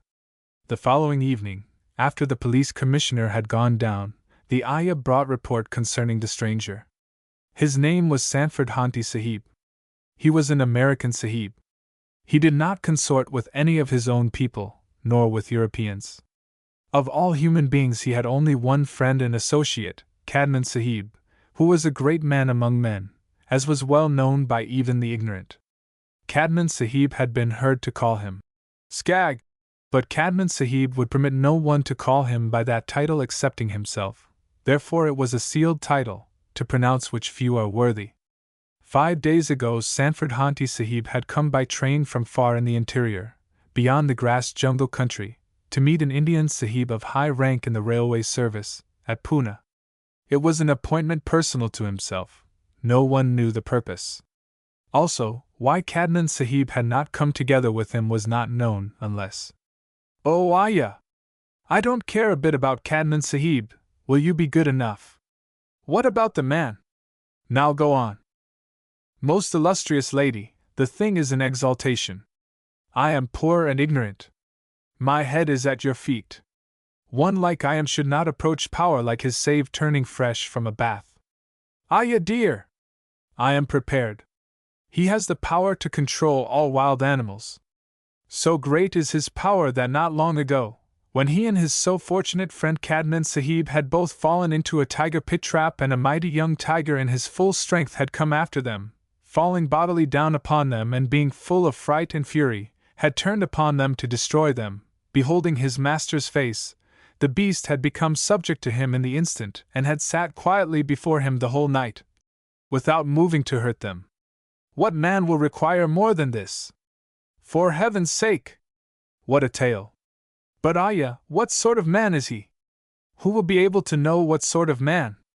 Is it not enough? We require much more than that. Lady, I, who am not as you are, I have not bathed since dawn. Surely calamity will fall on me, if I set my tongue to the nature of such an one. If he is holy, then he will be willing to help. The knowledge of him among men is that he is that. Then, ayah, I will take the danger of calamity away from you, for I have need. Speak. It is known that he resembles the Most High Masters themselves, in that he is always kind. And yet there was a strange saying, that he permitted his friend Cadman Sahib to destroy the head of a mighty serpent who had feasted upon the creatures and children of a grass jungle village. Now these things could not both be true at the same time, unless he had taken a vow to protect the children of men. In that case, his presence in the land was a benediction beyond the benediction of 20 years of full rains. He might even be one of the high gods, incarnated to serve Vishnu the great preserver, if what they said was true, that he had been recognized by Nila Deo, the blue god, king of all the elephants, in his own place. Then, fasten it all into one word. That he is a very great mystic. Not one of the yogis who are unclean and scrap-fed, but a true mystic, a master and an adept in one of the greatest of all powers. Have no fear. I alone shall carry the burden of speaking. Since there are few more potent benedictions than have no fear. The ayah withdrew in deep content. While Skaggs sat in the tent next day, the police commissioner's wife said to him, I have learned that you are a wonder man. That is a mistake. Is it true that you and a friend spent the night in a pit trap with a living, unchained tiger and that he did not hurt you? A part of the night, yes. Will you explain it on any ordinary grounds? Maybe not quite ordinary. I traveled several years with a circus in America, and I learned to handle animals, especially big cats of different sorts. How do you do it? A man does it by first mastering the wild animals in himself. Then he must have learned never to be afraid. Is that all? He must always be fair to them. I mean, he must never take advantage of them, never do anything to them that would make him fight back, if he were in their place. I am thinking what a difference there is between your standpoint and that of the hunters of wild animals I know. But tell me, have you ever been afraid? Yes, once. Really afraid? Yes. I want to hear about it some day, if you will be so good, but first I want to tell you a story of fear, two kinds of fear. There has been no one I could speak to, and I am in need of help. I would like to help you. Tell on. Do you know much about hyenas? I know they are the most unclean of all beasts. I have never heard that they are dangerous to men. Sometimes they are. Only a little way from where we sit in this jungle, a woman was killed and eaten last year by a hyena. But I am not afraid for myself. I have said my fear is of two kinds. First, I am seriously concerned for the children, especially the baby. She is frail at her best, and if it were not for her long afternoon naps, I am unwilling to think what would come to her just from the sort of thing which has been happening. She is highly organized, and one has heard that any kind of nerve shock is most dangerous to such children. Then, there is a different kind of fear, quite different. It is for her Great Dane dog. Won't he charge them? That is the most awful part of it. Of all creatures I have ever known, I may as well say of all people I have ever known, he has the most splendid courage. One night in every week he is taken to Banna's own quarters, so that his master shall not be disturbed. The change seemed to relieve him, at first. But one who had not seen could never conceive how gradually, through the long, long nights, I have watched his almost superhuman courage, breaking. Skaggs opened his lips to speak, but she put up her hand. This is hard to tell because I have never known that I could be afraid. I have always supposed that I had perfect courage. But while Nell's courage has been in the wrecking, my own has been wrecked, quite. Her voice was very low and very bitter. I don't believe it's as bad as that. She glanced up and smiled the slow smile of extreme age upon extreme youth. My husband, the police commissioner, has hunted in India more than 20 years, some of his friends longer than that. I suppose they are as familiar with the natures and doings of most animals in this country as foreign hunters can become. But of course the natives know jungle creatures even better. We have two servants born in these hills, my ayah and Banna the old cook. I have much from both of them. But my experience here in this tent has, as the natives would say, established it all in me. You will have heard that hyenas are almost always the scouts for tigers. Yes, Mr. Cadman told me that. Jackals run with them. The hunters say that between the hyena, whose stench is beyond description awful, and the jackal, whose stench is strong dog, they obliterate the tiger smell and so prevent the desperate panic coming in time to the hunted creatures, who fear the tiger more than anything. Hyenas in captivity do not smell so exceptionally bad. One has heard that all flesh-eating animals in captivity are fed clean meat, reasonably fresh. They are, and for the moment I forgot their reputation, that would make a difference. It is claimed here that they eat only two kinds of flesh at once, human and dog. They say that the hyena entices and betrays to the killing, the tiger kills and eats his fill, then the jackals come in and leave only bones and tendon stuff for the hyena. This is what he devours as soon as it is old enough to suit his taste. Are all these animals here in this jungle? Plenty of jackals, but the tigers have been killed out of all this part of these Ghats by the European sportsmen of Bombay and Pune. The hunters disregard hyenas, so there are many left, with no killer to kill for them. That might make them dangerous. And they will tell you that when a hyena is forced to kill for himself, he invariably hunts for a dog. It has become very important to me that dog flesh is their first choice. And dogs never fight hyenas, never even to defend their own lives. They may bark or howl while the hyena is some distance away, but as soon as it comes near they are silent, and when it approaches them, they simply cower and submit. Not only that, but it is beyond question that hyenas have the power to call dogs to them. For 5 weeks I have been alone in this tent 6 nights and every week all night, with 2 children and the Spartan soul of Nels the Great Dane dog, and I have seen and I have heard the process of the hyena's lure. That is what I want to hear about. You shall hear, but will you be good enough to remember, please, Nels is no average dog. There is nothing better in lineage than his. Also, he is a thoroughly trained hunting dog. My husband, the police commissioner, has used him in hunting tigers and cheetahs, black panthers and leopards of the long sort, the big black bears of Himalaya and jungle pigs, which we call wild boars at home. To different famous hunting districts of the country he has taken Nels, on many hunting furloughs, and Nels' courage stands to him and to his friends, the very last word in courage. I have often heard him say he does not know a man with courage to equal that which has never once failed in Nels. I should like to know that dog. You shall certainly meet him, and it may be you are the one to know him. I am confident no one does now. About the hyenas? The hyena has 3 kinds of call. The most common is the bark of a puppy. If you ever hear it, you will not wonder why mother dogs go out to it, to their death. Presently the bark breaks into a puppy's cry. It whimpers, then it climbs up into heartbreaking desolation, the wailing cry of a lost puppy. It snaps out in distraction futile little yappings, then it whimpers again, like sobbing. So on for hours. The next most common is a laugh, a harsh, senseless laugh.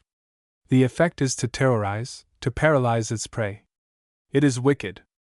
It climbs up into piercing, high falsetto tones, all maniacal. So insane that though one knows perfectly well what it is, it chills one's blood. This keeps on a long time, with variations. Every change seems worse than the last. But sooner or later it brings one up standing with a laugh impossible to describe, unless it is devilish, so clear, so keen, so intelligent, so beyond expression malicious. Toward morning this sometimes brings sweat. Oh, maybe not if one were alone, but with Nels, watching Nels, indeed yes. The last and least often heard, I mean they do not do it every night, sometimes not for several nights, sometimes they do all 3 in one night, is the cry of a little native baby, the cry of a lost baby, the cry of a deserted baby, the cry of a baby alone out in the jungle shadows and frightened to death. She stopped and lay quite still, seeming to forget he was there. And what then?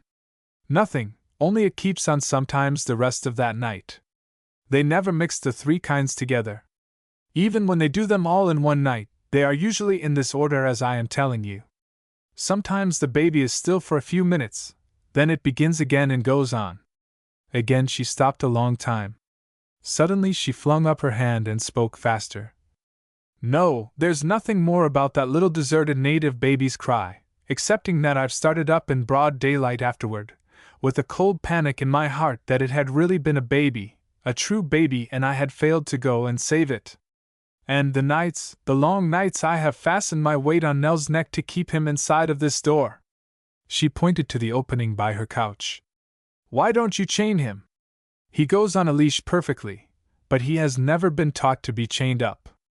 My husband has never permitted the servants to do it. I tried it here myself, but he suffers and cries, and that keeps both the children awake. It would jeopardize baby's life to force him. On account of the ceremony which occurred a few hours before her mother died, the servants believe she belongs to Nels. They claim that he acknowledges the ownership. I will admit that he behaves like it. She has often kept him back. He goes from this tent door to her cot yonder, to look at her. But always he comes back to the door. Some night my weight will not be sufficient. That is my fear. The situation is clear and I think I can manage it, if you will leave it to me for a night or two. These beasts must be kin to a big snake I met in the grass jungle country. My friend Mr. Cadman shot him. That was when I found fear. At that moment Skag heard the clear, treble tones of a child's voice. Nels S, Nels S, Nels S. And the veriest fairy thing his eyes had ever looked upon came flying in the tent door before him. Her head was a halo of gold made of the finest kind of baby curls. She was unbelievable. She was like a flame, beside the couch. This is Betty, our baby. The child lifted intensely blue eyes, and while Skag smiled into them, he was without words before the vivid whiteness of her face. She was sent with her ayah to the back of the tent for her nap. Then Nels came in. Skag had never seen such a dog. For size, for proportions, for power, for dignity, he was quite beyond comparison. This is Nels, one of the 4 greatest hunters in India.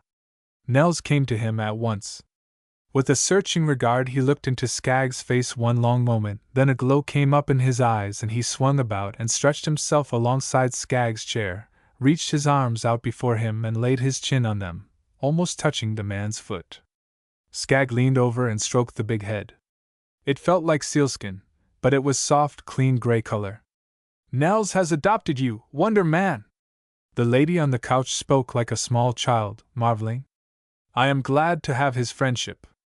But I wish, if you will excuse me, I wish that you wouldn't call me by that name. Skag is not my real name, but the few friends I have call me Skag. I'd be pleased if you would call me that. That's very nice of you, but do you much mind? I like Wonder Man better. I don't believe I quite understand why. Partly from things I've heard about you, but rather more on account of what I've seen just now. I fancy the natives are not far wrong and you are a Wonder Man to them. If you do this sort of thing, delivering people who are in danger of their lives, and getting the devotion of creatures as hard to win as Nels, I can see that you are going to have a great reputation in this India. And you are not to be in the least disturbed if I call you Wonder Man. I am believing the title is prophetic at least. What I'm doing for you is only what any man would do. If you hear me outside tonight, don't be startled. I'll get the beast as soon as I can. If there's more than one, I'll stay around till they're cleaned out. Soon after dusk Skag circled out into the jungle. He carried one of the best hunting pieces made and plenty of ammunition. Taking a position in sight of the tent on the jungle side, he waited. Within half an hour a little puppy began to bark. No man alive could ever know it was anything but a puppy. It yapped and whimpered a while and then it began to get frightened. He moved toward it, but it stopped. For several minutes there was silence. Then another one began back of him. He slipped through the shadows with the utmost caution, but before he got near it, it also stopped. This occurred several times. At last, away in another direction, a wild, grating laugh broke out. He turned at once and moved carefully but swiftly to come in range between it and the tent. This laughing was torture. It couldn't stop. It was insane. He thought it would never be done. In a few minutes it was important to have it done. She had said it was to paralyze its prey. It was enough to paralyze anything. Then he jumped. Now that was devilish. But he was coming closer to the sound and getting interested, when it stopped. So he followed it from place to place. Always, when he got near possible range, it stopped. Always it began in a few minutes in some other spot. There might be a dozen. And a woman, alone with 2 children and a dog, had endured this 6 nights out of 7, night after night all night, for 5 weeks. Near morning, toward the front, a sick baby began to cry. While he made his way around, his steps quickened to the very urge of its need. He was quite near the tent when, a clear, high, agonized shriek. It was the girl. And he ran. There was an instant when he did not realize anything. He just saw, 50 feet from the tent, the Great Dane dog, his head low, almost touching the ground, moving slowly, step by step, with a long, slender, white figure dragged bodily on his neck. Then he heard, "Roger! Keep back! Take care of baby! Nels, Nels! Nels, you must listen to me! Nels!" He caught hold of her and the dog at the same moment. "Don't let him go! Don't let go of Nels!" "All right, I won't. Now will you go back to the tent, please? I've got Nels. I'm going with him." "No, the thing has happened. I tell you, he doesn't even know me. Why do you want him to go at all?" "Because they keep out of my range, alone. He'll lead me to this one. I'll take care of him. Now go, will you please go back?" "I don't." A frantic scream from a boy's throat, and in the same instant the lifting cry of a younger child. Clear in the door space of the tent, behind them, two little figures clung together in the opening, and just at one side, close to the children, a dark, ungainly shape. Skaggs sprang 3 jumps toward the opposite side, dropped on one knee and fired. The shape bounced up, crumpled over and lay still. They both ran to the children. Skaggs had just made sure the beast was dead, when he heard, "Nels, Nels, he is gone! If you'll shut the door safely, I'll take care of Nels. It won't fasten, but I'll stay." The Great Dane was not in sight, but Skaggs knew the direction. He ran almost upon them. Nels stood, but crouched toward the ground. A shape rose against him, above his shoulders on the other side. Skaggs slipped around to reach it without hitting the dog. In the same instant Nels took a blow from the jungle beast's head. The two swerved over toward one side. Skaggs set his gun muzzle against the hyena's neck. He could see that much, and blew it away from him. There wouldn't be much danger, but it was dead. Then he knelt, his hand instantly wet at Nels' throat. But the blood was not gushing, it was streaming. He put his arms underneath to lift him, but couldn't do it alone. There was nothing to do but go for the girl. "I'm sorry. I need your help. Dare we leave the children a minute?" "Yes, baby is falling asleep, and Roger is brave, he will watch her. Tell me, is Nels killed?" "No, I think we can save him. But we must be quick." She was by his side running, as he added, "I know how to do it, when we get him to the light." They worked together and it was all they could do, but they got Nels into the tent. She brought the materials he asked for, and while he stopped the flow of blood and dressed the wound, she went to the baby. When he rose, she was leaning over the child. "I'm afraid something has happened to her. Her face is strange, her breath is not right. I wish Aya would come. I don't know a thing about babies. Is there a doctor near?" "Not this side, Puna. I can go after him."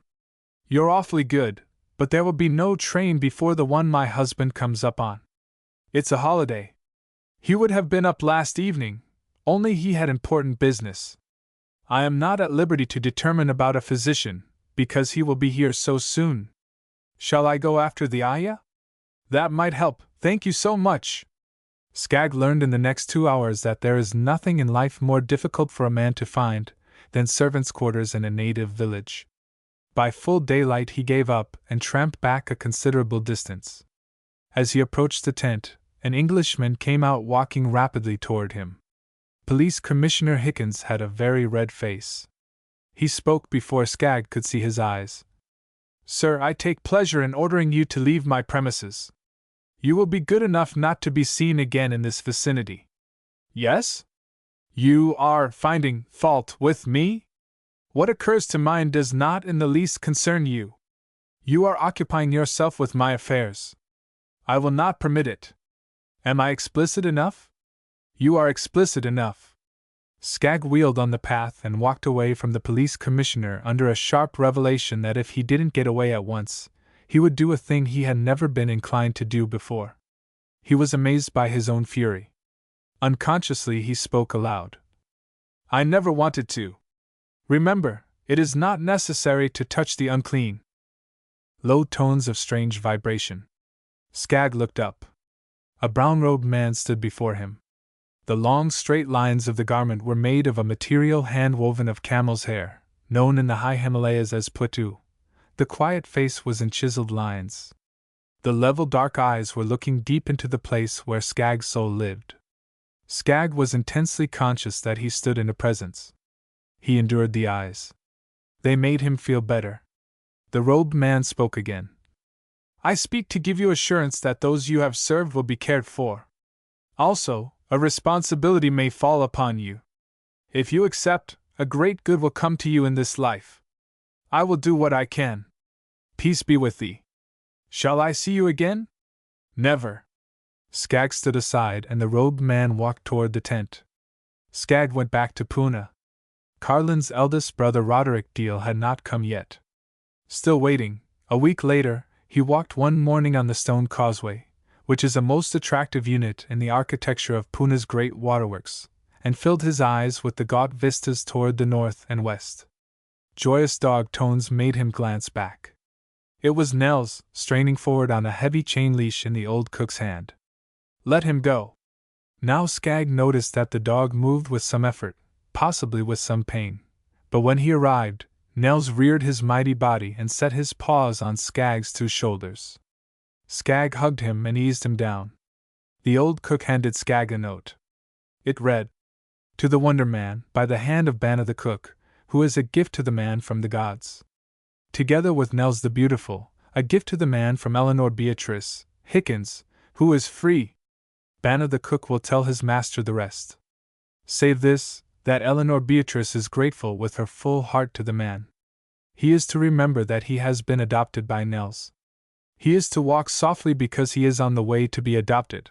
Of course it is past belief, but also it is past question, by the mightiest of all mystic orders, whose messengers have accomplished this thing.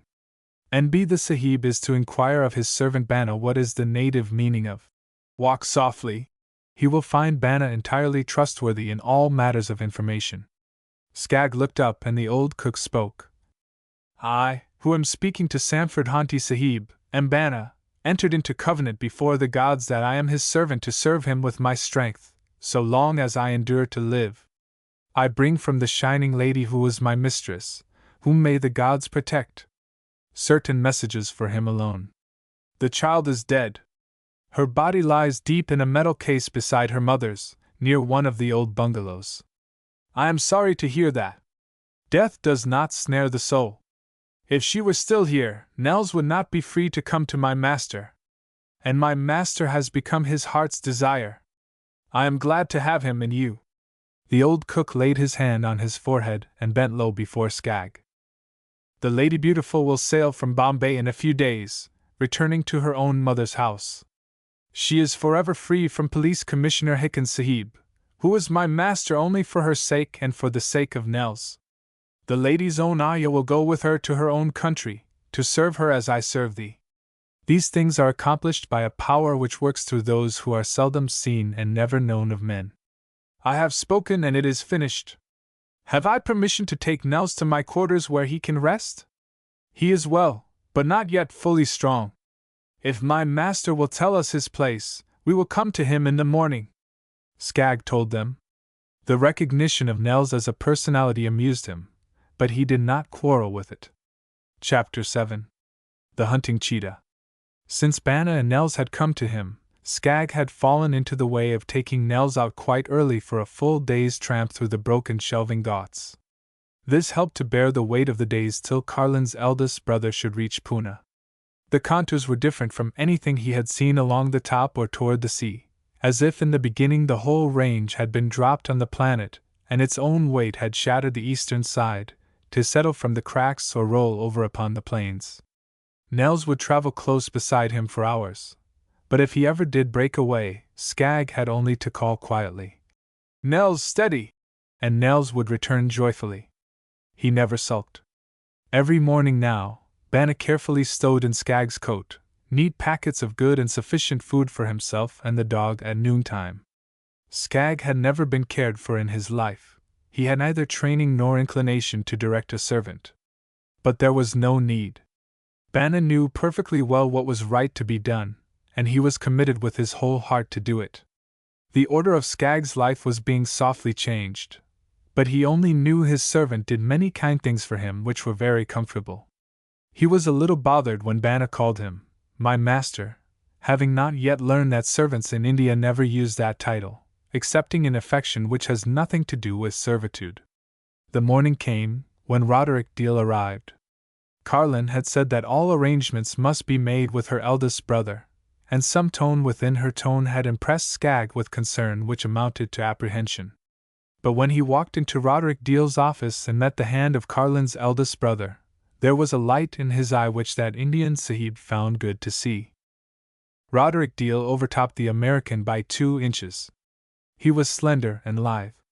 His countenance was extraordinary to Skagg's eye for its peculiar pallor, as if the dense black hair cast a shadow on intensely white flesh, especially below the temples and across the forehead.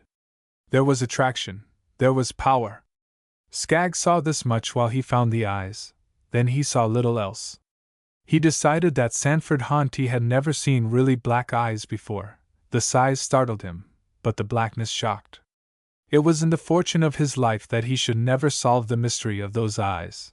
Skagg felt the impact of dynamic force, before he spoke. "You will not expect enthusiasm from me, my son, when as the head of one of the proudest families in all India, I render official consent, upon conditions, to your marriage with my sister Carlin. You are too different from other men." Skagg had something to say, but he found no words. "You are to be informed that the only sister of 7 brothers is a most important person. She is called the Seal of Fortune in India, which is to say that good fortune for all her brothers is vested in her. If calamity befalls her, there is no possible escape for them. This is the established tradition of our Indian ancestors. We smile among ourselves at this tradition, as much as you do, but there are reasons why we choose to preserve it, among many things from those same Indian ancestors. We have no cause to hate them. Hate is not in our family as in others of our class, but we never forget that it is our class." The brooding pain in the man was a revelation. Carlin had said, "There are things you must understand. You are already aware that we are English and Indian. But you do not conceive what that means. It is my duty to speak. All life appears to me first from the English standpoint, but you see the shadow of India under my skin. All life appears to my sister first in the Indian concept, but you will not easily find the shadow of India under her skin. We have one brother, darker than the average native. Are you prepared to find such color in one of your own?" The question was gently spoken, but the eyes were like destiny. "Any child of hers will be good to me," Skagg answered softly. A glow loomed in the blacknesses and Roderick Deel flashed Skagg a smile which reminded him, at last, of Carlin.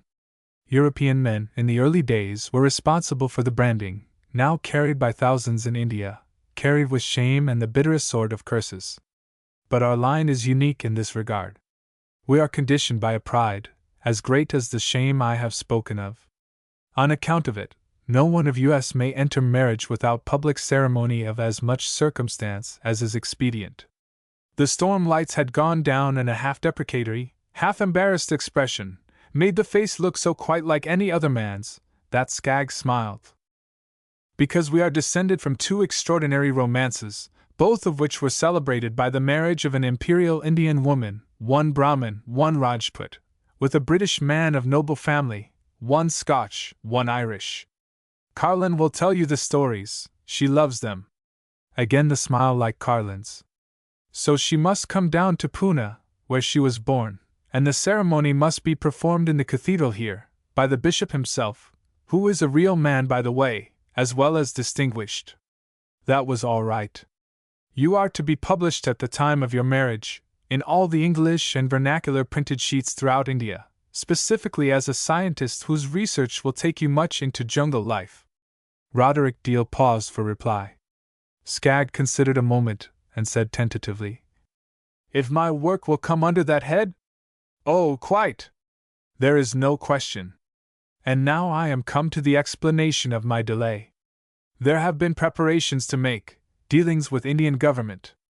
As you will understand, government would be entirely unapproachable by any man himself desiring such an appointment. But influence is able to set in operation the examination of his records, and if they are good enough, the rest can be accomplished. Carlin convinced me that you would make no serious protest, and I am assuring you that these conditions are really good fortune to you. But they are imperative. It must be this way or not at all. Skagg was given opportunity to speak, but he had nothing to say yet. You must enter the service of Indian government in the Department of Natural Research.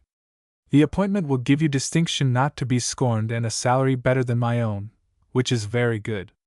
After a moment's thought, Skagg said, Will it tie me up? Not in the least. On the contrary, it will make you free. What about my obligations? Your obligations will be entirely vested in reports, which you will turn in at your discretion. I understand that you already have materials which would be considered highly valuable. Also, I hear that you have fallen heir to Nels, the great hunting dog. Of the four that are well known, he is easily the best. And he is young. He will bring you experiences out of the jungle such as no man could find alone. What the Indian Research Department wants is knowledge of animals. That's exactly what I want. Your department will facilitate you immensely. I speak positively, because the initial work is finished. There remains nothing but that you shall come with me to the department offices and become enrolled. However, not before you are properly outfitted. My tailoring house will take care of you. A uniform? Not a uniform exactly, but strictly correct, rather military, but more hunting, perfectly suitable and very comfortable. You'll be quite at home in it. It's the sort for you. The eyes measured Skagg's outlines appraisingly, but betrayed nothing. We have not finished. The matter of clothing is adjacent to another not less important. A foreigner in this country is nothing better than a wild man, without a servant. I have one. Skagg spoke with inward satisfaction. Banna the old cook, who did serve police. Not Police Commissioner Hickens Banna? Yes. How? He came to me. Did you negotiate with him? No. Then will you kindly tell me, why? I do not know. There was a marked pause. The eyes had become wide. Well, really, are you the sort of thing I've been hearing about? Roderick Deal's expression was kindly quaint, and Skagg answered the look rather than the words. How should I know what that is? You have astonished me. And I am pleased. From Bombay to Calcutta and from Himalaya to Madras, you will find no more valuable man than that same Banna. He is called old, but he is not old. If you have noticed, the term is always spoken as if it were one with his name, because of his learning. He is the man of men for you. How did he come to you? He brought Nels with the note that the dog was a gift. When he spoke, he said he was committed before the gods to serve me as long as he lived. How did his voice sound? A queer, level tone. There is no doubt. It is enough for one day. The words were spoken with almost affectionate inflections. Skagg was puzzled. Roderick Deal stepped to the door and spoke to a servant. Returning to his seat, he smiled openly into Skagg's eyes before speaking. Now you will come with me. We must lose no time. Yes, I want to get back to Herta as soon as I can. Not before the monsoon breaks. It is due any day now, any hour. Till 10 days after it has broken, no sane man will take train. I want to get back. I think I will risk it. You will pardon me, you are not allowed. The tone was perfect authority. The eyes smoldered, but the lips smiled. You are not used to be in any way conditioned, I understand that. But I am not willing to be responsible to my only sister for the smashed body of her one man. Oh, I assure you not. And you may one day grant that the guardianship of an elder brother is not a bad thing to have. Why, I beg your pardon, but of course you are not here long enough to know the situation. He stopped abruptly and looked away, considering. I will put it in one word and tell you that one moment any train, on any track, may be perfectly safe, and the next moment, it may be going down the cut with half a mountain. Again, we exercise the utmost care in all bridge building, with no reservation of resources, but almost every year a bridge or more goes with the crash. The crash? The reason why we say the great monsoon breaks is not because itself breaks, but because, whatever happens to be underneath, you understand. The floor of protest had dropped away. Skaggs' face said as much. The tailors will need till the rails are safe to get you fitted, and before the monsoon comes, I suggest that you take your hunter up into the Cheetah Hills. Cheetahs are not supposed, by those at home, to attack men. Many of them will not, but they are unreliable. The forfeits they have taken from unbelief have made them a bad reputation among the English. The cheetahs I have seen in cages have been mild compared with tigers. Cheetah kittens are snared and broken at once by hard handling, meaning that it is not the cheetah himself, but what is left of him, one sees either in the kennels of the princes or in the foreign cages. You will remember my warning about his character? Thank you, yes. Good. I have known men to prefer not. Then you will carry yourself alert in any kind of jungle. If you sight a cheetah, be prepared, he may not attack. He may. Few men have eyes good enough to follow him after his first spring. One should be a perfect shot, are you that? I am a good shot, but I don't like to kill animals. Then I am the last man to commend you to the Cheetah Hills, if it were not for Nels. He is entirely competent to take care of you, unless in one possible emergency. They sometimes, but rarely, work in pairs. If ever the dog should be occupied with one and another should be in sight, be sure your unwillingness to kill does not delay you to the instant of charge. You imply that it is necessary to carry a gun in any kind of jungle, always? Always wise, of course, but I consider it less imperative just now, because the animals are not what we call fighting. They are waiting for the great monsoon. So, you might take your dog up into the Cheetah Hills. I don't see how a dog.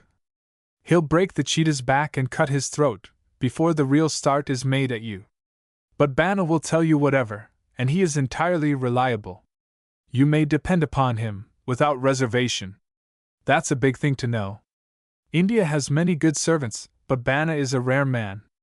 The unquenchable fires in Roderick Deal's eyes began to feed upon some enigma in Skaggs' own. He endured it a moment, and then interruption became expedient. Does the monsoon come on schedule? It does. What is it like? It is as much an experience as a spectacle.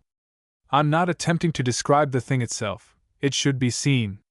But across the southwestern part of India, it includes the procession of the animals. All animals from all covers, running together. There is something like that in the far north of America, Skaggs said.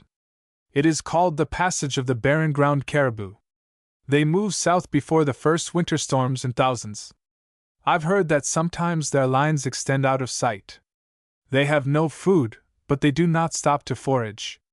Our northern hunters say that nothing will stop them. That's interesting, immensely. I've not heard of it. But I didn't mean to interrupt you. Our creatures move in a trance of panic, straight away from the coming rains. I say a trance, because they appear to be oblivious of each other. Hunter and hunted go side by side, without noticing. The drive of Skaggs' light quest was working in him, as if nothing had ever given it pause. Do they go fast? The timid and lumbering come out first, hurrying. They increase in numbers, all sorts, and run faster till those near the end go at top speed. It's a thing to see. Bana will tell you when and where to watch it, but be careful and get under good roofing in time. And then, after the tracks are set right, if you must reach Herda in order to come back with Carlin, man, God help you if you do not give my sister the best of your gifts. Why, I belong to her. Their hands met, and Skaggs' soul rose up without words, to answer a white flame in the inscrutable eyes. Early the following morning, Sanford Hanti Sahib said to his servant, Bana, what do you know about cheetahs? Such little things as a man may know, Sahib. Are you willing to give some of it to me? All that I am and all that I can belongs to my master. Is that the regular? Nay, nay. It is right for my master to consider that I serve him not for a price. This is true service, as men in my land bring to things holy. Those who serve for the weight of silver render the weight of their hands. I don't want you to begin thinking that I'm holy, though. You understand that. There are meanings which will appear to the Sahib in time. It is not suitable that they come from me. But this much may be spoken, if my master serves in a great service, then I, who am a poor man and ignorant, may give something if I serve him. If that's what you mean, it's all right. Then we won't go out this morning, Nels and I. It'll be the time to get some of that little knowledge of yours about cheetahs. It seemed to Skag that the uncertainty about just why Banna had come to him was cleared away, and there was a dignity about the man which he liked. It was all right. Sanford Handi Sahib should not go to find cheetahs before he knows his dog. Banna began. Just what are you getting at? My master is a preserver of life and Nels is a great hunter. I've thought of that. Is there any danger that he will kill when I don't want him to? Sahib, I, Banna, have known Nels since he was a puppy. I have seen him take his training to kill. Therefore I believe he will quickly be taught to work together with my master, who is his heart's desire. This is the chief thing, that my master is his heart's desire. But also I know, he will kill when there is need for him to kill. Does he ever fail? If he had ever failed, he would not be here. The police commissioner Hikkan Sahib, to whom may the gods render his due, has many times set him in the teeth of death, when occasion could be prepared, always. He did not fight the hyena. Now the Sahib speaks of an evil thing. For that reason he was made to live in a tent in the jungle. But what? The hyena is evil itself, and a dog has no hope in him to fight with it. We may not speak a name in the same breath of common judgment, but I say that the living fear in a man's body made secret covenant with the knowledge of this fact, because the man had long desired that Nels should die. The Lady Beautiful and his small children, all together, I say they were made to live in danger, that some hyena might destroy Nels. Only Banna's voice showed feeling as he finished. So that's what I interfered with, and that's why he let the dog be given to me. It is straightly spoken. But the Sahib will not hold Nels less for courage or for power? There is not one to equal him. Banna will put that hope into Nels against when he hears a hyena. That will be with the good hunting piece in my master's hands at first, to teach him confidence. Then he will fear, not anything on earth. Then it will be all like the Cheetah Hills to him. Sahib, it is more satisfying than food. Where are the Cheetah Hills from here? South and west, not the way the Sahib has gone before. You haven't told me about them before. Because Nels was not come to full strength since his hurt. I'd hate to have him meet an accident. Tomorrow he will go safe. He rose up last night and listened to a hunting cheetah's cry. Are they close as that? Not to a European Sahib's ear, but to Nels, yes. Dil Sahib said you would tell me about the cheetahs. What I have of value is by the common wayside, but fortune causes wealth to flow down mountain streams for those who climb. There are several things to consider, Sahib. Skag was amused. He had not yet heard that only the ignorant teach without apology. As seriously as possible, he said. I am listening. Banna spoke gravely, his words falling like weights. That he is seldom seen, till it is too late, to prepare. He is treacherous. Where does he hide? In the large leaved trees which stretch their branches like that. And Banna held his arms out horizontally, one above the other, parallel. All right. That he is quicker than a man's eye. Skag waited. And that he is more deadly than the tiger. How is that? Because he is more quick. Because he is equal in power, even when he is not equal in weight. Because he fights not only for food, not only for life, but for the love of killing. Of all living things, he is the creature of bloodlust. He is the name of fear, incarnate. It would not be a good thing for my master to hear, nor for his servant to tell, the cheetah's ways with a body from which life is gone out. You've made a strong argument for the cheetah as a fighter, Banna, but you don't seem to stand much for his character. Who faces the hunting cheetah, Sahib, faces death. If the cheetah falls upon him from above, or comes upon him from behind, he will know death, but he will never know the cheetah. A hunter's first shot must do its work. He will not often have time to fire again. I've got that. But I don't quite see what chance a dog has with him. Only 4 dogs in this my land have any chance with him, Sahib.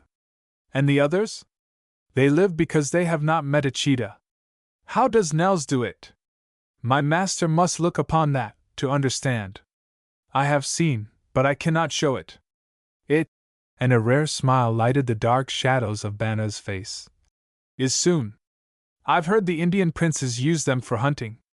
Yes, Sahib, many Indian princes keep hunting cheetahs as English Sahibs keep hunting horses. They go out after small things, and innocent, mostly deer, of all kinds, even the Nilgai, the great blue cow. Will Nels attack such things? Nels will not attack the defenseless. He has not been used for it.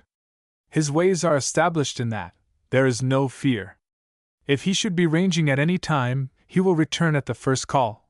But if he does not, my master let him go. Be certain Nels knows. That's good.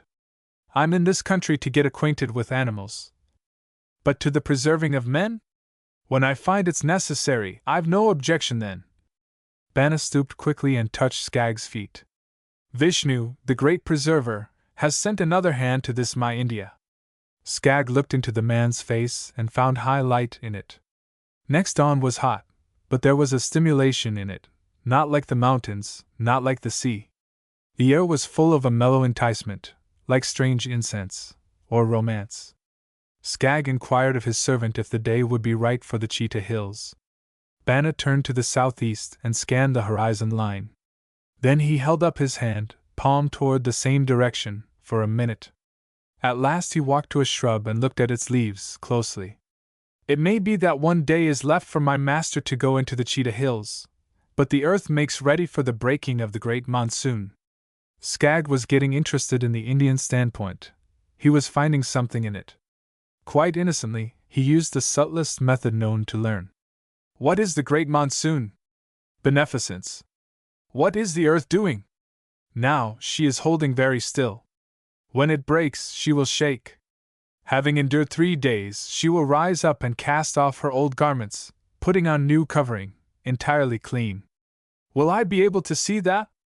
Nay, Sahib! The wall of the waters will be between your eye and every leaf. The wall of the waters. Like the tones of a bell far off, the words sank into some deep place in Skag. This day they would recur to him, and in the years to come, they would recur again and yet again. Swinging along out of Pune toward the Cheetah Hills, Skag was buoyant with healthy energy. His heart was like the heart of a boy. Consistent with his old philosophical dogma, this present was certainly the best he had ever known. Carlin was in it, as surely as if she were present. Roderick Deal had proved to be a man to respect, and to love, secretly. The guardianship of an elder brother. Looking back, he saw that Pune city was beautiful, lying close against the eastern side of the Ghauts, just as they begin to fold away toward the plains. No breath of plague or pestilence from Bombay could reach across the ramparts of that mountain range. The air was getting hotter every minute, but it was good. The vistas stretched far, all satisfying. Bana said the monsoon was close. Beneficence, the Indian idea of a deluge. He liked it all. They came up into the hills through some stretches of stiff climbing, and on the margin of a broad shelf Skag stopped for breath. The panorama behind had widened and extended immensely. The face of a planet seemed to reach from his feet across to the eastern horizon, descending. He sat down on a flat rock and Nels comfortably extended himself nearby. It was all good. The great golden jewel back in his heart, full of afterglows, Carlin. The finding of a real man. The ways, the reservations, the revelations of Bana. The beauty and character of the dog at his foot. Nels had lifted his head. His eyes were fixed intently on the empty white distances of the sky. His pointed ears were set at a queer angle. There was nothing unusual to be seen, nothing Skag himself could hear. He paid closer attention, and presently began to get a perfume. It was the great, good earth smell, richer and fuller every minute. Then Nels stood up and faced the southeast. Skag looked where the dog seemed to be looking. Along the horizon line he saw an edge of dark gray. No, the horizon line was cut. This thing lay against the earth as straight as the blade of a knife. Now Skag began to feel something in the air.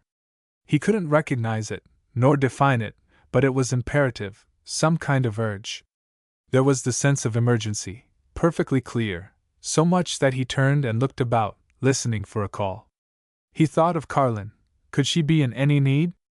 He was glad she wasn't here. This was a good place to get away from. Ah, that was it. The urge to run.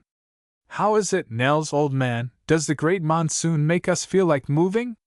Nels stood like a thing carved out of solid pewter. He did not hear. He faced the southeast.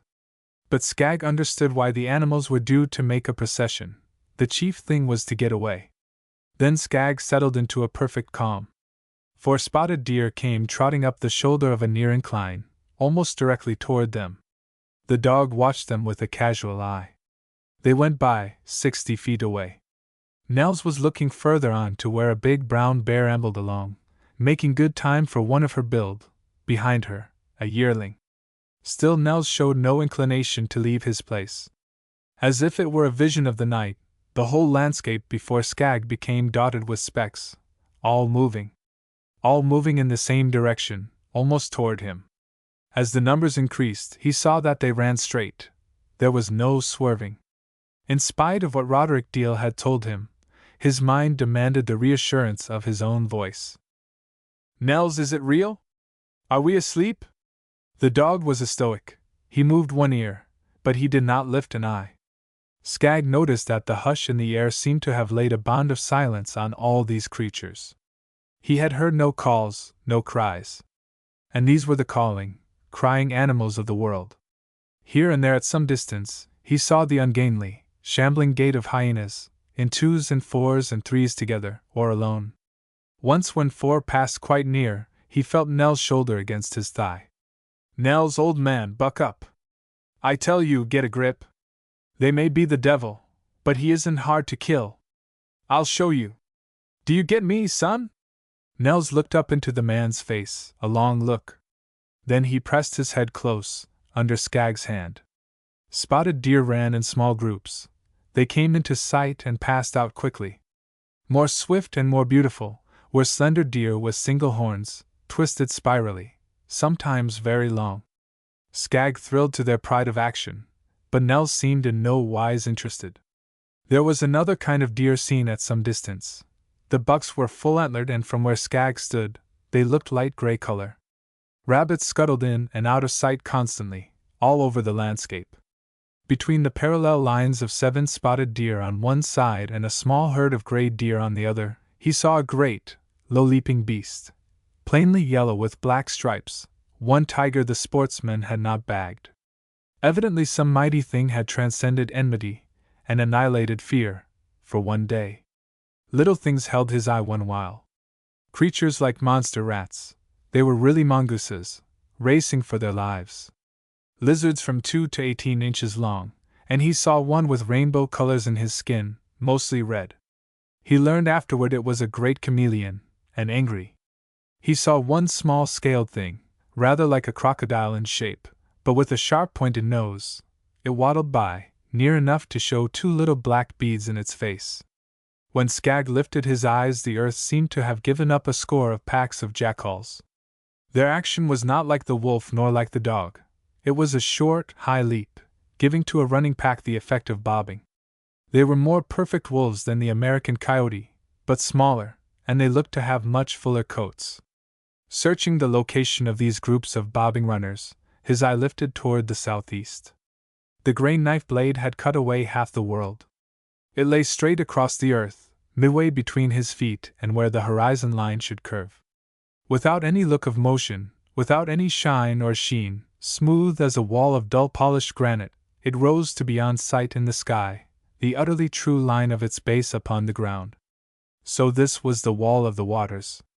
No man dare interpret it to any other man, but Skag found perfect awe. Then he grew very quiet, his faculties alert as never before. When he noticed the landscape again, the bobbing packs were gone. Slender spotted things in pairs and alone were leopards, leaping long and low. A great dark creature, going like the wind, was a black panther. Then he saw, right before him, the unthinkable. Majesty in miniature. A perfect East Indian musk buck, the most beautiful of living things. The wee fellow came on, leaping to the utmost of his strength, his nostrils wide, his lips apart, his eyes immense. He swayed a little, wavered and fell. Skag ran and leaned over him. The little heart was driving out the little life.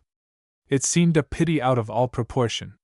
He held the tiny breathless thing tenderly, as if it were a dead child. So he laid it down reluctantly, at last, and straightened, to see a hunting cheetah coming toward him, not far away. He glanced down. Nels was not there. He looked all about. Nels was not in sight. Then the reserves in Skag's nature came up. All his training flashed across his brain. Every nerve, every muscle in his body, was instantly adjusted to emergency. There was no failure in coordination. He stood quietly watching the cheetah. It appeared not to have seen him. If it kept on, it would pass about 70 feet away.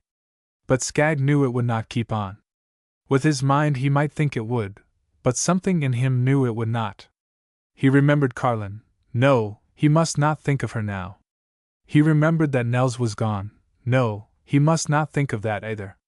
All the weapons he had were in his heart, in his head. He set himself in order ready. Recalling, while he waited, with what joy he had been ready to face the tiger that coughed near the monkey glen, to stand between Carlin and it, he was aware that now he faced a hunting cheetah as much for her. The cheetah stopped, and turning toward him direct, laid itself along the ground so tight he could see only a line of color among the grasses. There it seemed to stay. When a man deals with a cat, to allay fear or to establish any common ground of sympathy, he ought to see its eyes. While realizing this fact, Skag heard a piercing cat scream, some distance back of him. He had not heard sounds from any of the animals before. He found himself calculating whether the monsoon or night or the cheetah would reach him first. Changing sunrays had laid a sheen resembling silver upon the wall, not dazzling, but softly bright. After a while the cheetah showed, nearer than when it settled into the grass. The wall was moving forward surely as time, but the cheetah would reach him first. At last he saw 2 yellow discs. Then he worked with his power, his supreme confidence. He had never been more quiet, never more fearless in his life. The hunting cheetah moved toward him without pause, till he could see the whole body along the ground, the broad, short head, the wide, sunlit eyes. And while he sent his steady force of human kindly thought into those eyes, they narrowed into slits. In that instant Skag knew that the beast had no fear to allay, no quality of nature he could touch. It was a murderer, pure and simple. Then he thought of Carlin, of her brother, of Nels. He opened his lips to speak, but the name did not pass his throat. Carlin, Carlin! It was only a question of time, and Skag folded his arms. And high against the wall of the waters rolled the clarion challenge call of Nels, the Great Dane dog. The cheetah leaped and settled back. Skag turned to look the way it faced. A gray line flashed along the ground. Skag did not know it, but he was racing toward their meeting. The cheetah lifted and met Nels, body against body, in midair. Skag heard the impact. Nels had risen full stretch, his head low between his shoulders. The cheetah's widespread arms went round him, but his entire length closed upon the cheetah's entire length, like a jackknife, folding it backward. Skag heard a dull sound, the same instant with a keen cat scream, cut short as the 2 bodies struck the earth. When he reached them, Nels was still doubled tight over the cheetah's backward bent body, his gray iron jaws locked deep in the tawny throat. Sahib! Sanford Han, T. Sahib! Hi, Bana, this way! Bana came with a raincoat in his hand. Stooping to examine Nels a moment and rising to glance at the wall, he spoke rapidly. The Sahib has seen his Great Dane Nels kill a second cheetah in one day. There are 2 cuts on each leg. Also because Nels must not lose his strength on a fast journey to his master's place, I, Bana, will uncover mine honor in the presence of a man. And quickly casting his turban from his head, he proceeded to tear it down the middle. While he worked, he talked, as if to himself, in half-chanting tones. Men in my country do not, this thing, but I do it. Of a certainty Nels has accomplished that I could not, though I would. This night 2 cheetahs remain not, the gods witness, to destroy little tender children of men. And when the so insignificant cuts of Nels shall be presently wrapped with the covering of mine own honor, I shall be exalted not less. The gods witness. Then we returned swiftly into a safe place. This was no ordinary exultation. Skag's ears were wide open, and he heard grief and hate. How did you know where I was? He asked quietly. I heard the first cheetah's death cry, and I knew he was not far from you, Sahib. I thought he was pretty far, one little while. Skag had spoken, thinking of Nels. Bana searched his face while the look of a frightened child grew in his own. Again he stooped quickly and touched the man's feet. He had done it once before, to Skag's acute discomfort.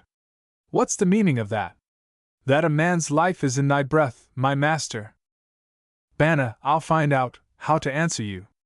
Then Bana laughed a low exultant chuckle, while he finished binding Nell's legs with a part of his own turban. It is well, Sahib, the fortune which never fails is thine. And now, if we are wise, we will run. Nels led, all the way, and they were barely under cover, when the earth indeed shook. The stone walls of the building rocked, the dull thunder of a solid, continuous impact of dense water upon its roof filled their ears. The light of the sun was cut off. Bana, you and Nels will camp with me tonight. This has been the hunting cheetah day of my life, and Nels is responsible that he didn't get me. My master is the heart of kindness. While Bana was busy later, Skag laughed. I'm remembering that you said Nels did it soon. How did he do it?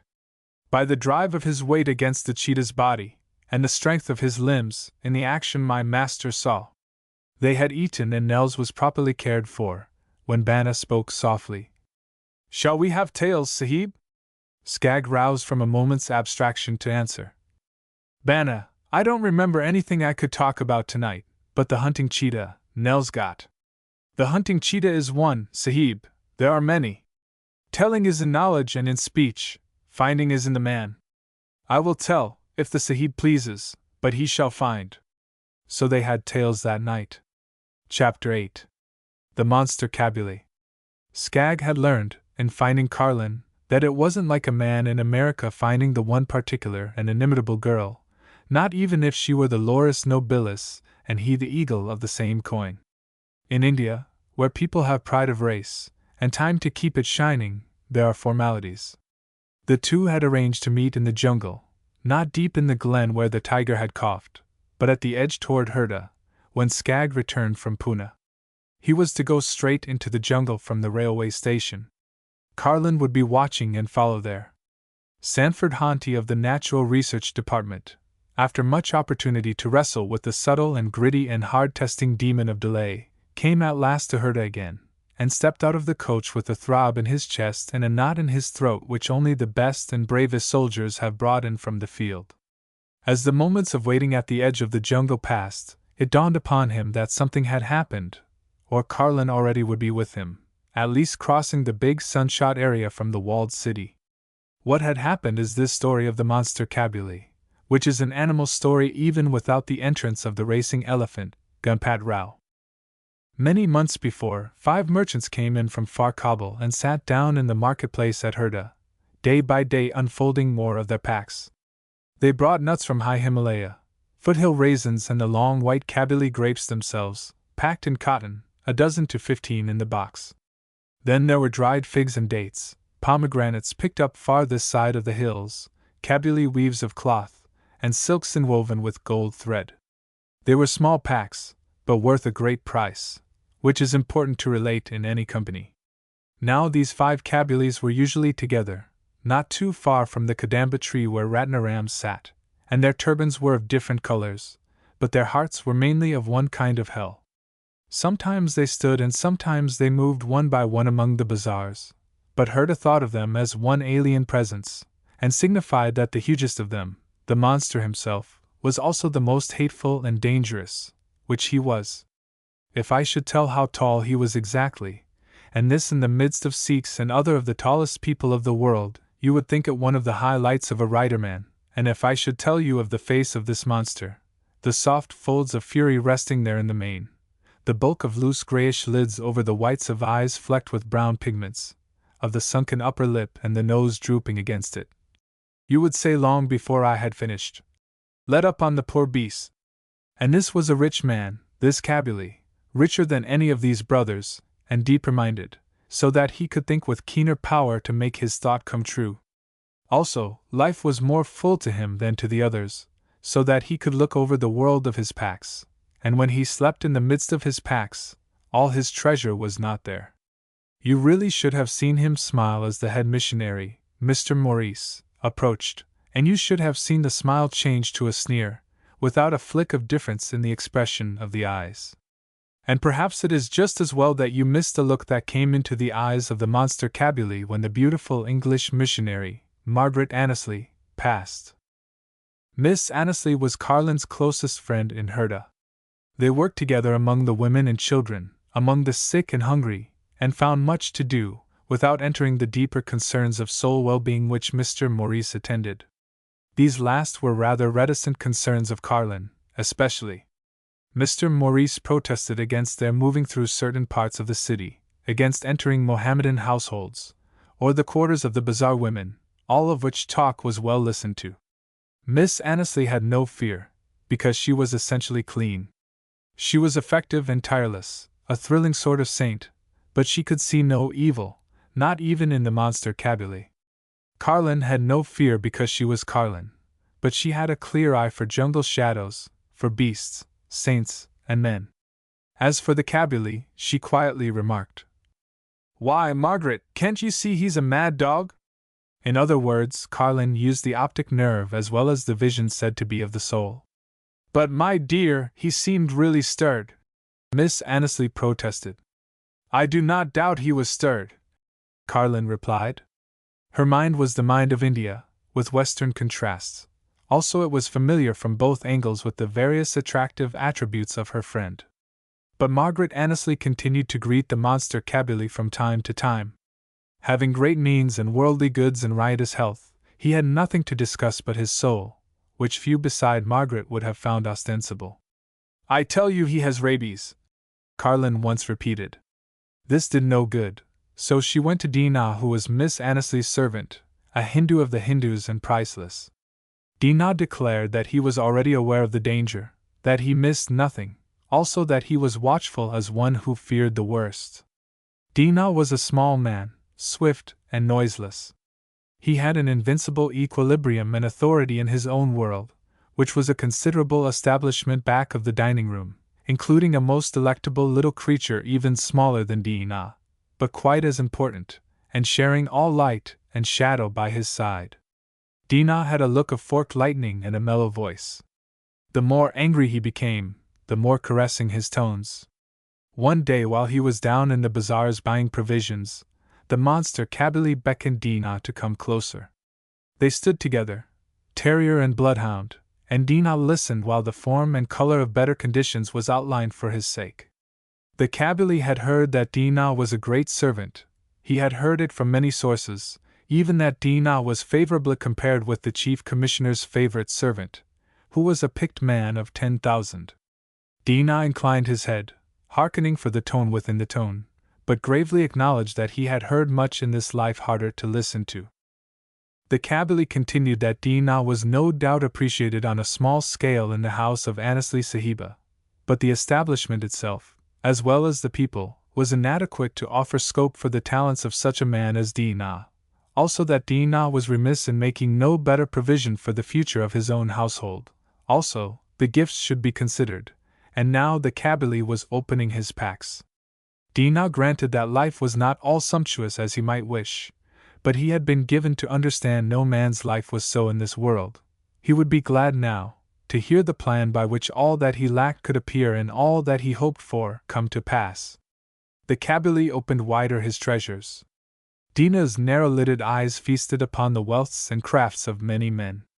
And the plan had to do, not with this night nor with the next, but with the night after these 2 nights were past, and Dinah's Sahiba and the Hakima, literally, the physician, which meant Carlin, were to be brought for the evening to the house of the Kabyle's friend, one Mirza Khan, a Mohammedan, whose soul also was in great need.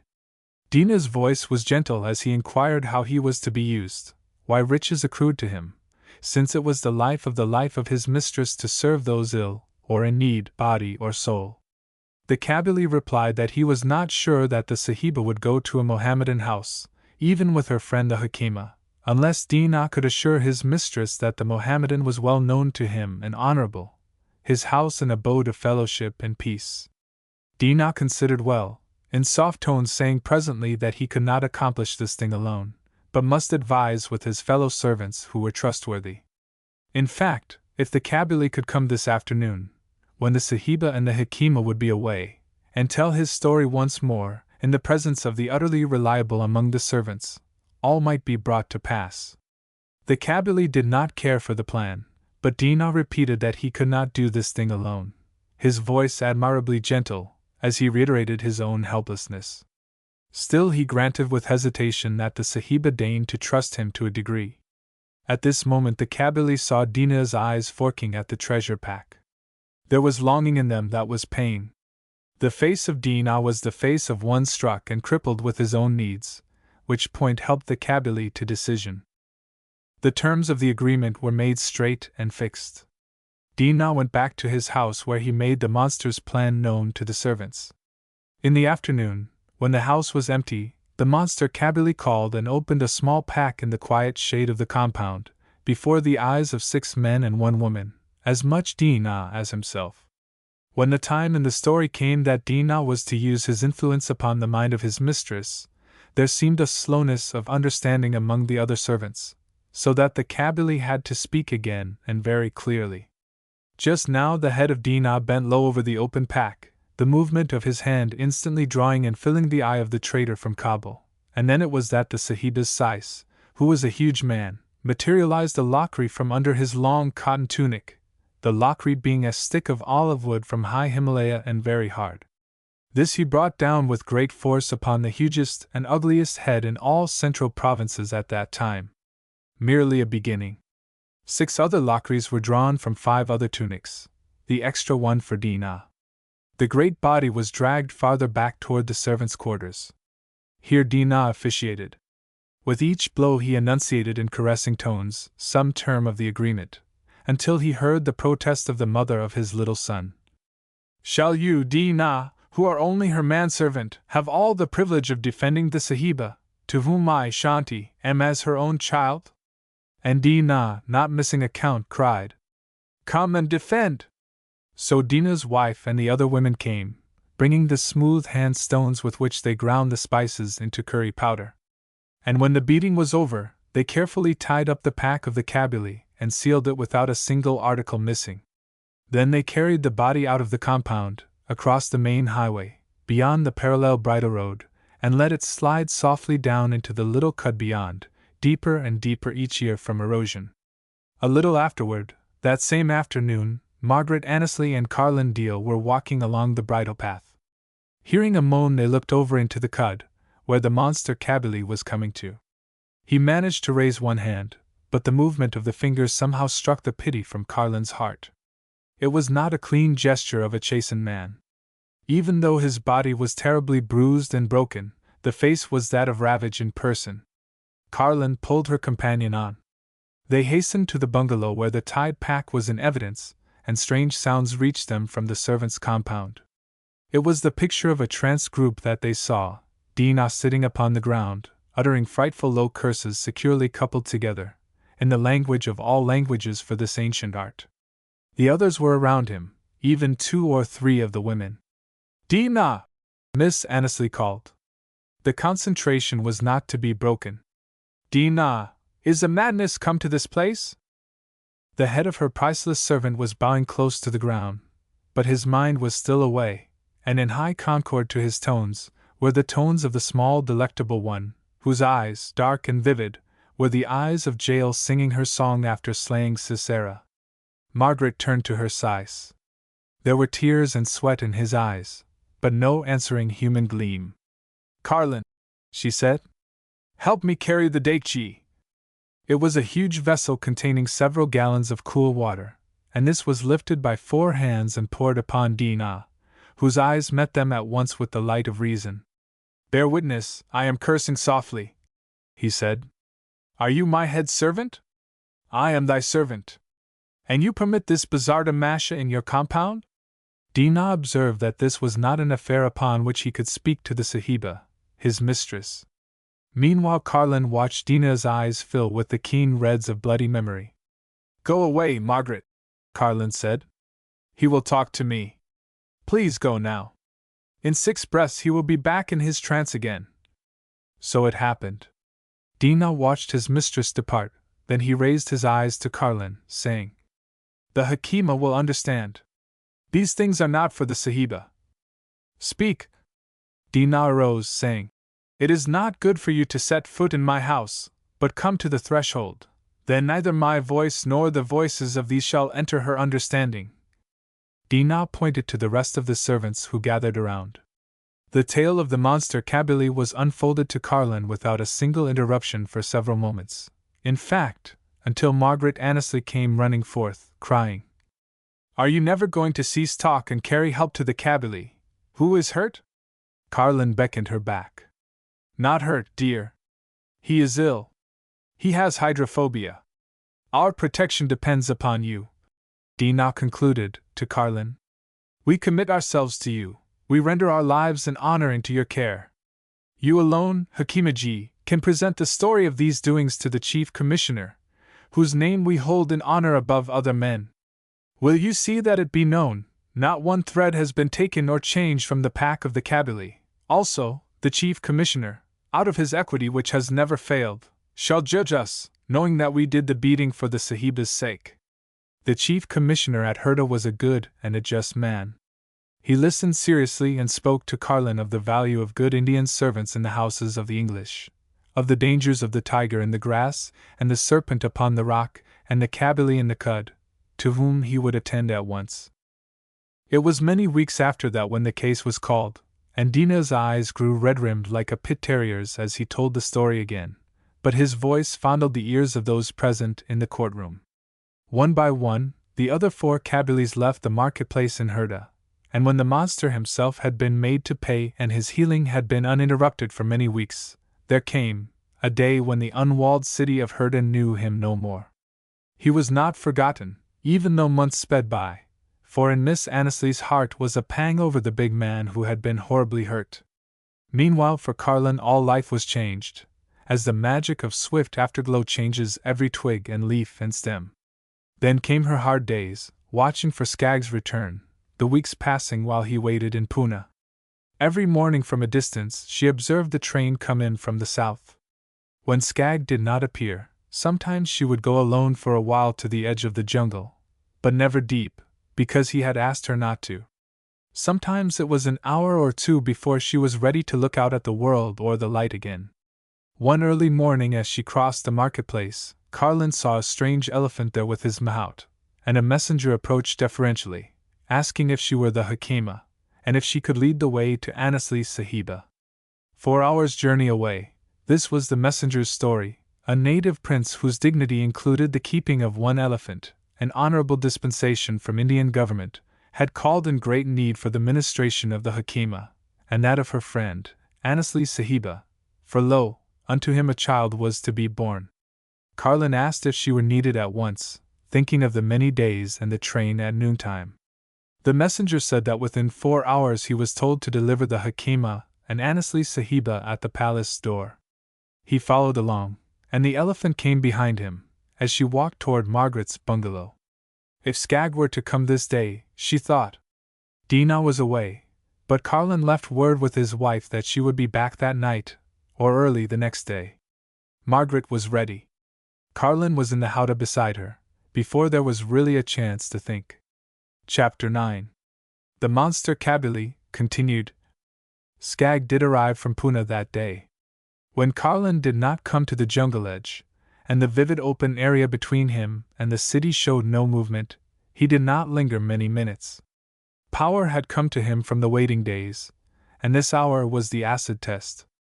All his life he had refused to look back or look ahead, making the now, the present moving point, his world, wasting no energy otherwise. In the long waiting days he had learned what many a man afield had been forced to learn in loneliness, that when he was very still, and feeling high, not too tired, in fact, when he could forget himself, something of Carlin came to him, over the miles.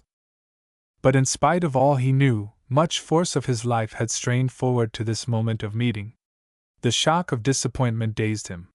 His first thought was that there was some good reason, but after that, the misery of faint-heartedness stole in, and he wondered the old sad wonder, if love had changed. Skagg hurried back to the station where he had left the Great Dane, Nels, with Banna, who would have to find quarters for himself. Nels stood between the two, waiting for his orders, and wheeled with a dip of the head almost puppy-like when the man decided.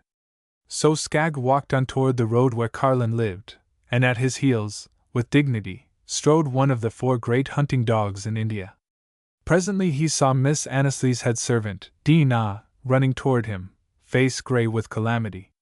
And now Skagg heard of the coming of the messenger with the strange elephant, and the black edging began to run about Dinah's tail, as he revealed the ugly possibilities in his own mind that the monster Kabili had his part in this sending.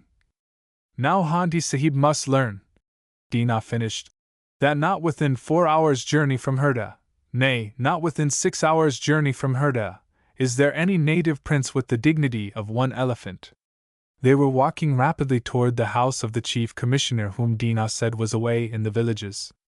Their hope of life and death fell upon the deputy commissioner Sahib. Always as he spoke, Dinah's face steadily grew more gray, the rims of his eyes more red. His memories of the monster were flooding in like the rains over old riverbeds, and there was no mercy for Skagg in anything he said. The deputy commissioner, a perfectly groomed man, leisurely appeared. He did not wear spectacle or glass, still there was a glisten about his eyes as if one were there. He came out into the veranda opening a heavy cigarette case of soft Indian gold. His head tilted back as if sipping from a cup, as he lit and inbreathed the cigarette. To Skagg he seemed so utterly aloof, so irreparably out of touch with a man's needs at a moment like this, that he could not have asked a favor or adequately stated his case. Dinah took this part, however. If there were drama or any interest in the tale, there was no sign from the deputy, whose eyes now cooled upon Nels, and widened. Presently he interrupted Dinah to inquire who owned this dog. The servant signified the American, and Skagg took the straight glisten of the Englishman's glance for the first time. "May I inquire?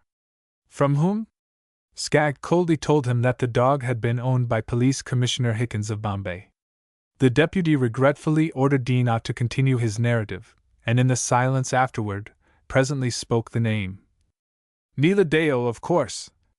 This meant the Blue God, the leader of the caravan, and signified the lordliest elephant in all India. The deputy, after a slight pause, answered himself. "But Neela Deo is away with the chief commissioner. Mitha Baba." There was another lilting pause. This referred to a female elephant, the meaning of whose name was Sweet Baby. The deputy capitulated.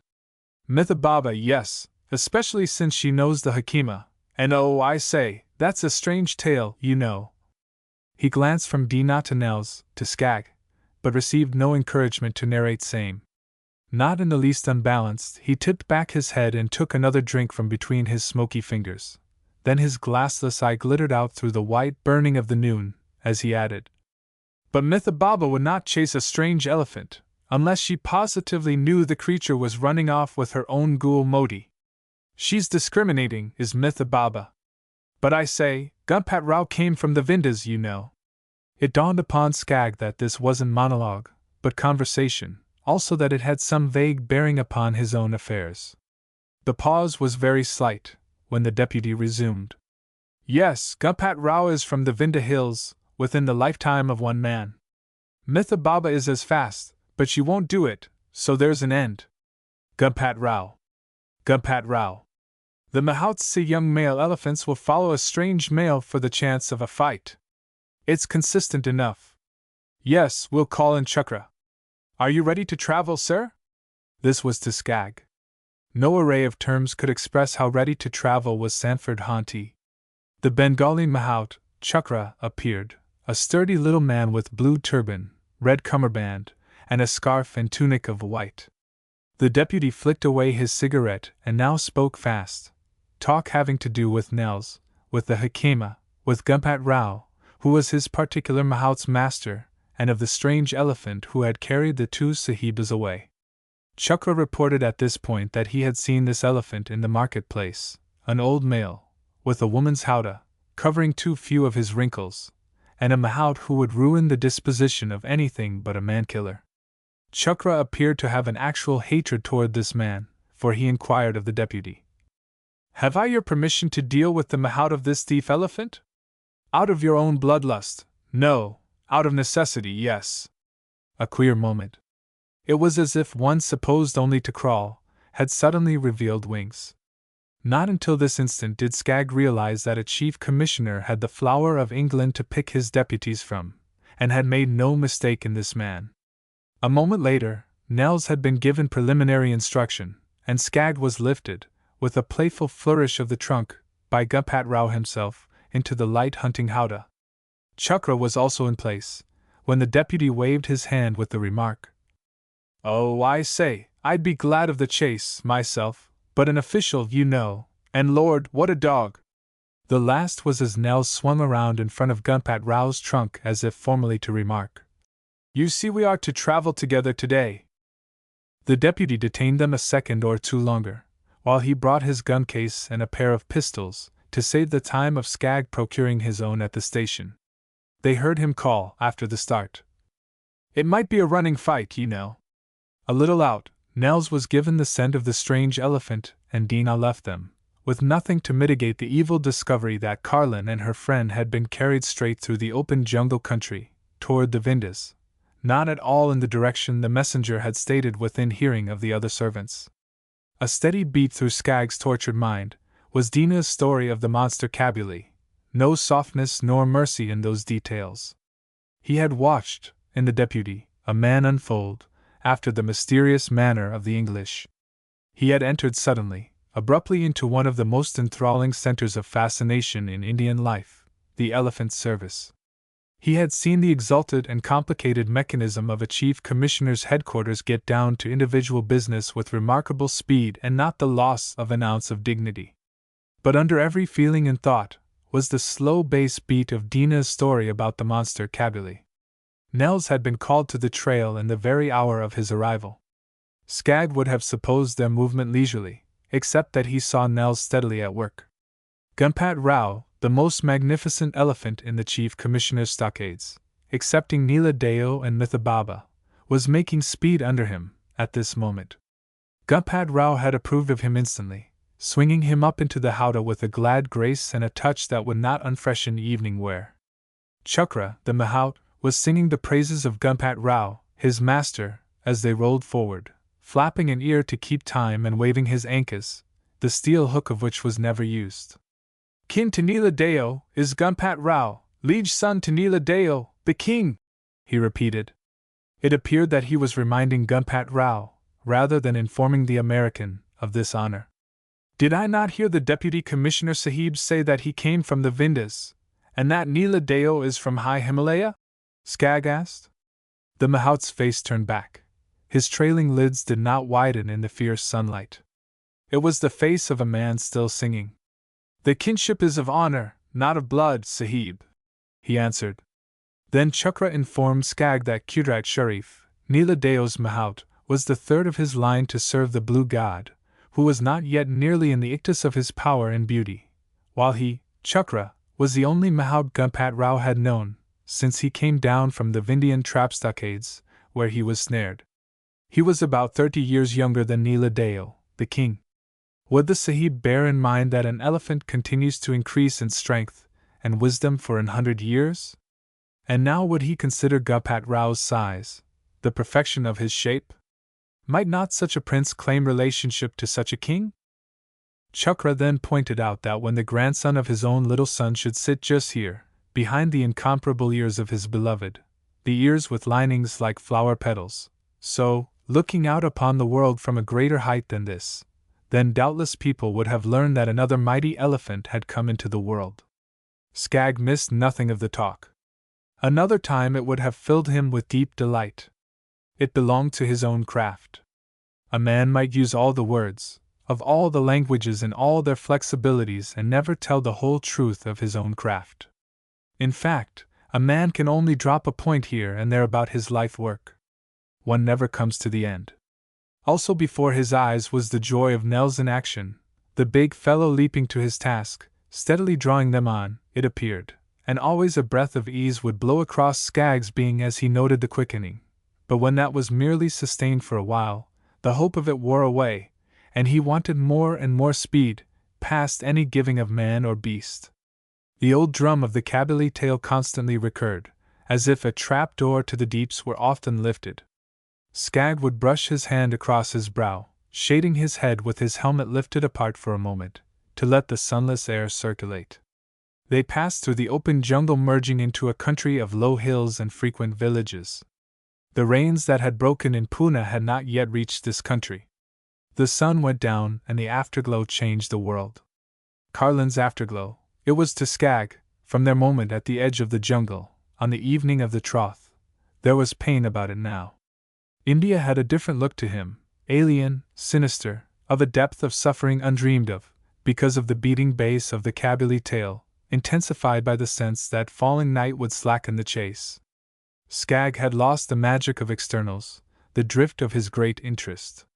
All his lights were around Carlin, and powers of hatred, altogether foreign to his faculties, pressed upon him in the threat of the hour. Yes, Chukra remembered the 5 cabbly men who had sat in the marketplace. Yes, he remembered the story of the beating of the monster, the long, slow healing after that, and his last look, as he left Herda for the last time. It was well, Chukra said, that they had open country for the chase.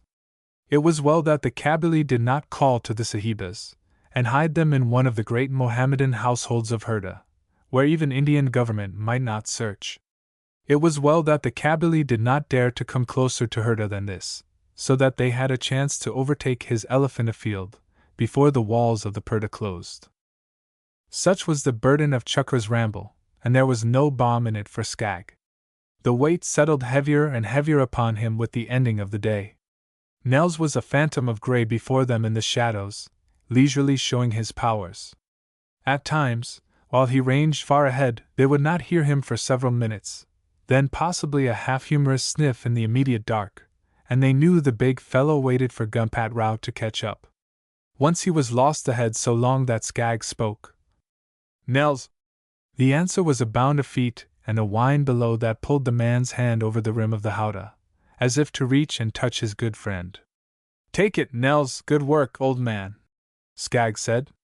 They passed through zones of coolness as the trail sank into hollows between the hills, and Gumpat Rao rolled forward. Pitch and roll, as many movements as a solar system and the painful illusion of slowness over all. Often in Skaggs's nostrils one of the subtlest of all scents made itself known, but most elusively, a suggestion of shocking power, like an instant's glimpse into another dimension. If you answer at all to an expression which at best only intimates the smell of living dust, you will have something of the thing that Skaggs sensed in the emanation of Gumpat Rao, warming to action. Occasionally as they crossed the streams there was delay in finding the trail on the other side. Once in the dark after a ford, when Nels had rushed along the left bank to find the scent, Gumpat Rao plunged straight on to the right without waiting, and the mahout sang his praises with low but fiery intensity. "He is coming! He is coming into his own! What do you mean, Chukra? Make it clear to me who have not many words of Hindi." "The meaning of our journey appears to him, Sahib, from our minds, from the thief ahead and from the great dog, the thing that we do is appearing to him. He knows the way, see." Nels had come in from the lateral and found that Gumpat Rao was right. An amazing point to Skaggs this. The great head before him, with Chukra's legs dangling behind the ears, had grasped something of the urge of their chase. A vast and mysterious mechanism was locked in the great grey skull. Actually, Gumpat Rao seemed to laugh that he had shown the way to Nels.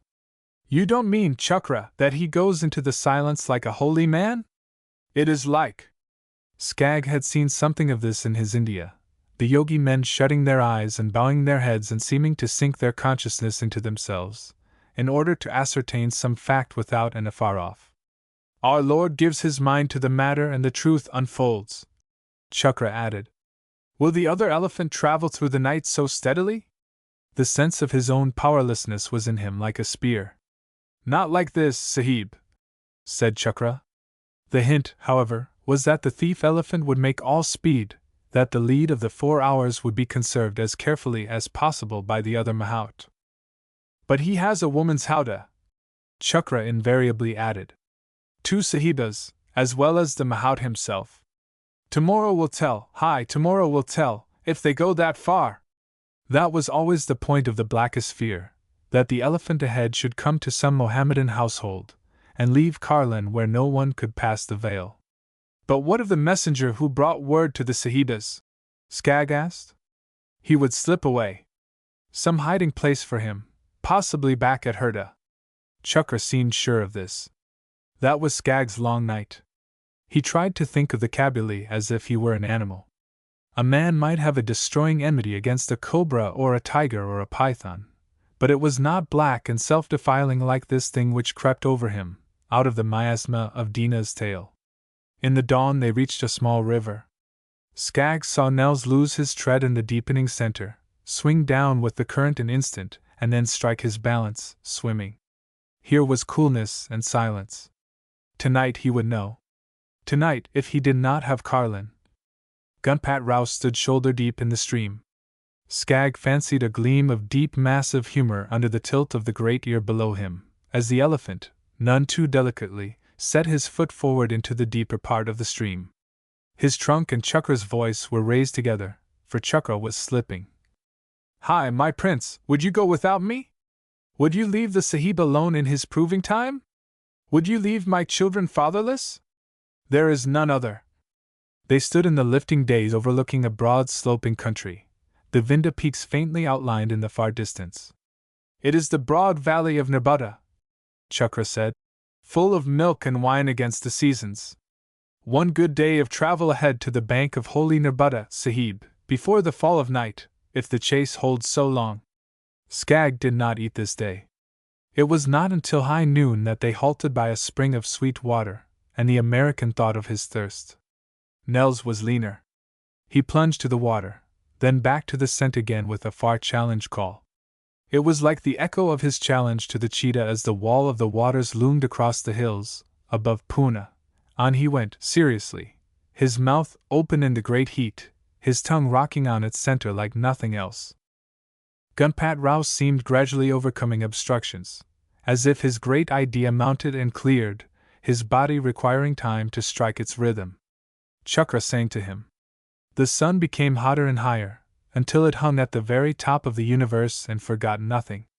There was a stillness in the hills that would frighten anything but a fevered bird to silence. To Skagg it was a weight against speech, and he sat rigidly for many moments at a time, all his life of forest and city, of man and creature, passing before his tortured eyes. And the words Carlin had spoken, all the mysteries of his nights near Pune when she had seemed to draw near as he fell asleep, seemed to be there as he came forth from a dream. Always he had thought he could never forget the dreams, only to find them gone utterly, before he stood upon his feet.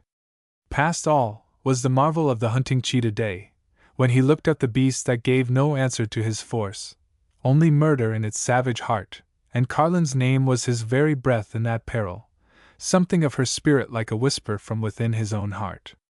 All that afternoon Skagg's eyes strained ahead, and his respect grew for the thief elephant with his greater burden, and his wonder increased for Nels and Gunpat Rao. One dim far peak held his eyes from time to time, but Skagg lived in the low beat of India's misery, the fever and famine, the world of veils and the miseries beyond knowledge of the world. He sank and sank until he was chilled, even though the sweat of the day's fierce burning was upon him. He understood hate and death, the thirst to kill, the slow ruin that comes at first to the human mind, suddenly cut off from the one held more dear than life. It seemed all boyish dazzle that he had ever found loveliness in this place. That boyishness had passed. In this hour he saw only hatred ahead and mockery, if Carlin, but the far dim peak of misty light held his aching eyes. "Go on, Nels, on, old man," he would call. And Chakra would turn with protest that could not find words, his tongue silenced by the lean, terrible face in the howdah behind him.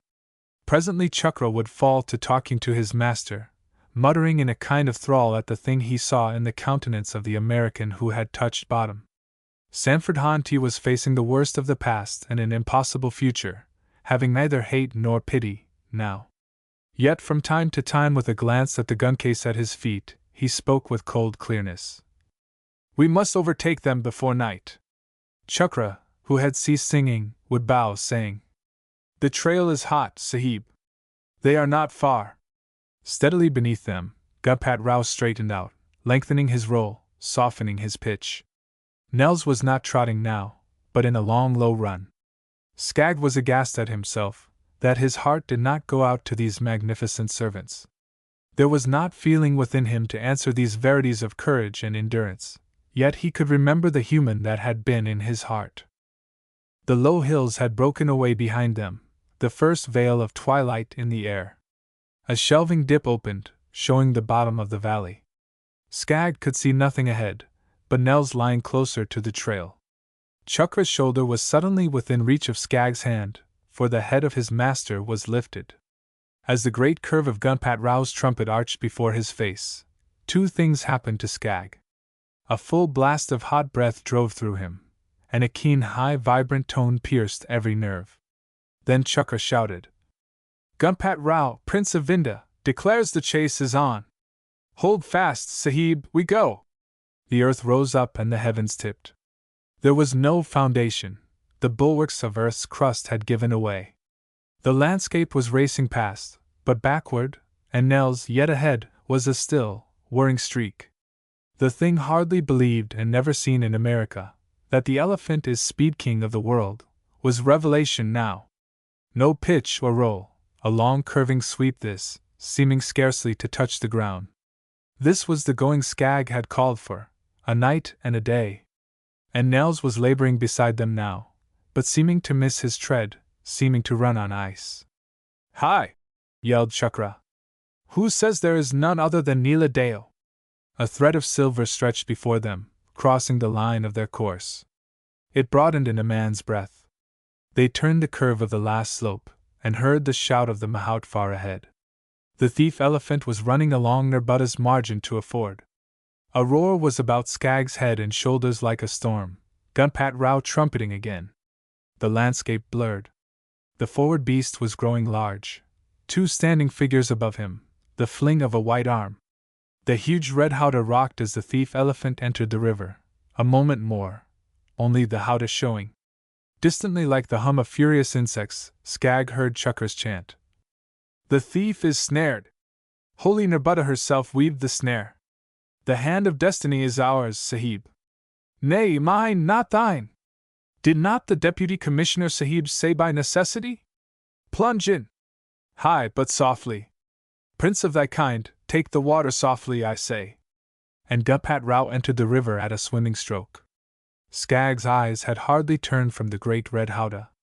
There was a keen squeal from ahead, answered by a fiery hissing intake of Chukra's breath.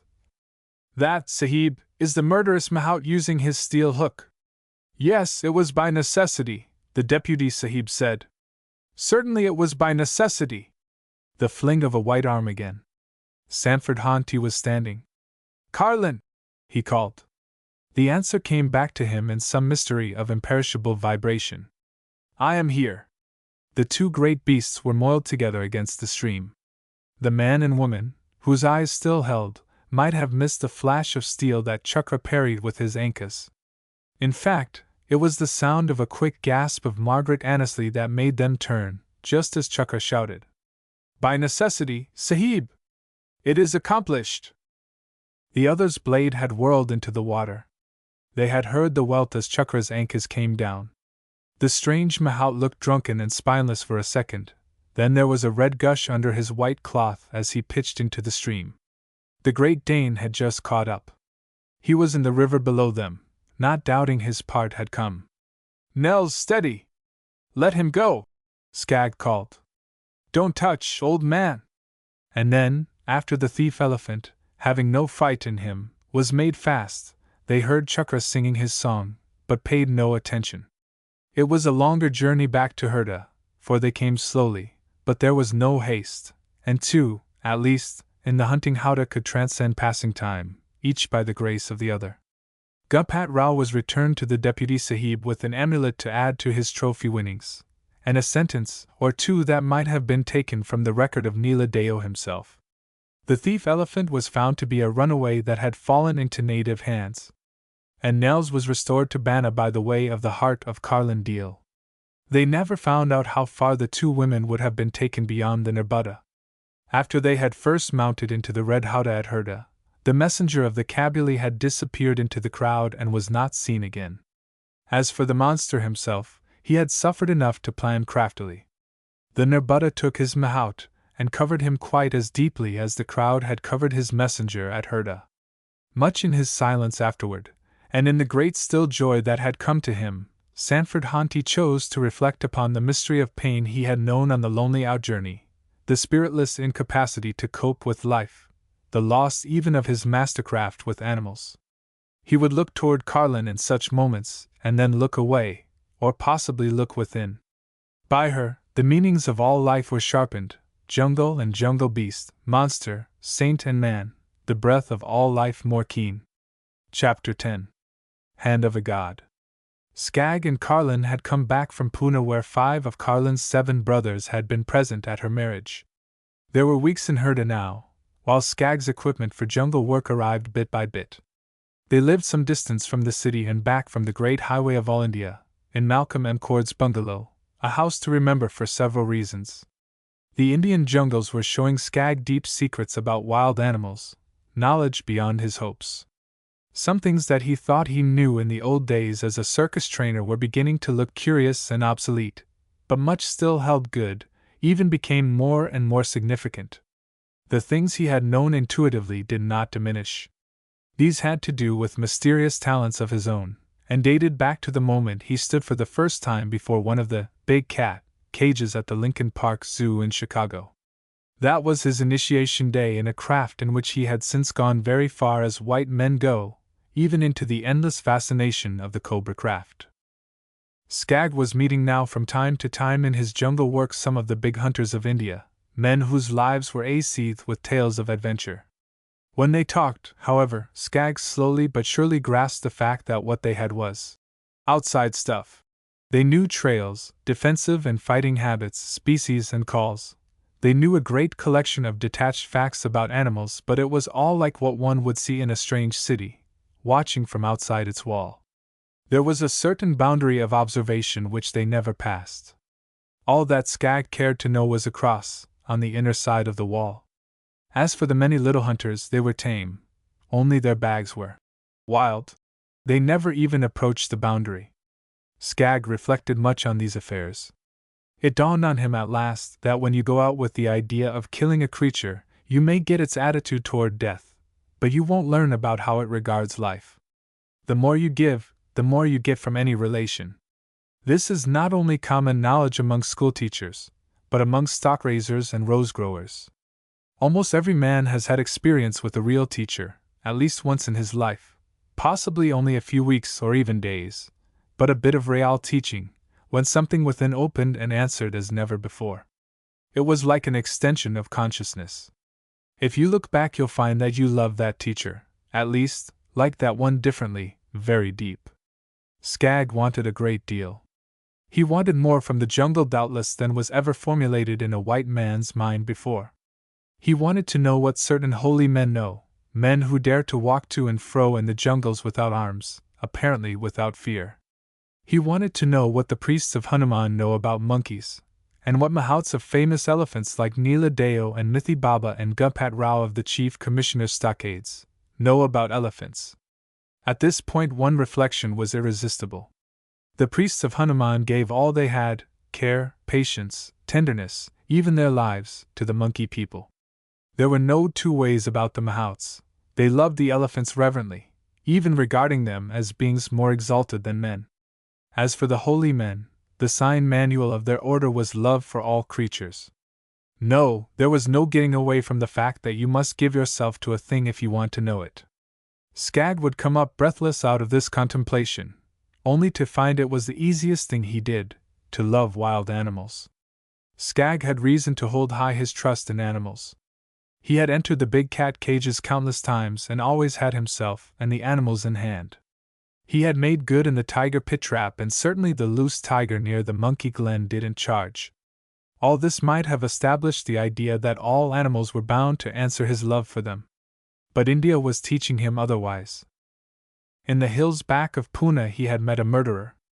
That cat scream at the last chilled him to the very center of things. Cheetahs were malignant, no two ways about that. Skag hadn't failed. He never was better. There was no fear nor any lack of concentration in his work upon the cheetah beast. Any tiger he knew would have answered to his cool force, but the cheetah didn't. It was the same with the big snake in the grass jungle. Skag had met fear there, something of monstrous proportion, more powerful than will, harder to deal with by a wide margin than any plain adjustment to death. It stayed with him. It was more formidable than pain. He had talked with Cadman about a peculiar inadequacy he felt in dealing with the snake, as if his force did not penetrate. Cadman knew too much to hoot at Skag's dilemma. The more a man knows, the more he can believe. It would be easier with a cobra than a constrictor, Cadman had said. You'd have to strike just the right key, son. This is what I mean. The wireless instruments of the swastika line answer to one pitch, the ships of the blue toll to another. But I've seen things done, yes, I've seen things done in this man's India. I saw a man from one of the little brotherhoods of the Vindas breathe a nest of cobras into repose. Also I have seen other brothers pass through places where the deadly little carite is supposed to watch and wait and turn red-eyed. The more Skag listened and learned and watched in India, the more he realized that if he knew all there was to know about the different orders of holy men, all the rest of knowledge would be included, even the lore of the jungle animals. He had come into his own considerable awe through what he had seen in the forest with the priests of Hanuman, but things to learn stretched away and away before him like range upon range of high Himalaya. Malcolm Mcord was the best rifle shot in India. The natives called him Hand of a God. As usual, they meant a lot more than a mere decoration. Mcord was one of the big master mechanics, especially serving Indian government in engine building, a Scot nearing 50 now. For many years he had answered the cries of the natives for help against the destroyers of human life. Sometimes it was a mugger, sometimes a cobra, a cheetah, often a man-eating tiger that terrorized the countryside. There are many sizable Indian villages where there is not a single rifle or short piece in the place. Repeated instances where one pampered beast has taken his tolls of cattle and children of men, for several years. The natives are slow to take life of any creature. They are suspicious toward anyone who does it thoughtlessly, or for pastime, but the Hindu also believes that one is within the equity of preservation in doing away with those ravagers that learn to hunt men. In the early days Mcord began to take the famous shoot trophies. Time came when this sort of thing was no longer a gamesome event, but a foregone conclusion. His rifle work was a revelation of genius, like the work of a prodigious young pianist or billiardist in the midst of mere natural excellence. He had wearied of the game bag end of shooting, even before his prowess in the tournaments became a bore. So there was only the big philanthropy left. The silent, steady Scot gave himself more and more to this work for the hunted villagers as the years went on. It sufficed. Many a man has stopped riding or walking for mere exercise, but joyously, and with much profit, taken it up again as a means to get somewhere. It was Carlin who helped Skag to a deep understanding of her old friend, the Scot, and the famous bungalow in which he lived. It is papered and carpeted and curtained with the skins of animals, but you would have to know what the taking of those skins has meant to the natives and how different it is from the usual hunter-man's house. The Mcord bungalow is a book of man-eater tales, with leather leaves. Carlin, who had been one of Mcord's favorites since she was a child, saw the man with the magic of the native standpoint upon him. With all its richness, there was nothing of the effect of the taxidermist's shop about the place. Altogether, the finest private set of gun racks Skag had looked upon was in the dim front hall. Banna and Nels had a comfortable lodge to themselves, and there was a tiny summer house at the far end of the lawn that had been an ideal of Carlin's when she was small.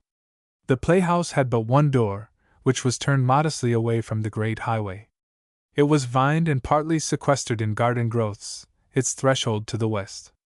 The Scottish bachelor had turned this little house over to the child Carlin years ago, as eagerly as his entire establishment now. Yet the woman was no less partial to the playhouse than the child had been. They hardly saw the Scot. In fact, it was only a moment in the station oval. Skagg looked into a grey eye that seemed so steady as to have a life all its own and apart, in the midst of a weathered countenance both kindly and grim.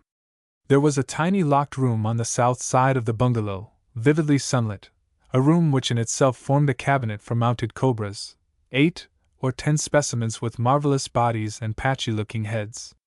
The place was heavily glazed, but not with windows that opened. Skagg caught the hint before Carlin spoke, that the display might have a queer attraction for cobras that had not suffered the art of the taxidermist. Skagg turned to the girl as they stood together at the low heavy door, leading into the library. Something in her face held him utterly, something of wisdom, something of dread, if one could imagine a fear founded on knowledge. A brilliant mid-afternoon. Banna and Nels had gone to the stockades.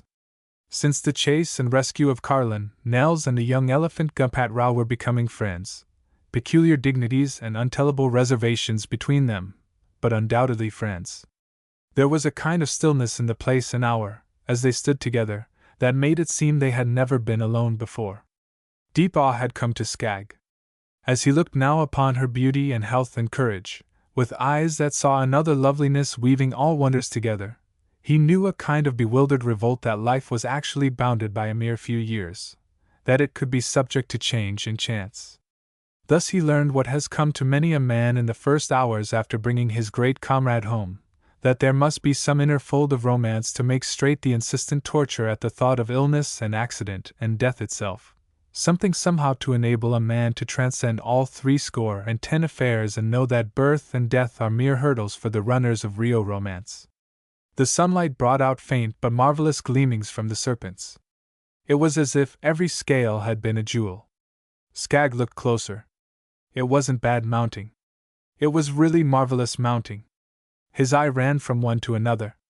Every cobra's head had been shattered by a bullet. The broken tissues had been gathered together, pieced and sewn, the art of the workman not covering the dramatic effect entirely, yet smoothing the excess of the horror away. "I've heard of cobras always, yet I never tire and never seem any nearer them," Carlin was saying. "I remember the word cobra when I heard it the first time, almost the first memory. It never becomes familiar. They are mysterious. One can never tell the why or when about them. One never gets beyond the fascination. The more you know, the more you prepare for them in India. It's like this: any other room would have windows that open. Cobras have much fidelity. We think of them as reptiles, and yet they are life and death mates, like the best of tiger pairs. One who kills a cobra must kill two or look out." Carlin had strange lore about mated pairs, about moths and birds and other creatures, as well as men things, finding each other and living and working together, about a tiger that had mourned for many seasons alone, after some sportsman had killed his female, about another rollicking young tiger pair that leaped an 8-foot wall into a native yard in early evening, made their kill together of a plump young cow, and passed it up and over the wall between them. The cubs were hungry, Carlin had said. Still they did not leave the doorway of the cobra room. Skagg saw that something more was coming. Once more he was drawn to the mystery of the holy man by her tale. "I was a little girl. It was here in Herda.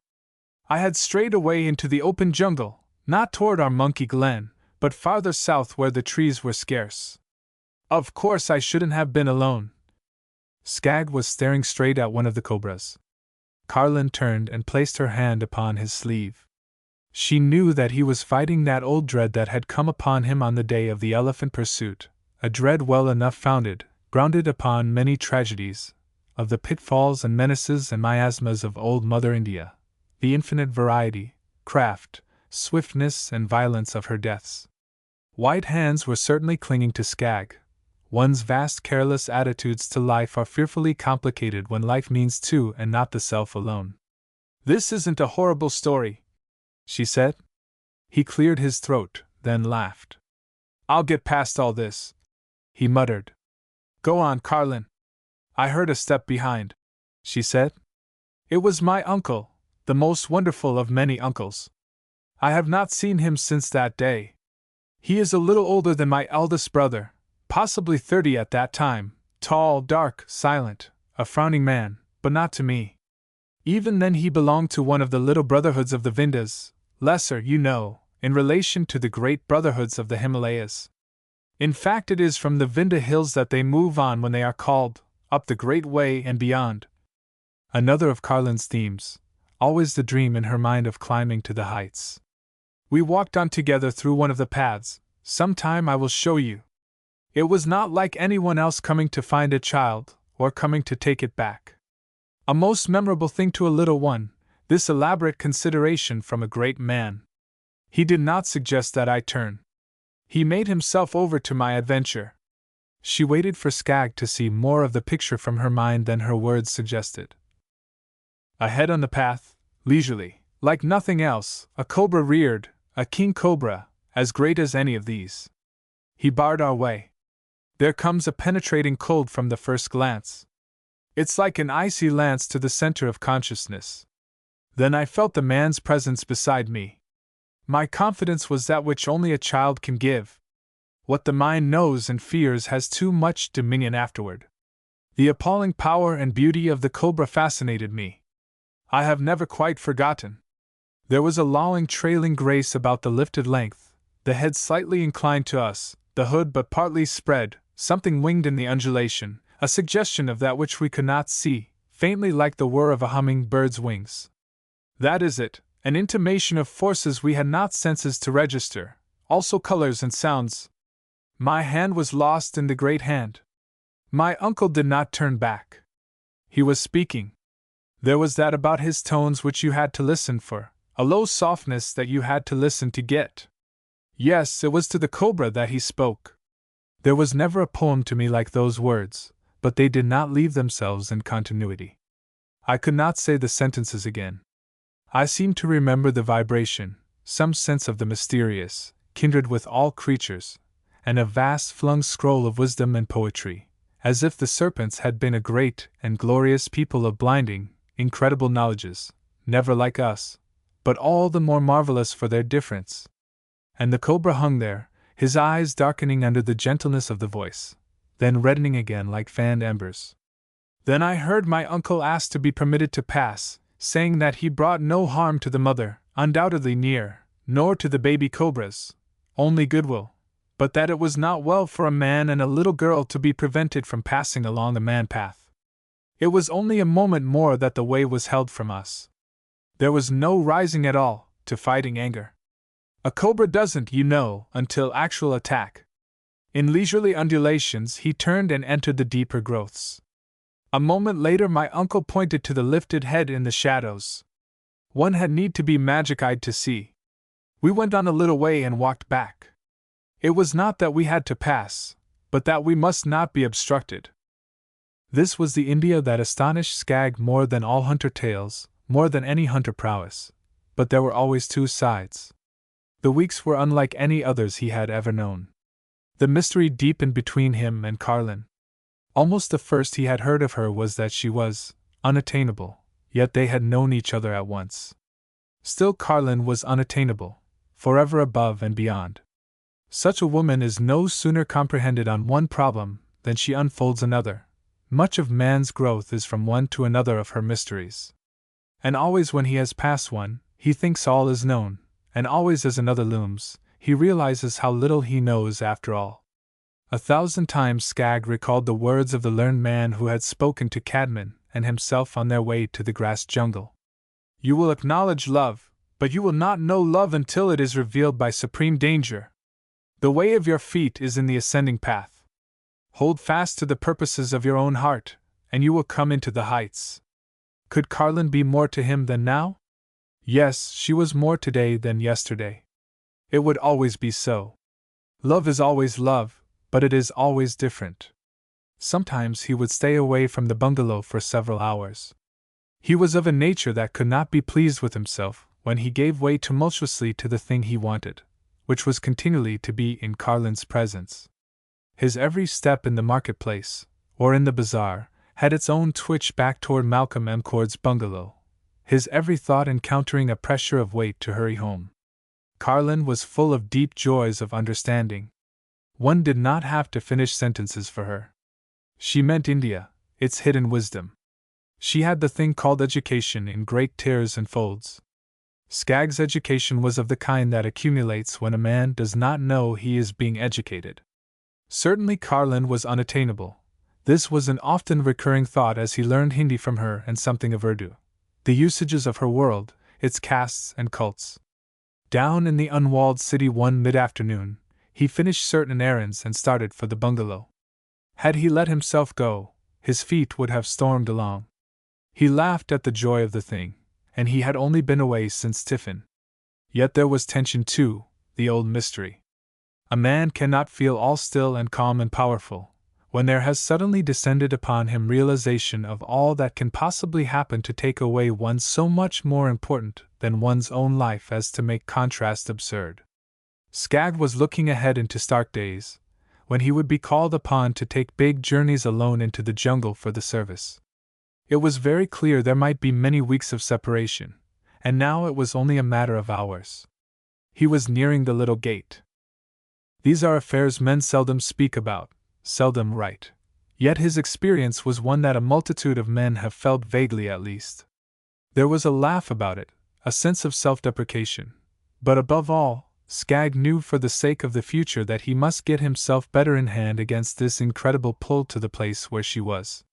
It seemed quite enough to reach the compound or the grass plot and hear her step. She was not at the gate. He halted. Malcolm Emcord was expected home this day. He might have come. Surely he might give two such rare good friends a chance to have a chat together. In Malcolm's own house, too. Besides, there was no better chance than now for a bit of moral calisthenics. Skagg turned back. No one was very near to note that he was a bit pale. Still he was laughing. Even Nels, his Great Dane, would have thought him weird, he reflected. Had Banna been along, there could have been no possible explanation. He was walking toward the city, but his eyes were called back again. Carlin had come to the gate. She held up her right arm full and straight, her signal always, such an impulse of joy in it. He waved and made a broken sort of gesture toward Herda, as if he had forgotten something. Minute by minute he fought them out after that, 60 of them, 90 of them, good measure, 60 seconds each, before he started at last to the bungalow again. The sun was low. The bazaars were but a little distance back, when he met Banna and Nels out for their evening exercise. No, Emcord Sahib had not yet come. Yes, all was quite well with the Hakima, Auntie Sahiba, who was reading in the playhouse. Quite alone.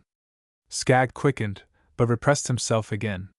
It was business for contemplation, the way Banna had spoken of Carlin as Auntie Sahiba, after her usual title. He heard the birds. The great highway was deserted, the noise of the city all behind. If he had merely acknowledged love, so far, as the learned man had said, what must be the nature of the emotion that would reveal the full secret to him? Always when his thoughts fled away like this, his steps seized the advantage, and he would find himself in full stride like a man doing road work for the ring. She wasn't at the gate this time. Just now Skagg felt the first coolness of evening, the shadow of the great trees. She did not come to the gate. His hand touched its latch and still he had not heard her voice. On the lawn path, in that strange lovely wash of light, he stood, as the sun sank and the afterglow mounted. This was always Carlin's hour to him, the magic moment of the afterglow. In such an hour in the outer paths of the tree jungle, they had spoken life to life. "Malcolm Emcord, is that you, Malcolm?" Her voice was from the playhouse. It was steady but startling. Something cold in it, very weary. Still he did not see her. The door was on the western side. Skagg answered. "Oh," came from Carlin. There was an instant intense silence. Then he heard. "Go into the house. I thought it was Malcolm. I'll join you.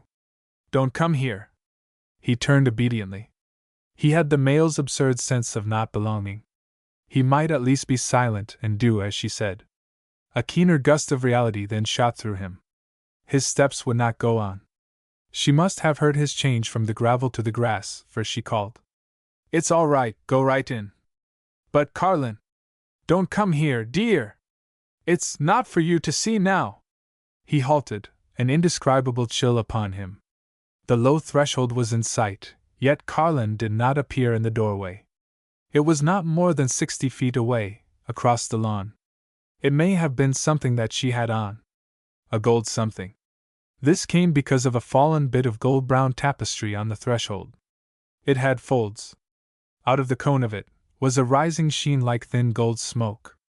A fallen garment was the first thing that came to Skaggs's mind, key to the suggestion of some fabric which Carlin was to put on. The thing actually before his eyes had not dislodged for an instant the thought picture in his mind. Right then Skaggs made a mistake. He had not taken 10 running steps before he knew it, and halted. That which had been like rising gold smoke was a hooded head, lifting just now, dilating. Already he knew, almost fully, what the running had done. The thought of Carlin in the playhouse had overbalanced his own genius. He walked forward now, for the time not hearing Carlin's words from within. The door was open, the windows were screened. The girl was held within by the coiled one on the stone. She was imploring Skaggs to go back. To the house, he heard at last. Wait there, don't come. It is death to come to me. He could not see her. Where are you standing, Carlin? Far back, by the sewing machine. Will you not, for me? He spoke very coldly. While he watches me from the stone, you come forward slowly and shut the door. That would anger him into flying at you. Quite as slowly, his next words. I do not think he is angry with me. Yet Skaggs was not in utter truth right there, even in his own knowledge. His voice did not carry conviction of truth. The thing unsteadied his concentration. The fact that he had started to run, and thus ruffled the cobra, was still upon him like shame. It reacted to divide his forces now, at least to make tardier his self-command. Back of everything, Carlin's danger. There was a quick turn of his eye for a weapon, even as he heard a deep tone from Carlin, something immortal in the resonance. You might save me, but don't you see, I want you more. A lockery of banners leaned against the playhouse at the side towards the road. The cobra had lifted himself erect upon his tail almost to the level of Skaggs's eyes, hood spread. Carlin talked to him, low tones, no words which she or Skaggs should know again. The lockery was of ironwood from the north, thick as the man's wrist at the top. It pulled Skaggs's eye a second time. It meant the surrender of his faith in his own free-handed powers to reach for the lockery. It meant the fight to death. It meant he must disappear from the cobra's eye an instant behind the playhouse. Carlin's tones were in the air. He could not live or breathe until the threshold was clear, no concentration but that. Like the last outburst before a breaking heart, he heard. If you would only go, my dear! He had chosen, or the weakness for him. There was an instant, as his hand closed upon the lockery, the corner of the playhouse wall shutting him off from the cobra, an instant that was doom-long, age-long, long enough for him to picture in his own thoughts the king turning upon the threshold, entering, rising before Carlin. The threshold was empty as he stepped back, but the cobra had not entered. Perturbed that the man had vanished, he had slid down into the path to look. Skaggs breathed. And now if you will shut the door, Carlin. A great cry from Carlin answered. Thick and viperine, the thing looked, as it hurled forward. It was like the fling of a lash. 4 feet away, Skaggs looked into the hooded head poised to strike, the eyes flaming into an altogether different dimension for battle. The head played before him. The breadth of the hood alone held it at all in the range of the human eye, so swift was the lateral vibration, a sparring movement. The whole head seemed delicately veiled in a gray magnetic haze. Its background was Carlin, standing on the threshold. I won't fail, if you stay there, he called. It was like a wraith that answered, again the old mystery, as if the words came up from his own heart. I shall not come to you until the end. Skaggs was back in the indefinite past, all the dear hushed moments he had ever known masked in her voice. Stay there, not nearer, and I can't fail. He was saying it like a song, his eyes not leaving the narrow-veiled head before him. It was like a brown-sealed lily bud of hardened enamel, brown yet iridescent, set off by 2 jewels of flaming rose. There was no haste. The king's mouth was not tight with strain. It was the look of one certain of victory, certain from a life that knew no failures, the look of one that had learned the hunt so well as to make it play. The brown bud vanished. Skagg struck at the same time. His lockery touched the hood. With all his strength, though with a loose whipping wrist, he had struck. The lockery had touched the hood, but there was no violence to the impact. Carlin's love tones were in his heart. Skagg laughed. The head went out of sight. Skagg struck again. It was as if his lockery were caught in a swift hand and held for just a fraction of a second. No force to the man's blow. The cobra was no nearer, no show of haste. Skagg's stick was a barrier of fury, yet twice the king struck between, twice and again. Skagg felt a laming blow upon a muscle of his arm as from sharp knuckles. And now they were fast at it. The man heard Carlin's cry but not the words. "Stay there!" he sang in answer. "Not nearer, just there, and I can't lose." "It isn't in the cards to lose, Carlin." Yet his mind knew he could not win. The cobra's head and hood recoiled with each blow. It took Skagg's highest speed, as an outfielder takes a drive barehanded, his hands giving with the ball. The head moved past all swiftness, even the speed greatest swordsmen know. It was like something that laughed. Before the whirring lockery, the cobra head played like a flung veil between and through and around. So, for many seconds. The gray magnetic haze was a dirty brown now. The man was seeing through blood. He could not make a blow tell. He could not see Carlin. She was not talking to him. She was calling upon some strange name. His arm was numbed again, like a blow from a leaden sling. There was a suffocating knot in his throat and the smell of blood in his head, that old smell of blood he had known when his father whipped him long ago. He tried to chop straight down to break in upon the king's rhythm. It answered quicker than his thought. Yes, it was Malcolm Emcord she was calling. He saw her like a ghost now. She was utterly tall, her arms raised. Then he heard a rifle crack, then a breath of moisture upon his face. The sealed bud smashed before him, the rest whipping the ground. Skagg went to Carlin, who had fallen, but he was pulled off abruptly. "I say, lad, let me have a look at you. The child's right enough. Let her rest." The grim face was before him, 2 steady hands at work on him, pulling back his collar, taking one of Skagg's hands after another, looking even between the fingers, feeling his thighs. "I can't find that he cut you, lad," he said gently. Skagg pushed him away. Carlin was moaning. "I'm thinking your lad's sound, dearie," Emcord called to her. "A minute more, to be sure." He kept a trailing hold of Skagg's wrist, staring a last minute in his eyes. No break anywhere in the younger man's flesh. The afterglow was thickening. A servant came down the path to call them to dinner. The servant had never seen such a spectacle, the Hakima sitting with hand of a god and son of power, together, on the lawn already wet with dew, their knees almost touching. "The like's not been known before, lad, even of a man with a sword," Malcolm Emcord was saying. "You must have stood up to him 2 minutes. No swordsman has done as much.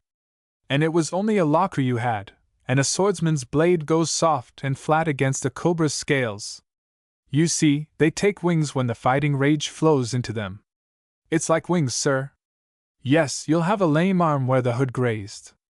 It couldn't have been the drive of the head, or he would have bitten through." Even Skagg, as he glanced into Carlin's face from time to time, forgot that hand of a god had done it again. One more king cobra with a patched head and a life and death story to be added to the sunny cabinet in the bungalow. Carlin rose to lead them to dinner at last, but Malcolm shook his head. "On you go, you two. I'll sit out a bit in the lamplight, just here by the playhouse door. She'll be looking for him soon. She won't be far. She won't be long coming, to look for him. She'd find him and then set out to look for you, lad." The lights of the bungalow windows were like vague cloths upon the lawn. Carlin and Skagg hadn't thought of dinner. They were in the shadow of the deep veranda. Once Carlin whispered, "I loved the way he said lad to you." It was hours afterwards that the shot was heard. Carlin was closer. He felt her shivering. He could not be sure of the words, yet the spirit of them never left his heart. "If I were she, and I had found you so, upon the lawn, I should want hand of a god to wait for me, like that." Chapter 11. Elephant Concerns. Only the altogether ignorant do not know that the women of my line have been chased. It was the youngest mahout of the Chief Commissioner's elephant stockades of Herda, who spoke.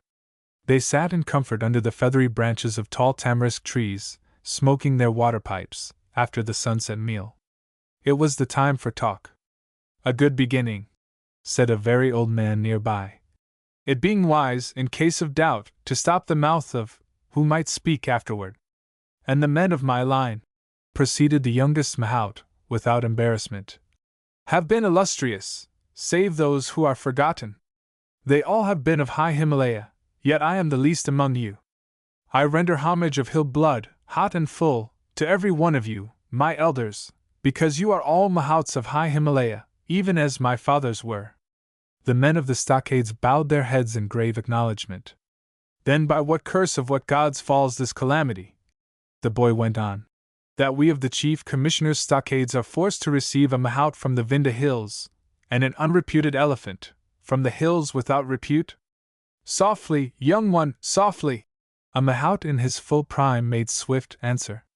"Truly it is well the young are not permitted to use that untamed strength in speech, which is best governed by the waste of sinew." The youngest mahout bent his head in humility and said with soft reverence, "Will he who is most wise among us enlighten the darkness of him who is most foolish? It is that elephants of great repute have come from the Vinda Hills, and mahouts of great learning. Also, there is a luminous tradition that the most exalted creatures of their kind, those who traveled far from the high lands of Persia long ago, chose place for their future generations in the Vinda Hills, and not in high Himalaya." This man, who had first rebuked sternly and afterward explained with extreme gentleness, was Qudrat Sharif, the mahout of Neela Dale, mighty leader of their caravan. He was Malik, which is to say, governing mahout, over them all, and best qualified among them. Therefore a clamor rose for more. The youngest mahout went from his place and sat near, as Qudrat Sharif continued. "The black elephants are all but gone. Not more than one in a generation of men is seen any more. They are seldom toiled into the trap stockades, in which the less wary are taken. The natures of those who have been snared are strange to us of the high hills. They sometimes destroy men in their anger, they sometimes destroy themselves in their grief." "What is the heart of this knowledge?" asked a man who had not spoken before. "That these stockades are distinguished by government," Qudrat Sharif replied. "The elephant who is to reach us this evening is a black elephant, descended from the lines of ancient Persia." A chorus of exclamations swept the circle, before the gurgle of hookahs took the moment, as the mahouts gave themselves to meditation and water-winnowed smoke. Then the trumpet tones of an elephant were heard from far out in the gathering gloom. "May Vishnu, the great preserver, save us from a killer!" The man who said these words was not less than magical in his power to control the unruly, but he never took credit to himself. "That is the voice of a fighter, smooth as curds of cream, and it reaches from far out, very far out." The challenge call sounded again, and the big males of the stockade answered without hesitation. These mahouts had trained ears, and they listened, computing the stranger's rate of speed. The fullness of tone increased, and presently one said, "He comes fast." But they were not prepared to see the elephant that rolled into the glare of their torches out of the night. He came to pause in the center of the exercise arena, a vast sanded disk just front of the stockade buildings, and stood rocking his huge body, tamping the ground with his feet as if still traveling. The mahout on his neck spoke to him patiently. "Now will my master use his intelligence to understand that we have arrived?" Then turning to the men on the ground, the strange mahout said wistfully, "Look on me with compassion, O men of honor and of fame. I have heard of you, but you have not heard of me. We have heard of you, that you are the making of a master mahout in due time," answered Qudrat Sharif. Then the gods who preserved my fathers to old age have not forgotten that I learned patience in my extreme youth," sighed the man. Seeing that the elephant was not quieting, Qudrat Sharif spoke now in pacifying tones to the mahout. "Come down among us who are your brothers. We have prepared all things for your refreshment. I will come down with a full heart and an empty stomach, most beneficent, when this majesty will permit." The strange mahout assented wearily. "Is he rough, son, to sit?" asked the very old man, coming closer. The elephant shied a step and his mahout cuddled one ear with his fingers, as he replied, "He is the smoothest thing that ever moved upon the surface of the earth, like a wind driven by fiends. But he never stops." The elephant was rolling more widely, if anything, than at first, so the mahout stood back a little and considered him. His blackness was like very old bronze, with certain metallic gleams in it, like time-veiled copper and brass. His flawless frame was covered with tight-banded muscle. There was no appearance of fat. His skin was smooth, without wrinkles. He was young, about 40 years, or less. But there was the nick of a tusk stroke in one ear, and a small red devil in his eye. Without warning, he flicked his mahout off his neck and set him precisely on the ground, the movement so quick I could follow his trunk as it did it. The youngest mahout brought a sheaf of tender branches, such as are most desirable, and laid them near, but not too near, and when the elephant began to eat, they removed the burden of his mahout's possessions from his back. Then the man received their ministrations, keeping an eye on the elephant. When he was ready to smoke, he began slowly. "Ram Yaksin is my name, and my ancestors, from the first far breath of tradition, have been servants of the elephant people. We were of high Himalaya till the man who was the man before my father. Since then we serve in the Vinda hills. My twin brother was called with his master to the teak jungles of the south, but I have been with the trap stockades till now, when they send me down to these plains with the catch of all seasons.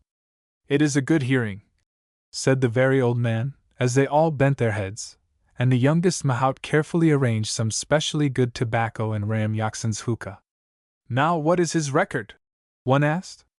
"First, there is a record," Ram Yaksin replied, "which may be his or another's. It is your right to know. For monsoons before this elephant was trapped, the body of a Forest Reserve officer was found on a mountain slope. The head was broken, and the ribs. Rains had washed away all earthmarks, but small trees had been uprooted near that place, therefore the thing had been done by an elephant. Close by, a dead dog lay, entirely battered, and a split stick. Burial was given to that man with few words. He was not mourned. May the gods render to him his due." The mahouts assented, as Ram Yaksin smoked a moment. "Be patient with me, most honorable," he went on, in strained tones. "I come to you serving a strange master. The record I tell now is truly your right to know. Have no fear, we serve with you," Qudrat Sharif reassured him. "Some months after this elephant was trapped," he continued, "they had him picketed in the working grounds, to learn the voices of men. It was there, in the midst of us all, that he killed his first mahout. No man could prevent. That mahout was a violent man. He had just struck his own child an unlawful blow. She lay on the ground as the dead lie. Then it was that this elephant moved before any man could move. We heard his picket stakes come up, but we did not see them come up. No man could prevent. He gathered the child's dead body in his trunk and swung it back and forth, back and forth. It hung like a cloth. Slowly he came nearer to his mahout, while he swung the body of the child. When he was close, he laid the body between his own front feet. The violent man stood watching like one in a dream. Then this elephant who is now my master caught the man who stood watching, as you saw him take me down, swiftly, and swung him, but in a circle. The man struck the ground on his head and it was broken, also his ribs." Low murmurs of appreciation swelled among the listening mahouts. Ram Yaksin bent his head. "It was determined," he said with satisfaction, "by wise men of authority who rule such matters at the trap stockades, that this elephant had done just judgment, because the man had done murder. But we could not come close to this elephant, to link with his leg chains, for his threatening eye. That night and the next day, he kept the body between his feet, the body of the little child he kept, save when he swung it. No man could prevent. Then he left it. Ram Yaksin's voice suddenly went husky, and came to me, and put me on his neck. For this reason I am his to him, and he is mine to me. Well done, well done! The mellow voice of Qudrat Sharif spoke softly, and the mahouts of the chief commissioner's stockades assented. There is yet one thing, Ram Yaksin resumed, and I should cover my face to tell it.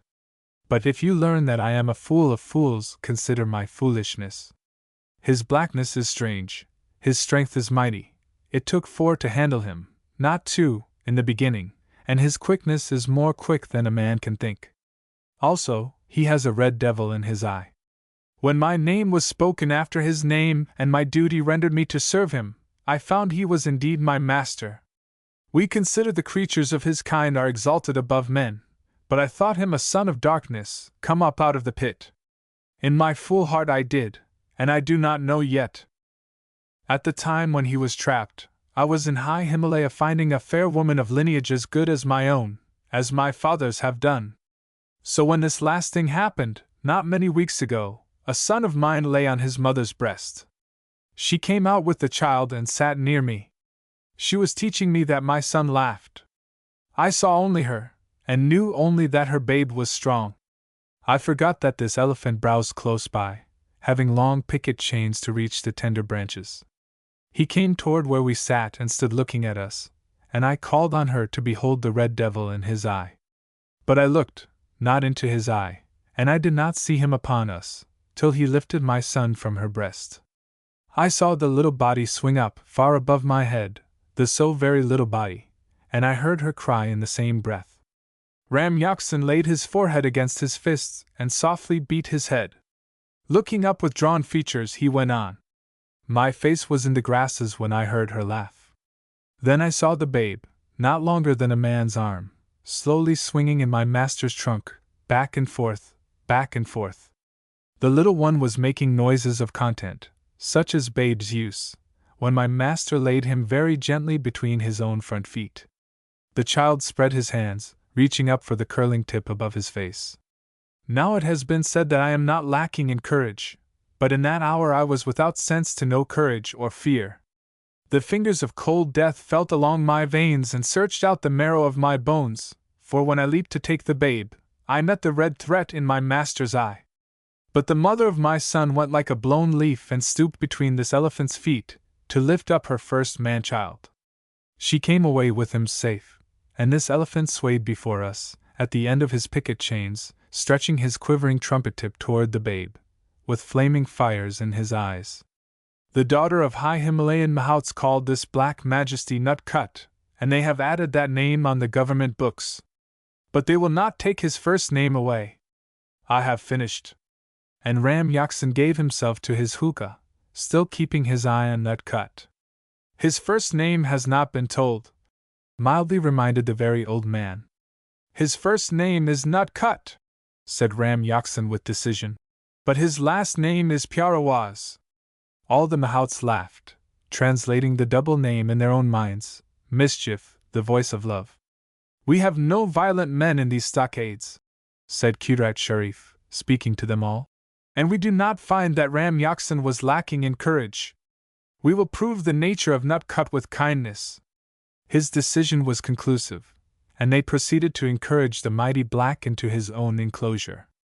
This was the coming of Nut Cut to the chief commissioner's elephant stockades at Herda. As time went by, the attraction of his mysterious nature inflamed the mahouts with interest, and also with concern, for he was a fearsome fighter. Carlin had gone to a sick sister-in-law for a few days, and as soon as he heard of it, Dixon Sahib had driven to the M Court bungalow, realizing that without her it would be desolate to his young American friend. Protesting that he needed someone to come and break his own loneliness, he carried Skagg home. So just now Skagg was smoking his after-tiffin cigarette in the veranda of Dixon Sahib's big bungalow. The great highway of all India, with its triple avenue, its monarch trees, swept past the front of the grounds. Several times from here, he had seen a big elephant go joyously rolling by. He could tell it was joyous, and the man on its neck was usually singing. The very smell of elephants had always stirred Skag, like all clean good earth smells in one. When he was animal trainer in the circus, the elephants had not been his special charge, but he had seen a good deal of them. They looked to him like convicts, or mannequins, moving to the pull of the hour string. They were incessantly being loaded, unloaded, made to march, cooped in small, stuffy places, chained. He wanted to see elephants, herds of them. He wanted to see them in multitudes, working for men in their own way, using their own intelligence. He wanted to see them in their own jungles, living their own lives. Sooner or later he meant to see them, always. He had come to India, the land of elephants, partly for that reason, but in the Mahadio Mountains he had found none, nor in the great grass jungle. Yet he had learned that when he wanted anything, way back in the inside of himself, he was due to get it. Today this thing was gnawing more than ever before. He wanted elephants, hard. Dixon Sahib came out on his way back to the offices and stopped to finish their tiffin conversation. "I'm glad you're interested in young Horace. You're going to be no end good for him, I can see that. You'll find him far too mature for his years.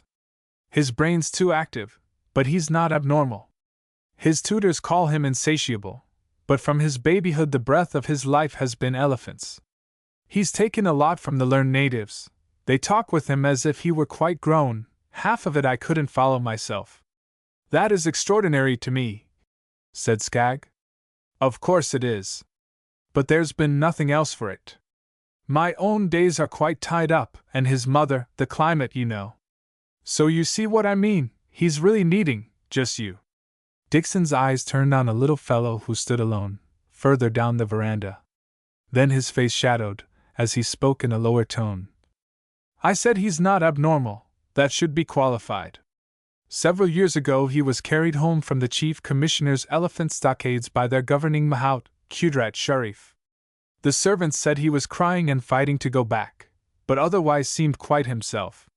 When I came from the offices in the evening, however, he was in a fever, raving about Nutcut for days, always wanting to go back to Nutcut. I went after the governing Mahout, and he said the child had played too hard, and that was why they brought him home. Qudrat Sharif is a graceful man, with much dignity, but I always felt he held something in reservation." "What about Nutcut?" Skag asked. "Nutcut is a great black elephant, trapped in the Vinda Hills only a few years ago. He's young and I've heard he's a dangerous fighter. My son likes him, but I can't get over believing he's responsible for the high nerve tension the boy always carries. But don't let Horace annoy you," Dixon Sahib finished hurriedly. "You're his first love, you know. Any man knows the kind of thrill when he's told that a boy has fallen in love with him, but the lad's interest in elephants, reminding Skag of his own, made him specially worth considering. The little figure suggested dynamic power rather than physical strength. The hair was dull brown, with an overcast of pale flame on it, the skin too white. But the eyes held Skag.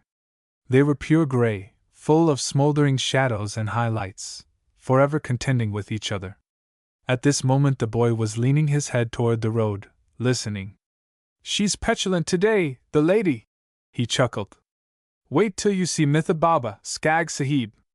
Down through the great trees a handsome female elephant approached, careering at a curious choppy gait. With her trunk well up, she was trumpeting every third step. "What's the matter with her?" Skag asked. "She's abused, Skag Sahib." The boy became a bit embarrassed, hesitating, before he went on. "The Hakima used to speak to her whenever she passed Miss Annesley's bungalow, and now, she's not there to do it." Horace waved his hand to Mitha Baba's Mahout, and the Mahout shouted something in a dialect Skag did not know. "He's awfully proud of Mitha Baba, and it's true, Skag Sahib, there isn't anything in grey beyond her, but—" Horace stopped, suddenly gone wistful. "What's the trouble?" Skag asked, startled. "They won't let me near him, they won't let me. I want him more than anything I know." "Then you'll get him," interrupted Skag. It must have been the sureness in Skag's voice, that made some choking tightness way back in the boy's soul let go. Whole vistas of possibilities opened up. "We're going to get on, you know, I'm sure of it," he said breathlessly. "If only I were old enough to be your friend." Skagg remembered the father's words. "I've never had a friend younger than myself," he answered. "And there are only a few years' difference. Why not?" Their hands met as men. And it was still early in the afternoon. Horace went into the house and spoke with the servant. Coming out, he took a long minute to get some excitement well in hand before speaking. "I've arranged for one thing to show you, already. My boy will be back from the bazaar soon, to let me know whether the time will be today or tomorrow.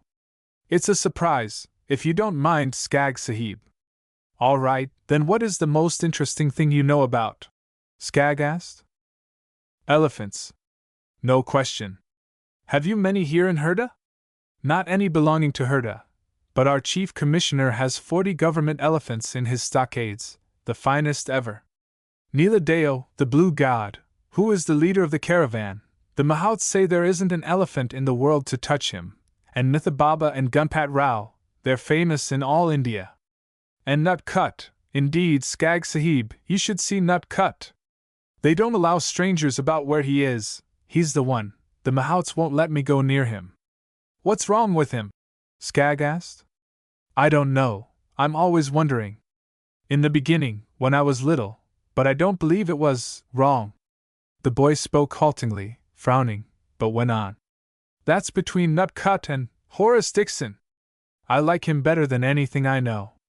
The Mahouts have tried every way to discourage me, yes, they have." "What does he do?" Skagg questioned. "You know government does not permit elephant fighting," the boy began solemnly. "But Nut Cut doesn't know it.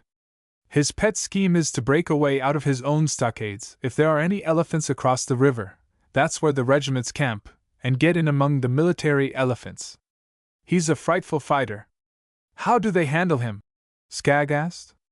"It takes more than 2 of their best males to do it, big trained fellows, you understand. Even then, usually, one of the great females comes with her chain, the kind they call mother things, she handles it with her trunk. Just one little flick across his ears and any fighter will be willing to stop, even Nut Cut. But it's to see, Skagg Sahib, never twice the same, it can't be told." A servant came in from the highway, salaaming before Horace and reporting that the tamasha would occur at the usual time this afternoon, not evening. "Then we'll have tea, at once," Horace interrupted him. "Quick! Tell the butler." After tea they walked along the great highway of all India, by the edge of the native town and over the low stone bridge. Beyond the river they passed acres of tenting. A glamour of dust lay in the slanting sun rays. An intense earth smell penetrated Skagg's senses. A feel of excitement was in the air. "Where are the elephants?" Skagg asked. "How do you know it's elephants?" the boy countered. "Several ways, but last of all I smell them. It is elephants, much elephants. You are to see them in one of their big works in the Indian Elephant Military Department." This announcement of the program instantly made Skagg forget that he had come out with a lad in need of healthy comradeship. "What work?" he asked. "This is elephant concerns, Skagg Sahib," the boy replied. "They work with men and they work for men, but no one knows what they think about the man end of it, because they are always doing things men never expect. They do funny things and strange things and wonderful things. It's the inside working of an elephant regiment that makes it so different from anything else. It's all tied up with men on the outside, but you mustn't notice the outside. Inside is what I mean, the elephant concerns. No one knows what it will be today." "Have you forgotten Nut Cut?" smiled Skagg. "Not ever," the boy answered quickly. "But even if he doesn't come, they almost always do something interesting. That's why we never call them animals or beasts, but sometimes creatures, because they have a kind of intelligence we have not. And that's why we always speak of them as persons." "I like that," Skagg put in. "From end to end of India," the boy went on, "down Bombay's side and up Calcutta side, regiments of elephants go with regiments of men, in the never-ending fatigue marching that keeps them all fit. The tenting and commissariat stuff is carried by the elephants, straight from camp to camp, safe and sure and in proper time, always. That's the point, you understand, Skag Sahib. They never run away with it, or lose it, or go aside into the jungle to eat. You're going to see one regiment start out today. The man regiment will go another road, a little longer, but not so rough. The elephant regiment will go by themselves, just one mahout on each neck, like you would carry a mouse. Really, they go on their own honor, because men have no power to control them, only with their voices. You know, government doesn't permit elephants to be shot, for anything, only in case one is court-martialed and sentenced to die. Don't the mahouts ever punish them? Skag asked. They're not allowed to torture them, never mind what. And men can't punish elephants any other way, they're not big enough. Then a voice rolled out of the dust glamour before them. In quality and reach and power, it reminded Skag of a Marvel voice that used to call newspapers in the big railway station in Chicago. Whose voice? He asked Horace. That's the Master Mahout. He calls the elephants, you'll see. He's the only kind of mahout who ever gets pay for himself. How's that? It's what makes the elephant military a proper department.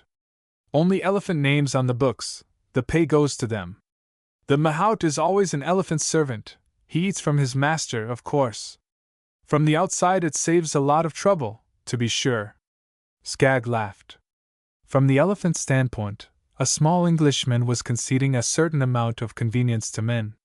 You see, the boy went on, an elephant lives anyway more than 100 years, and his name stays just like that and draws pay without changing. Always a mahout's son takes his place, when he gets too old or dies. I can recall when Mithababa's mahout was one of the most wonderful of them all. Now he has gone old, as they say, and his son is on her neck. There was a moment when Skag would have given his soul, almost, if he might have grown up in India, as this child was growing up, in the heart of her ancient knowledges, in the breath of her mystic power. Then a great plain opened before them. It appeared at first glance, completely full of elephants. The glamour of sun-drenched dust hung over all. Looking more closely, Skag saw nothing but elephant ranks toward the right, and nothing but elephant ranks toward the left. But in the center, a large area was covered with separate piles of dunnage, evenly distributed.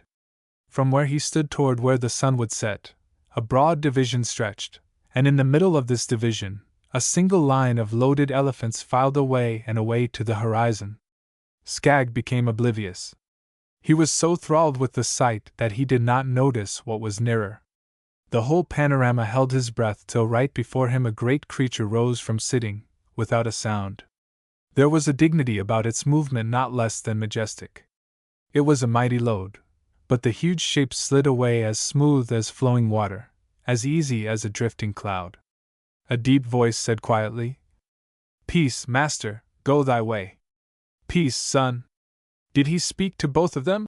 Skag asked of Horace. Yes, the first part was to the elephant and the last part was to the mahout. This mahout must be one of the great ones, else the master mahout would not have spoken to him. But he will always speak to the elephants, something. A strange name filled the air, rolling up and away. It was followed by a courteous request, in softer tones, and Skag watched another big elephant approach from the unpicketed lines. It came to where the master mahout stood, close to a pile of tenting, wheeled to face the way it should go presently, and sank down to be loaded. Men did the lifting into place and the lashing on. There was detail in the process, to which the elephant adjusted his body as intelligently as they adjusted theirs. When they required to reach under with the broad canvas bands, he rose a little without being told. Indeed, they seldom spoke even to each other, and then in undertones. The elephant's mahout sat in his place on the neck, as if he were a part of the neck itself. The smoothness, the ease of it all, amazed Skag. That every good night, spoken to every separate elephant, was different, peculiar to itself, was no less astounding. It was never as if addressed to an animal, or even to a child, but always as if to a mature and understanding intelligence. As when the master mahout said to one female, "Fortune to thee, great lady! May the gods guard that foot!" and have a care in going down the cuds, it is that mercy should be shown us, thy friends. And again to a young male, whose movements were very self-conscious. Remember there is to be no tamasha tonight, thou son of destiny. It is not yet in thy head to determine when shall be tamasha. 50 years hence, and when wisdom shall be come to thee, thou heir of ancient learning, then we shall have tamasha at thy bidding. A monster female came at the call of her name, with a long heavy chain, one end securely attached to her. The other end she handled with her trunk. Advancing to within a few feet of the Master Mahout, she stood facing him, teetering her whole body from side to side, swinging her chain as she rolled. Horace flashed away and ran in among the masked elephants and Mahouts. Coming back to Skag, he said breathlessly, "A Mahout says the other one went before we came. That means, if Nutcut comes, there'll be no one to manage him. You remember, Skag Sahib, I told you about the mother thing. If anyone starts a fight, she breaks it up with her chain, better than any 2 or 3 fighting males. 2 tuskers just wake Nutcut up." Then he stood staring at the female with her chain, getting red in the face as he spoke. "Oh, I say! She doesn't want to be loaded, and she knows. Why, they know she knows. Master Mahout," he called in brave tones that trembled. "I am Dixon Sahib's son, of the Grain Foods Department." "We know you, Sahib Salam," interrupted the Master Mahout, with a smile. "Is it not the unwritten law that the great mother thing shall be obeyed?" the boy quavered. "It is the unwritten law, Sahib, and we will not impose our will on her. It is this, there is no sign of what she means. The masters are all quiet today, there is no warning of tamasha." The Master Mahout spoke with grave consideration, but just as he finished, the mother thing wheeled into place and went down to take her load. "Cheer up, son, I guess it's all right," comforted Skag. "It's all right, if Nutcut doesn't come," said the boy whimsically. "So tamasha sometimes means trouble?" queried Skag, remembering the tamer definition he had learned. "It means anything anybody considers entertaining," answered Horace. "By preference, an elephant fight. Remember, government doesn't allow 'em, but sometimes they just happen anyway." Then an elephant failed to answer. Several Mahouts left their places and went to one spot, and Skag saw the one who had been called. He was sitting low against the ground, slowly rocking his head from side to side. A Mahout was examining his ears, folding them back and feeling of them, laying his cheek against the inside surface. "Is he sick?" Skag asked. But the boy's eyes were wide upon the broad avenue before them, where the loaded elephants went marching away. Then he burst out, in choking excitement. "Look, Skag Sahib! See that loaded elephant coming back from the line? I think you are going to see one of the most wonderful things that ever happened. They say it has been done, but I've never seen it myself."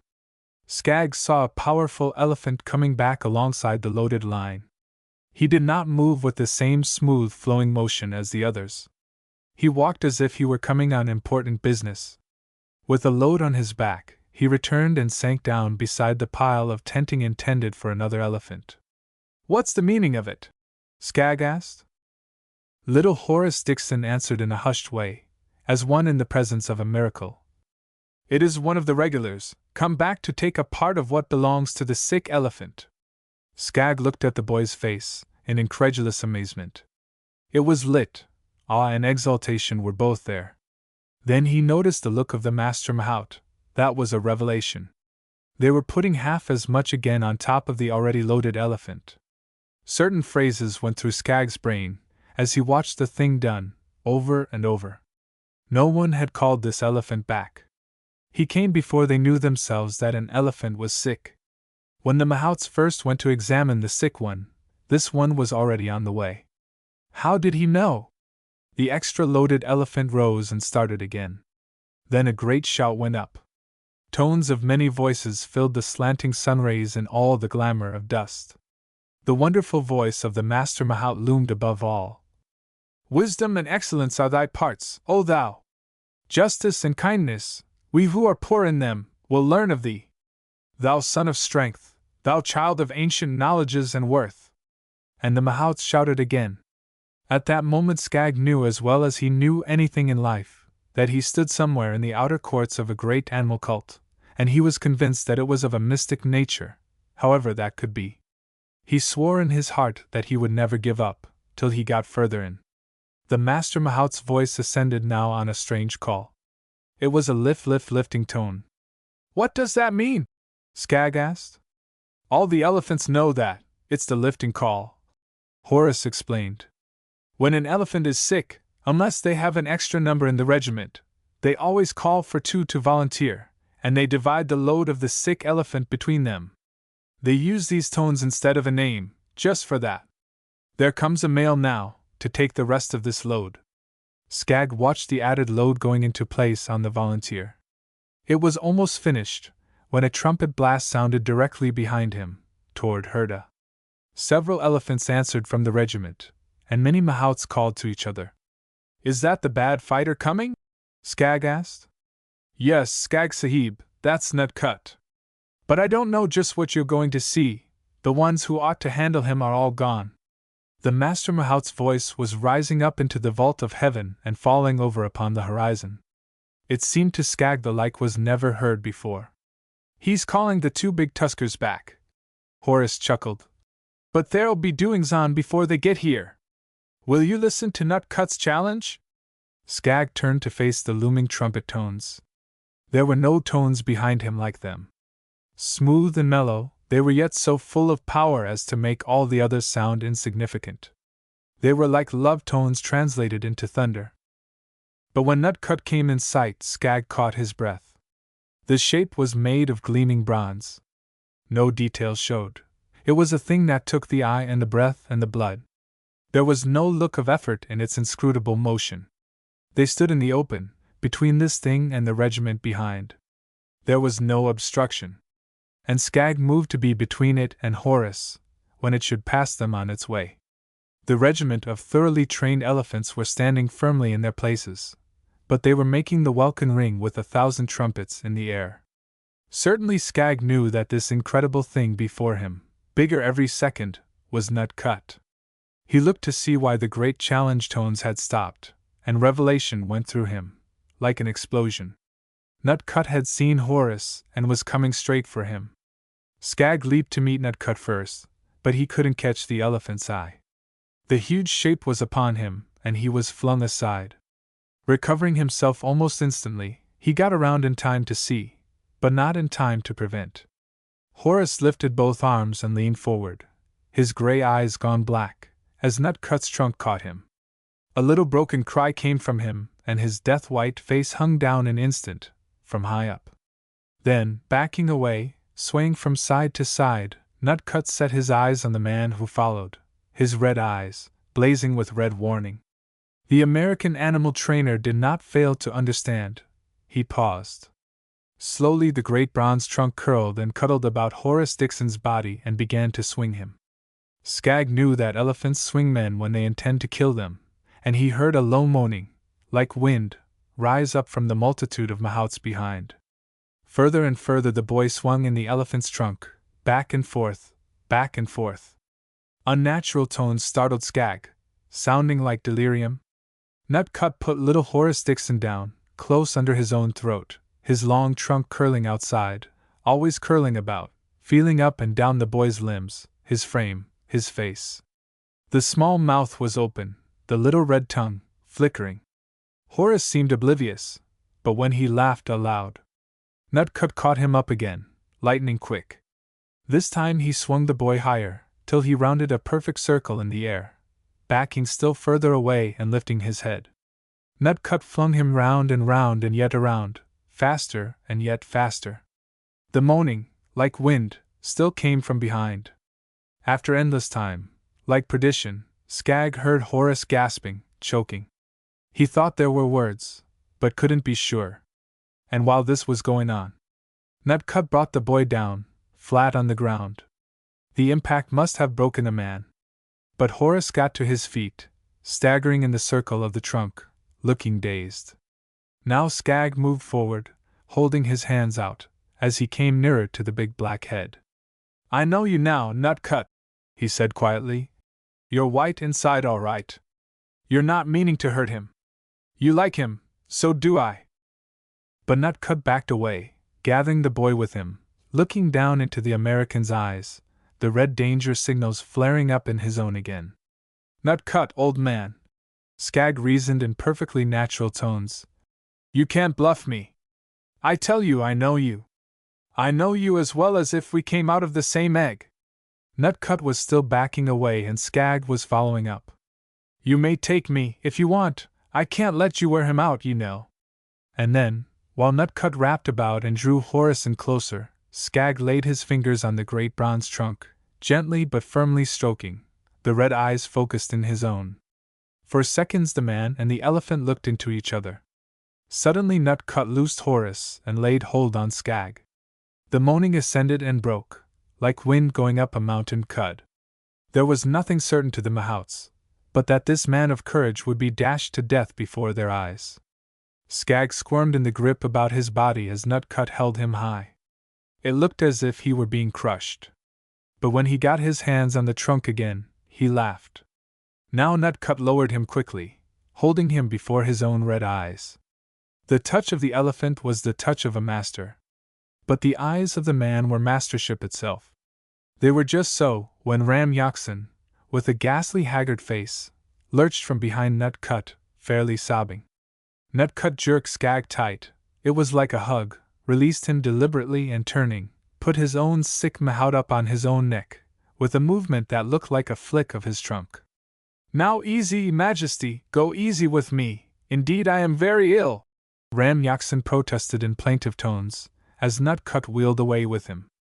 Seeing Horace in the hands of a strange native, and certainly recovering, Skag looked away toward Herta and wondered aloud if Nutcut would be punished. It was the Master Mahout who answered him. Nay, Sahib. He has done no harm. I'd like to have a chance with him, said Skag.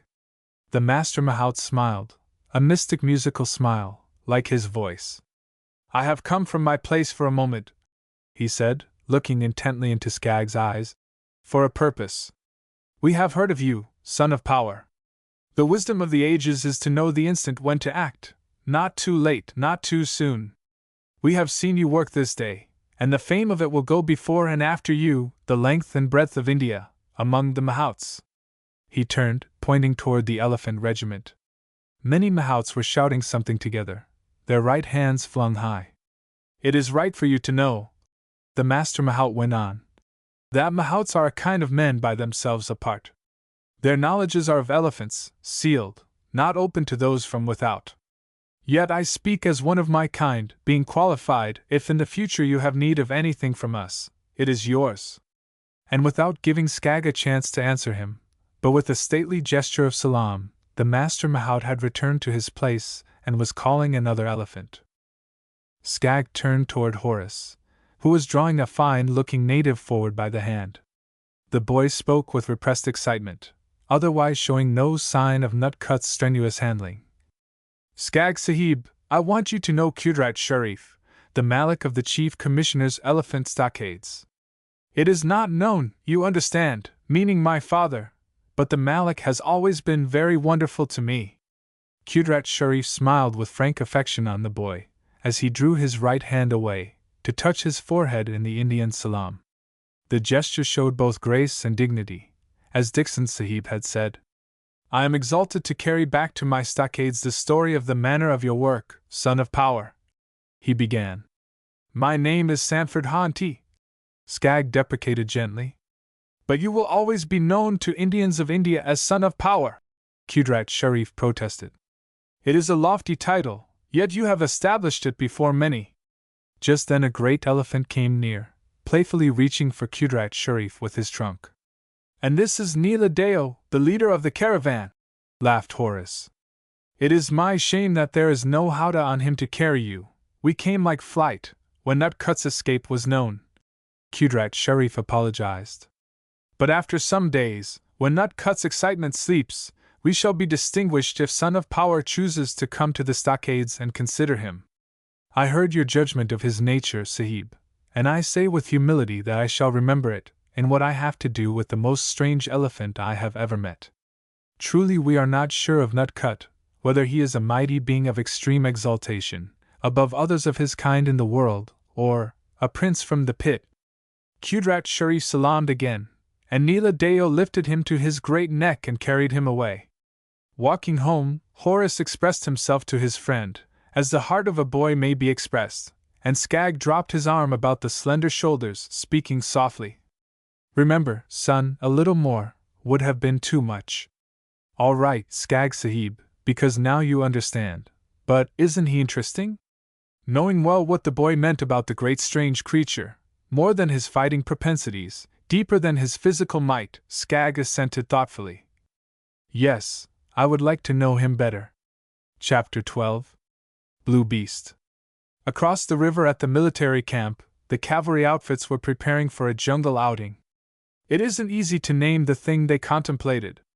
Pig-sticking couldn't be called a quest, yet there are cracks at the game, quite the same as at polo or billiards. Horse and man carry their lives on the outside, so to speak. The trick of it all is that a man never knows what the tusker will do. You can't even count on him doing the opposite. And he does it quick. Often he sniffs first, but you don't hear that until after it is done. Men have heard that sniff as they lay under a horse that was kicking its life out, yet the sniff really sounded while they were still in the saddle, the horse still whole. All the words that have to do with this sport are ugly. It's more like a snort than a sniff. You really must see it. A trampled place in the jungle, tusker at bay, a mounted sticker on each side waiting for the move. The tusker stands still. He looks nowhere, out of eyes like burning cellars. That is as near as you can come with words. Trapdoors opening into cellars, smoke and flame below. At this moment you are like a negative, being exposed. There is filmed among your enduring pictures thereafter, the raking curving snout, yellow tusks, blue bristling hollows from which the eyes burn. The lances glint green from the creepers. Then the flick of the head that goes with the snort. The boar isn't there, lance doubtless. Yes, the cavalry, cracks, get him for the most part, and then you hear men's laughter and bits of comment, and the strike of a match or two, for very much relished cigarettes. But now and then, the scene shifts too quickly and the other rider may see his friend's mount stand up incredibly gashed. A white horse possibly. And this other must charge and lance true right now, for the boar is waiting for the man in the saddle to come down. Nobody ever thinks of the boar's part. Queer about that. It's the bad revolting curve that goes with a tusker's snout, in the sag of which the eye is set, that puts him out of reach of decent regard. Only two other curves touch it for malignity, the curve of a hyena's shoulder and the curve of a shark's jaw. Three scavengers that haven't had a real chance. They weren't bred right. Among the visitors that came in for the jungle play was Ian Deal, one of the younger of Carlin's 7 brothers, one of the 2 who hadn't appeared for her marriage. The other missing brother was in Australia, but Ian Deal had been in India at the time of the ceremony, and not the full length of India away. Skag had thought about this. Carlin had doubtless done more than that. Once she had flushed, when someone had marked Ian's absence to the point of speaking of it. Before that, Skag had only heard that Ian was one of the best loved of all. He watched the meeting of the brother and sister. It was at the railway station in Herda, and Skag couldn't very well get away. There was something almost like anguish in the face of the young man as he hastened forward, anguish of devotion that never hoped to express itself, anguish by no means sure of itself, because it burned with the thought of Carlin being nearer to any man. Ian didn't speak, as he stopped with a rush before his sister. He merely touched her cheek, but his eyes were the eyes of a man whose heart was starving. The English observe that this jealous affection occasionally exists between twins. The Hindus suggest certain mysterious spiritual relations as accounting for it. Finally Skag realized that Carlin's eyes were turned to him, something of pity in them and something of appeal. It was all very quick then. Skag's hand was out to her brother. Ian didn't see it. Only his right elbow raised the slightest bit. His dark face flushed and paled that second. The stare was refined. It wasn't hate so much as astonishment that any man could ever bring the thing about to touch Carlin's heart. Back of it all was the matter that Ian Deal would have died before confessing, the pain and powerlessness of a brother who loves jealously. Few beings of his years would have seen so deep and kept his nerve that instant, but Skag had been different since his battle with the cobra. He had decided never to lose his nerve again. This was the first test since that day. His throat tightened a second, so that he had to clear it. All he knew then was that her brother was striding away, having muttered something about the need to see after unshipping Kala Khan, his Arab mount, which was aboard the train. There was a sort of shimmer between Skag's eyes and Ian Deal's vanishing legs that made them seem lifted out of all proportion.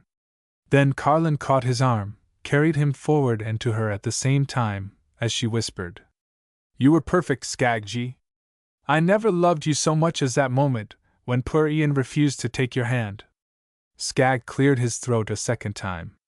Carlin had used that name only once or twice before, and only in moments of her greater joy in him. He had been told by Horace Dixon that G, used intimately, was nicer than any English word. Something in this experience threw Skag back to the point of the cobra and the last experience with crippling nerves. Of course, it was the thought of Carlin imprisoned in the playhouse that broke him. Starting to run when he first saw the cobra on the threshold, he counted failure. That burst of speed for 10 steps had put the king into fighting mood. Skag had beaten thin in his own mind the possibility of ever committing failure again. A man must not lose his nerve in the stress of a loved one's peril. One doesn't act so well to bring the event to a winning. In fact, there is no excuse and no advantage and no decency in losing one's nerve, any time, any place. Skag had known things in certain seconds of his duel with the cobra. Mostly, a man only thinks he knows. Carlin had stood on the threshold, not more than 15 feet away, while he was engaged. No one had told him at that time that the man does not live who can continue to keep off a fighting cobra from striking home, but Skag learned in that short interval. He faced not only the fastest thing he had ever seen move, but it was also the stillest. It would come to a dead stop before him, stillness compared to which a post or a wall is mere squat inertia. This lifted head and hood was sustained, elate, having the moveless calm one might imagine at the center of a solar system. Its outline was mysteriously clear. Often the background was Carlin's own self. The action took place in the period of the Indian afterglow, in which one can see better than in brilliant sunlight, a light that breathes soft and delicate effulgences. The cobra at the point of stillness was like dark dull jewels against it, dulled so that the ring of the jewels would not obscure the contour. And once toward the last, as he fought, the inside of his head feeling like a smear of opened arteries, Skag had seen Carlin over the hood of the cobra. She had seemed utterly tall, utterly enfolding, his relation to her, one of the inevitables of creation. Nothing could ever happen to take her away for long. Matters which men call life and death were mere exigencies of his scheme and hers together. In a word, it was a breath of the thing he had been yearning for, from the moment he first saw her in the Monkey Glen.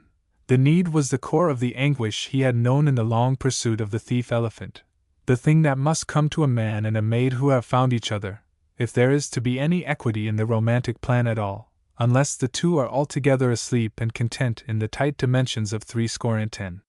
Skag had seen that he could not win, but he had also seen that Carlin was there to stay. Something in her, that no fever or poison or death could take away, something for him. The thing was vivid to him for moments afterward. It lingered in dimmer outlines for hours. But as the days passed, he could only hold the vital essence of what he had learned that hour. Carlin was more to him every day, more dear and intimate in 100 ways, yet always she held the quest of her before him, a constant suggestion of marvels of reserve, mysteries always unfolding, of no will or design of hers. It seemed to the two that they were treading the paths of a larger design than they could imagine, and Skag was sure it was only the dullness of his faculty, and the slowness of his taking, not Carlin's resources of magic, that limited the joy. Ian Deal took up his quarters across the river with the cavalry. He did not come to the bungalow. "He has always been strange," Carlin said. "In some ways he has been closer to me than any of the others. Always strange, doing things one time that showed the tenderest feeling for me and again the harshest resentment. You could not know what he suffered, remaining away when we were married. He has always hoped I would stay single. The idea was like a passion in him. Some of the others have it, but not to the same degree. You know, we have all felt the tragedy over us. We are different. The English feel it and the natives too, yet we hold the respect of both, as no other half-caste line in India. It is because of the austerity of our views on one subject, to keep the lineage above reproach as it began.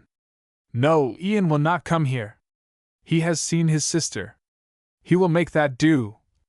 Why don't you go to him? Skagg asked. She turned her head softly. You Americans are amazing. Why? He laughed. An Englishman or any of my brothers in your place wouldn't think India could contain Ian Deal and himself. It wouldn't do any good to fight that sort of feeling, Skagg said. Only a man whose courage is proven would dare to say that. If I were on the right side, it would not be my part to leave India. Carlin liked this so well that she decided Skagg deserved to hear of a certain matter. Ian has something on his side. You see, I had almost decided not to marry, almost promised him. He always said he would never marry if I didn't, that our people would do better forgotten, so much hid sorrow in the heart of us. Something always kept me from making the covenant with him, yet I have been closer and closer up the years to the point of giving my life to the natives altogether. That day in the Monkey Glen, after the work was done, I looked into your face. You went away and came again. I had heard your voice. The old tiger down by the river had made you forget everything, but your power. Carlin laughed. The last phrases had been spoken low and rapidly. I didn't forget everything, dear. She went on. I didn't forget anything. Everything meant you, all else tentative and preparatory. I knew then that the plan was for joy, as soon as we knew enough to take it. On the third morning of the pig-sticking, Ian Deal rode by the elephant stockades in Herta just as the American passed. The hands were long that held the bridle rein, the narrowest Skagg had ever seen on a man. The boots were narrow like a poster drawing. It was plainly an advantage for this man to ship his own horse from the south for the few days of sport.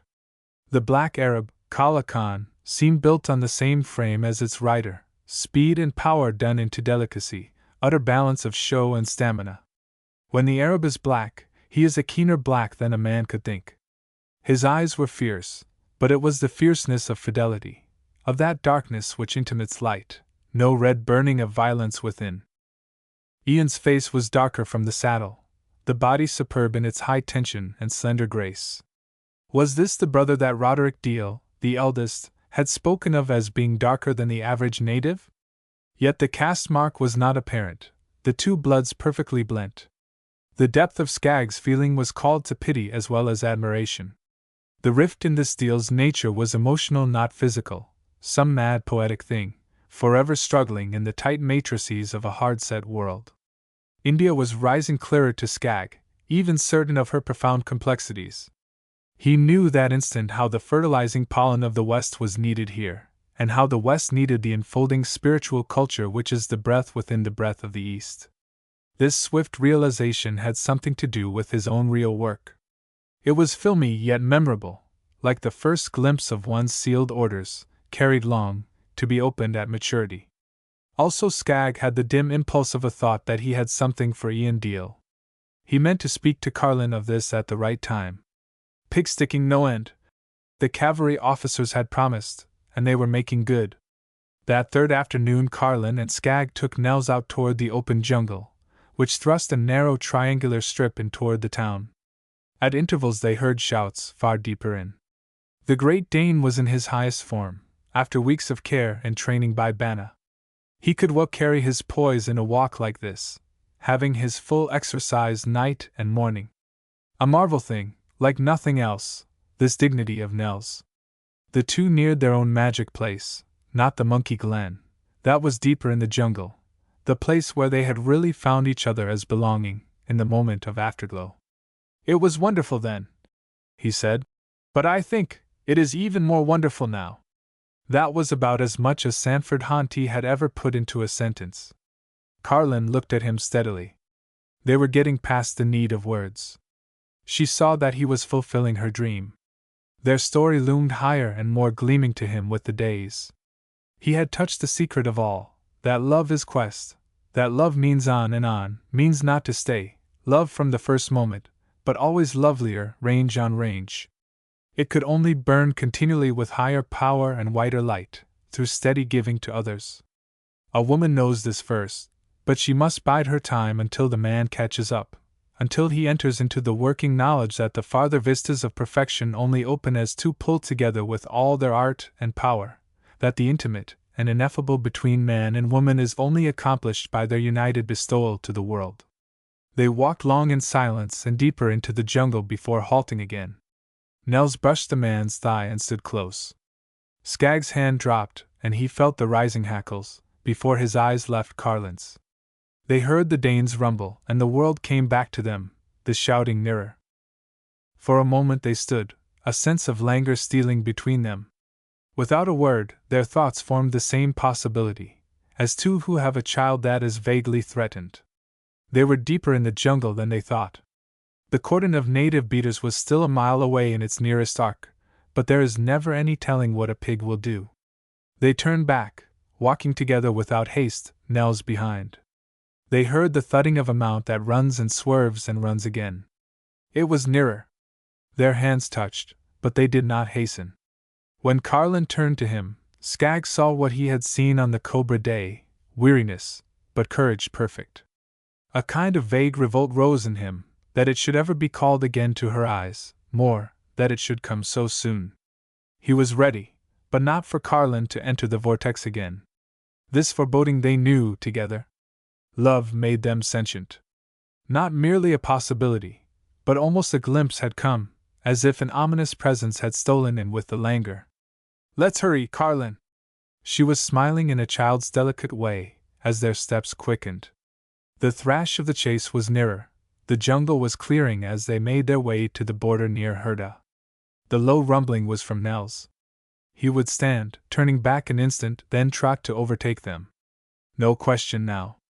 One pig at least was clear of the beaters, coming this way, someone in chase. The great trees were far apart. They were near their place, after many minutes. They had caught a glimpse of a mounted man through the trees, playing his game alone, the pig, but a crash in the undergrowth. There was silence, as if the hunter were listening, then a cutting squeal, a laugh from the absorbed horseman, and it was all before their eyes. The tusker halted at the border of their little clearing. He had just seen them and the dog, more enemies. Hideous bone rack, long as a pony, tapering to the absurd piggy haunches, head as long as a pony's head, with a look of decay round the yellow tusks, dripping gash from a lance wound under one ear, standing stock just now, at the end of all flight. Nels seemed to slide forward 2 feet, like a shoved statue. It was a penetrating silence before the voice of Ian Deal. "You too, what in God's name?" That was all of words.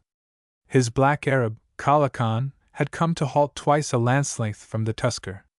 Carlin and Skag and Nels stood half the circle away from the man and mount, a little farther from the still beast, the red right eye of which made the central point of the whole tableau. Ian looked hunched. He seemed suddenly ungainly, as if all sport like this were mockery, and he had merely been carried on in these lower currents for a price. His lance wobbled across his bridle arm, which was too rigid, the curb checking the perfect spring of the Arab's action. The tusker was bone still, with that cocked look which means anything but flight. Skag moved a step forward. His knees touched Nels. His left hand was stretched back to hold Carlin in her place. There was no word, no sound, and that was the last second of the tableau. The tusker broke the picture. Flick of the head, a snort, and he wasn't there. He wasn't on the lance. His side charge, with no turn which the eye could follow, carried him under the point of Ian's thrust in direct drive at the black Arab's belly. Kala Khan was standing straight up, yet they heard his scream. The boar's head seemed on a swivel as he passed beneath. Ian Deal, standing in the stirrups, swung forward, one arm round his mount's neck, but badly out of the saddle. The tusker turned to do it again. Skag spoke. That was the instant Nels charged. In the same second, the Arab, still on his hind legs, made a teetering plunge back, to dodge the second drive of the beast, and Ian Deal fell, headlong on the far side, his narrow boot locked in the steel stirrup. Skaggs spoke again. It was to Kala Khan this time. Nell's smashing drive at the throat had carried the tusker from under the Arab's feet. His rumbling challenge had seemed to take up the scream of the horse. It ended in the piercing squeal of the throated boar. Skaggs still talked to Kala Khan as he moved forward. The Arab stood braced, facing him now, the tumbled head down thing to the left, arms sprawled, face turned away. 1,000 to 1, among the best mounts, would have broken before the second charge and thrashed the hanging head against the ground. Skaggs' tones were continuous, his empty hand held out.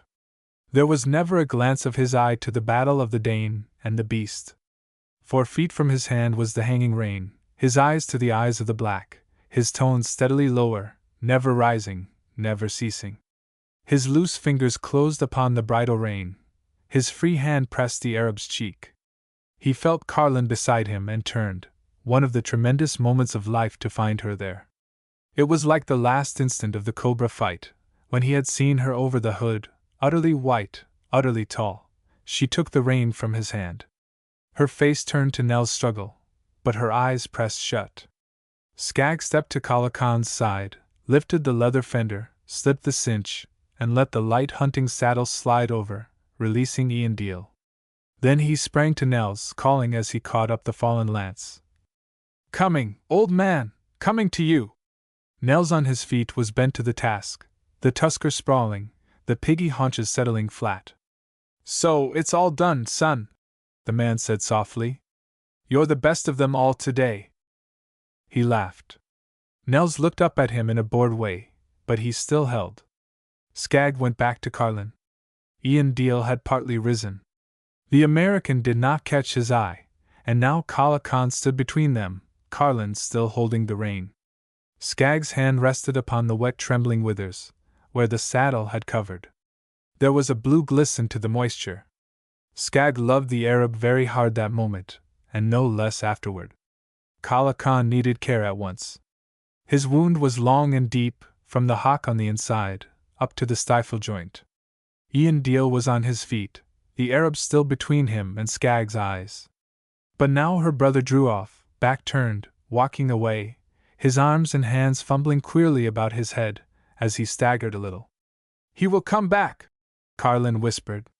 Nels loose now, but sat by his game, sat upon his haunches, bringing first-aid cleansing to his shoulders and chest, where the pin tusker had worn against him in the battle. All in astonishingly few seconds, the blue beast still with an isolated kick or two. It was as Carlin said. They had scarcely started toward Herta before they saw Ian Deal following. His pace quickened as he neared, his first words queerly shocking. "Is he hurt? Oh, I say, is the Arab hurt?" Skaggs answered. "A bad cut, but he'll be sound in a week or two. One might ask first, you know. He's rather a fine thing." Carlin seemed paler, as she held her brother with curious eyes. Ian didn't see her. He was slowly taking in Skaggs, full length. "One might ask, you know," he repeated presently. "One couldn't make a gift of a damaged thing." "Oh, yes, you're to have him, Hanti. Things of Kala Khan's quality gravitate to you. I was thinking of the dog, you know." Skaggs shook his head. "Don't make it harder for me," Ian said fiercely. "He belongs to you, Carlin, too, of course, no resistance of mine left. A man sees differently, toes up." Carlin pressed Skaggs' arm. The American bowed. Ian Deal straightened. "That's better," he breathed. "You'll see to the mount? I'd do it for you, but I need an hour, in here among the trees, you know, alone. If it isn't quite clear to me, I'll cock one foot up in the crotch of a tree, until it's straight again. But it's clear, Hanti," he added. "I'm seeing now, the man she sees, or something like." Ian turned toward the deeper growths. They walked in silence. The untellable thing, for Skaggs alone, lingered in Carlin's eyes, in the pallor of her face. She was the one who spoke. "It is terrible, terribly dear, like a blending of two souls in a white heat together, those moments at the playhouse and now, as you held Kala Khan." "It was not one alone," he answered strangely. Something from you was with me, half with mine. Chapter 13. Nila Deo, King of All Elephants. This is the story of Nila Deo, King of all elephants. Protector of the innocent. Defender of defenders. Equitable King. For his sake, knowledge of the place where he was known and of those who looked upon his person shall go down from generation to generation into the future, and shall be continued forever, under the illumination of his name. How he preserved the great judge, and how he fought that mightiest of all battles, for the honor of his kind and for the preservation of his liege son, must be told in order. The fortune of the season, the features of the town, and the chief names must be established. See that nothing shall be added. See that no part be left unspoken. It is the law. The great rains had passed on their way north, and they had been good to the central province's country. The watercourses were even yet but a line below flood, the tanks were full, the wells abrim. The earth was clothed with new garmenture. Jungle creatures were all in their annual high carnival. Life forces were driving to full speed. The town of Herda, on the great triple highway of all India, clung to the side of her little river, leaning against the massive buttress walls of her old grey stone terraces, where, on their wide step landings, at all seasons she burned her human dead by the tide's margin. The great highway spanned the river on a broad low stone bridge and turned, just south of the burning ghauts, with a majestic sweep northward, between its four lines of sacred, flowering, perfumed and shade trees. Remember, those trees were planted by the forgotten peoples of dead kings, for each within his own realm. They were all nourished under the unfailing rivalry that the highway of each king should be more excellent in beneficence and in beauty than the highway of his neighbor kings.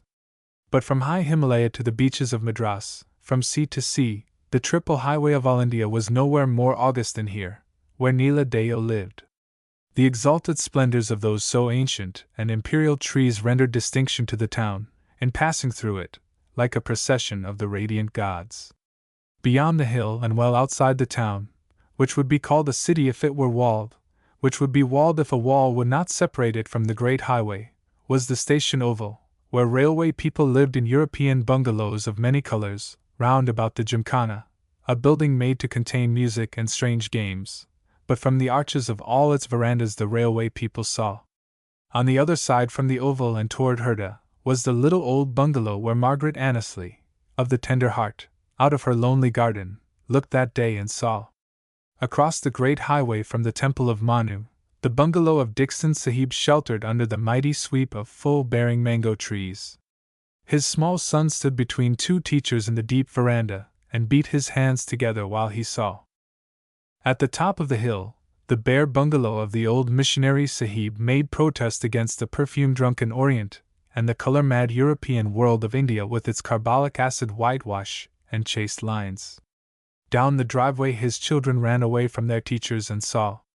But in sight of the town, as should be, and beside the courts, as should be, stood the austere home of the chief commissioner, most high civil judge of Herda and all surrounding villages. One of his deputies leaned from an upper balcony and saw.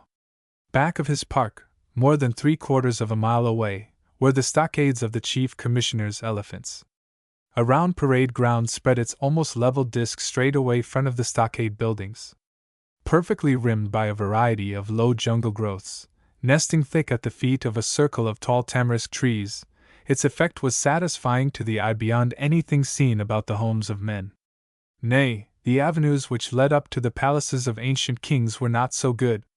Now all is established concerning the time and the place and those who saw, and it will not be questioned by any save the very ignorant, who are not considered in the telling of tales. So in the day of Nila Deo, most exalted king of all elephants, came a runner at the end of his last strength. Stripped naked, but for his meager loincloth, the oils of his body ran thick down all his limbs and his splitting veins shed blood from his nostrils and from his mouth. In the marketplace he fell and with his last breaths coughed out a broken message. Many gathered to discover his meaning. Spread a swift excitement. The shops were emptied, the doorways and alleys opened, and streams of people poured out into a common tide. Perfume dealers brought copper flasks of priceless oils. Flower merchants gathered up their entire stock of freshly prepared garlands of marigold and tuberose and jasmine and chumpak blooms. Banked masses of garlands were hung on scores of reaching arms, lifted to carry them. 60 full pieces of white turban cloth were caught from the shelves of cloth sellers. Companies and companies of nautch girls, with their men servants and instruments to accompany them, even the most costly of these, who were also singing women, poured out of the districts where the townswomen lived and blended in their groups as individual units, in the increasing surge that flowed out along the great highway, like a river which had broken its dam. The multitude followed the great highway past the station oval and turned aside into the open jungle, deepening, thickening, swelling, teeming forward. 20,000 voices, lifted in all pitches of the human compass, were caught by tom-toms and the impelling cadence of the singing nautch girls, like driftwood in a swift current, and driven into rhythmic pulsation. So the people of Herda went out to meet Niladeo, king of all elephants. When the front of the throng went by his place, Hand of a God inquired of running men from his own gateway. By his side the Ghoul Modi stood with Son of Power. When they understood, she pushed her chosen of all men through the vine-made arch, and he sprang away and ran with the people. They shared their garlands with him, that he should not come into Niladeo's presence with empty hands, and they exulted because he ran with them, for the fame of Son of Power was already established. At the margins of the true jungle, a high tenor voice came out to meet them. The feeling in it chained Skag's ear. It was like a strong man contending bravely with his tongue, but calling on the gods for help, with his heart. Listening intently, the American began to get the words. What are we before thee, O thou most exalted? Children of men, our generations pass before thee as the seasons. But thou, O mighty king, thou destroyer of the devastator, thou protector of our wise judge, blessed among men is he for whom thou hast spilled thy blood. We will send his name down from generation to generation under the light of thy name. Thou most glorious! The next words were more difficult to catch. Nay, nay!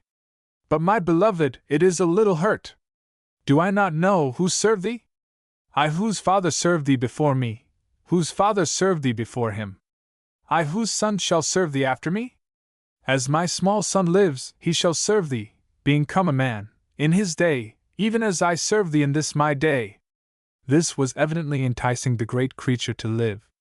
But the voice winged away again. Ah, thou heart of my heart, thou life of my life! Hear me, the milk of 1,000 goats shall cool thee. The petals of 1,000 blooms shall comfort thee. Tuberose and jasmine and chumpak shall comfort thee, thou lover of rare things. Nay, it is not enough, but the offerings of the heart's core of love shall satisfy thee, the blood of 1,000,000 blooms shall anoint thee, to thy refreshment. The words were lost for a moment, before they rang again. Are not the coverings of our heads upon thy wounds? Thou, most excellent in majesty! Have we not laid the symbols of our honor upon thy wounds? Thou, with the wisdom of all ages in thy head and the tenderness of all women in thy heart. We have seen thee suffer, that he who is worthy might live. Thou discerner of men! We have seen thee destroy the killer, without hurt to him who is kind. Thou equitable king! And slowly out of the shadows of forest trees came the chief commissioner's elephant caravan, trailing in very dejected formation, behind Niladeo, who showed naked as to his back, for his housings had been stripped off him, and as to his neck, for Qudrat Sharif was not on it but on the ground, walking backward step by step, enticing him with the adoration and sympathy of his voice. Sanford Haunty saw Niladeo stop to receive the first garlands on his trunk. From there on, the great elephant paused deliberately after every step to take the offerings of homage from hundreds of reaching hands. When the American had laid his garlands over Niladeo's trunk and was about to make his turn in the press, he saw the chief commissioner himself, walking behind the wounded elephant with uncovered head. After a keen glance, the great judge motioned Skag to close in by his side. His strong face was shadowed by deep concern, and for some time he did not speak. This was the man of whom Skag had heard that his name was one to conjure with. His fame was for unfailing equity, which, together with strange powers of discernment and bewildering kindness, had won for him the profound devotion of the people. Skaggs' thoughts were on these matters when he heard, on a low explosive breath, "Most extraordinary thing I've ever seen!" The Englishman's eye scarcely left the huge figure swaying before him, and the distress in his face was obvious. "I see you're greatly concerned," Skaggs said gently. "Well, you understand, I've jolly good right to be. He saved my life. And he's got a hole in his neck you can put your head into, only it's filled up and covered up with 20 dirty turbans. And by the way, you may not know, but it's unwritten law, past touching, the man in this country never uncovers his head excepting in the presence of his own women. It's more than a man's life is worth to knock another's turban off, even by accident. But look, yonder are the turbans of my caravan, deputies, law clerks and servants together, on Nila Deo's neck. Their heads are bare before this multitude and without shame. What's one to make of it? There's no knowing these people." Skaggs' eye quite unconsciously dropped to the white helmet, carried ceremonially in the hand, and glancing away quickly, he caught a mounting flush on the stern countenance. Presently the chief commissioner spoke again. "We were coming in on the best trail through a steady bit of really old tree jungle, Nila Deo leading, as always. We've been out 9 weeks from home, among the villages. It's not supposed to be spoken, but a stretch like that is rather a grind. The elephants wanted their own stockades. They were tired of pickets. You understand, they're all thoroughly trained. They answer their individual mahouts like a man's own fingers. Nila Deo is the only elephant I've heard of who has been known to run. I mean, to really run, and then only when he's coming in from too many weeks out. Few European men have ever seen an elephant run. Nothing alive can pass him on the ground but the great snake. I stayed on top of Nila Deo once when he ran home. It was not good sitting. I've never cared for the experience again." As the jungle began to open toward Herda, he was nervous. "Of course I should have been more alive to his behavior, should have made out what was disturbing him. If we lose him, I shall feel very much responsible." But his mahout was easing him with low chants, made of 1,000 love words. They're not bad to think by. I was clear away off in an adjustment of old Hindu and British law. You know we have to use both together, and sometimes they're hard to fit. I know no more about how it happened than you do. I was knocked well up out of my abstraction by a most unmerciful jolt. Qudrat Sharif had been raked off Nila Deo's neck and was scrambling to his feet on the ground. In one glimpse I saw his dhothi was torn and a long dripping cut on one thigh. He shouted, but I couldn't make it out, because all the elephants were trumpeting to the universe. There are always 4 hunting pieces in the howdah, and I reached for the heaviest automatically, leaning over to see whatever it was. There was nothing intelligible in the hell of noise and nothing in sight. I tell you, I could not see a hair of any creature under me, but Nila Deo. And don't fancy Nila Deo was quiet this while. My howdah was pitching me to the 4 quarters of heaven, with no one to tell which next. 6 of the hunters had rifles trained on us, but I knew they dared not fire for the fear of hitting me or him. And I'm confident they would be as ready to do the one as the other. Then he began swaying from side to side with me.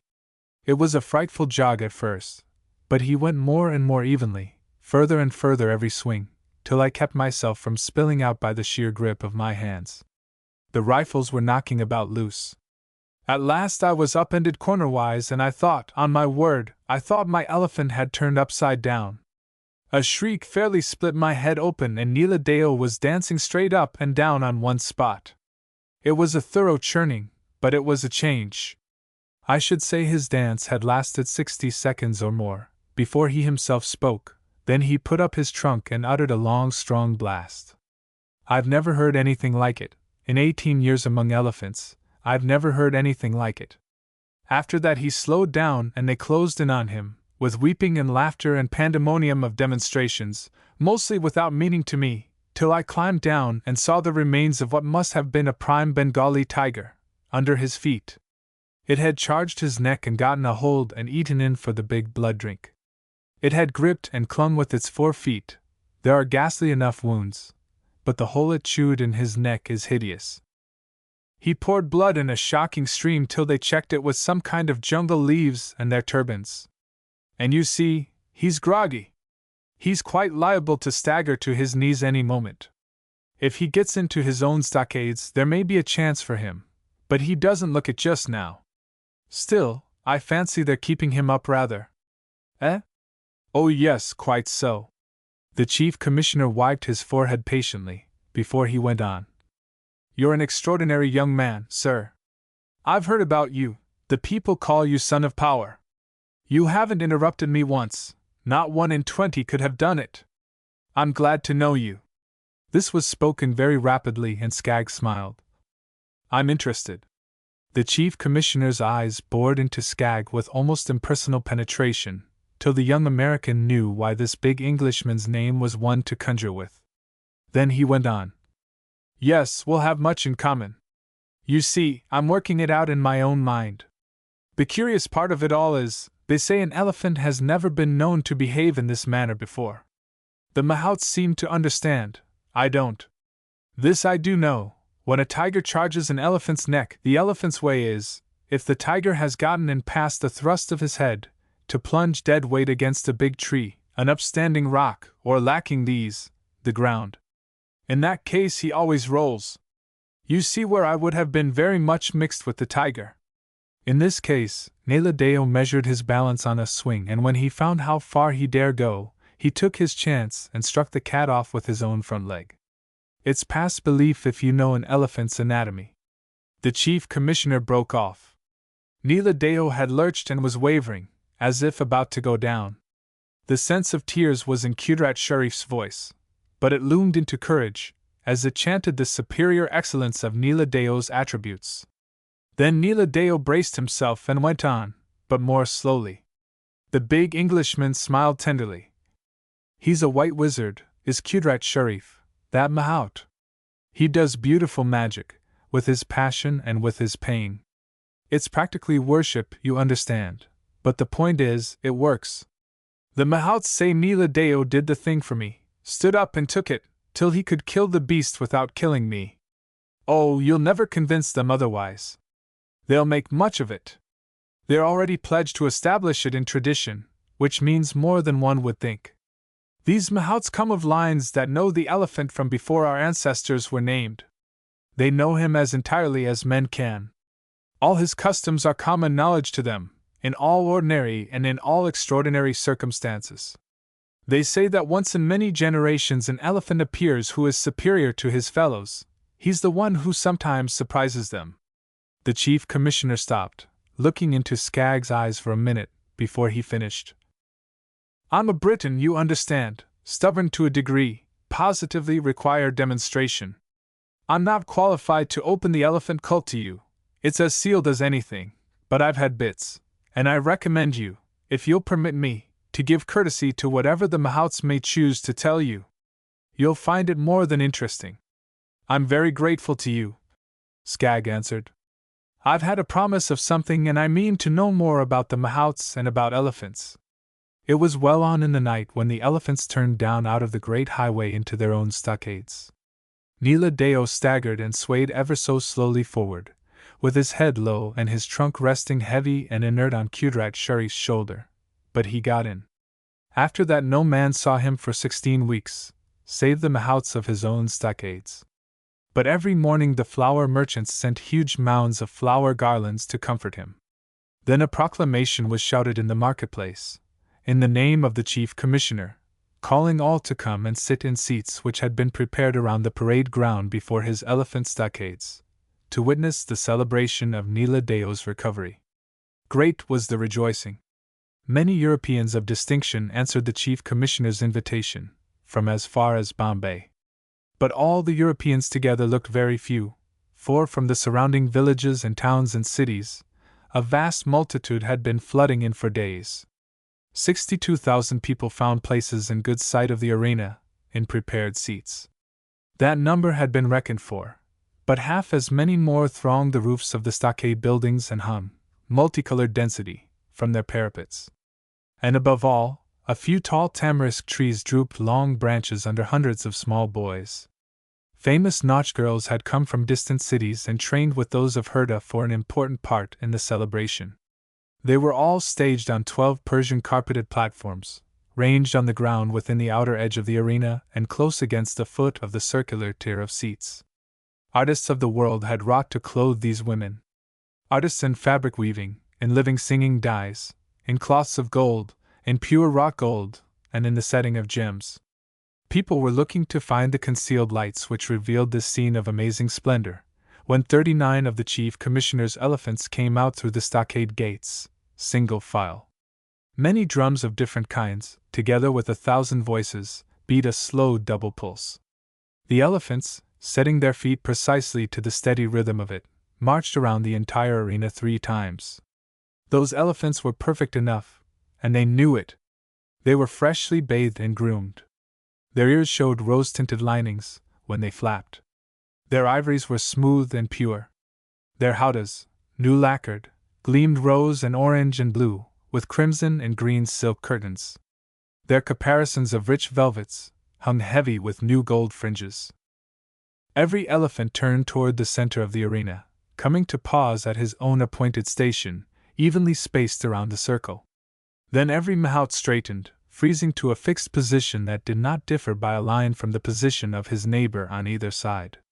Now the people saw that this celebration for Nila Deo, king of all elephants, was to show as much pomp as is prepared for kings of men, and they were deeply content. The strings of one sitar began to breathe delicate tones. Other sitars came in elusively, till they snared the current of human blood in a golden mesh and measured its flow to the time of mounting emotion. Then Nila Deo himself, Nila Deo, the blue god, appeared at the stockade gates alone, with Qudrat Sharif on his neck. His caparison was of crimson velvet, all overwrought with gold thread. The gold fringes were a yard deep. The howdah was lacquered in raw gold, its curtains were imperial blue. Qudrat Sharif was clothed in pure thin white, like the son of a prince, but he was very frail, and 90-odd thousand people sent his name, with the name of Nila Deo, up into the Indian night, for the Indian gods to hear. Nila Deo was barely in on the sanded disk, when the elephants lifted their heads as one and saluted him with an earth-rocking blast, again and yet again.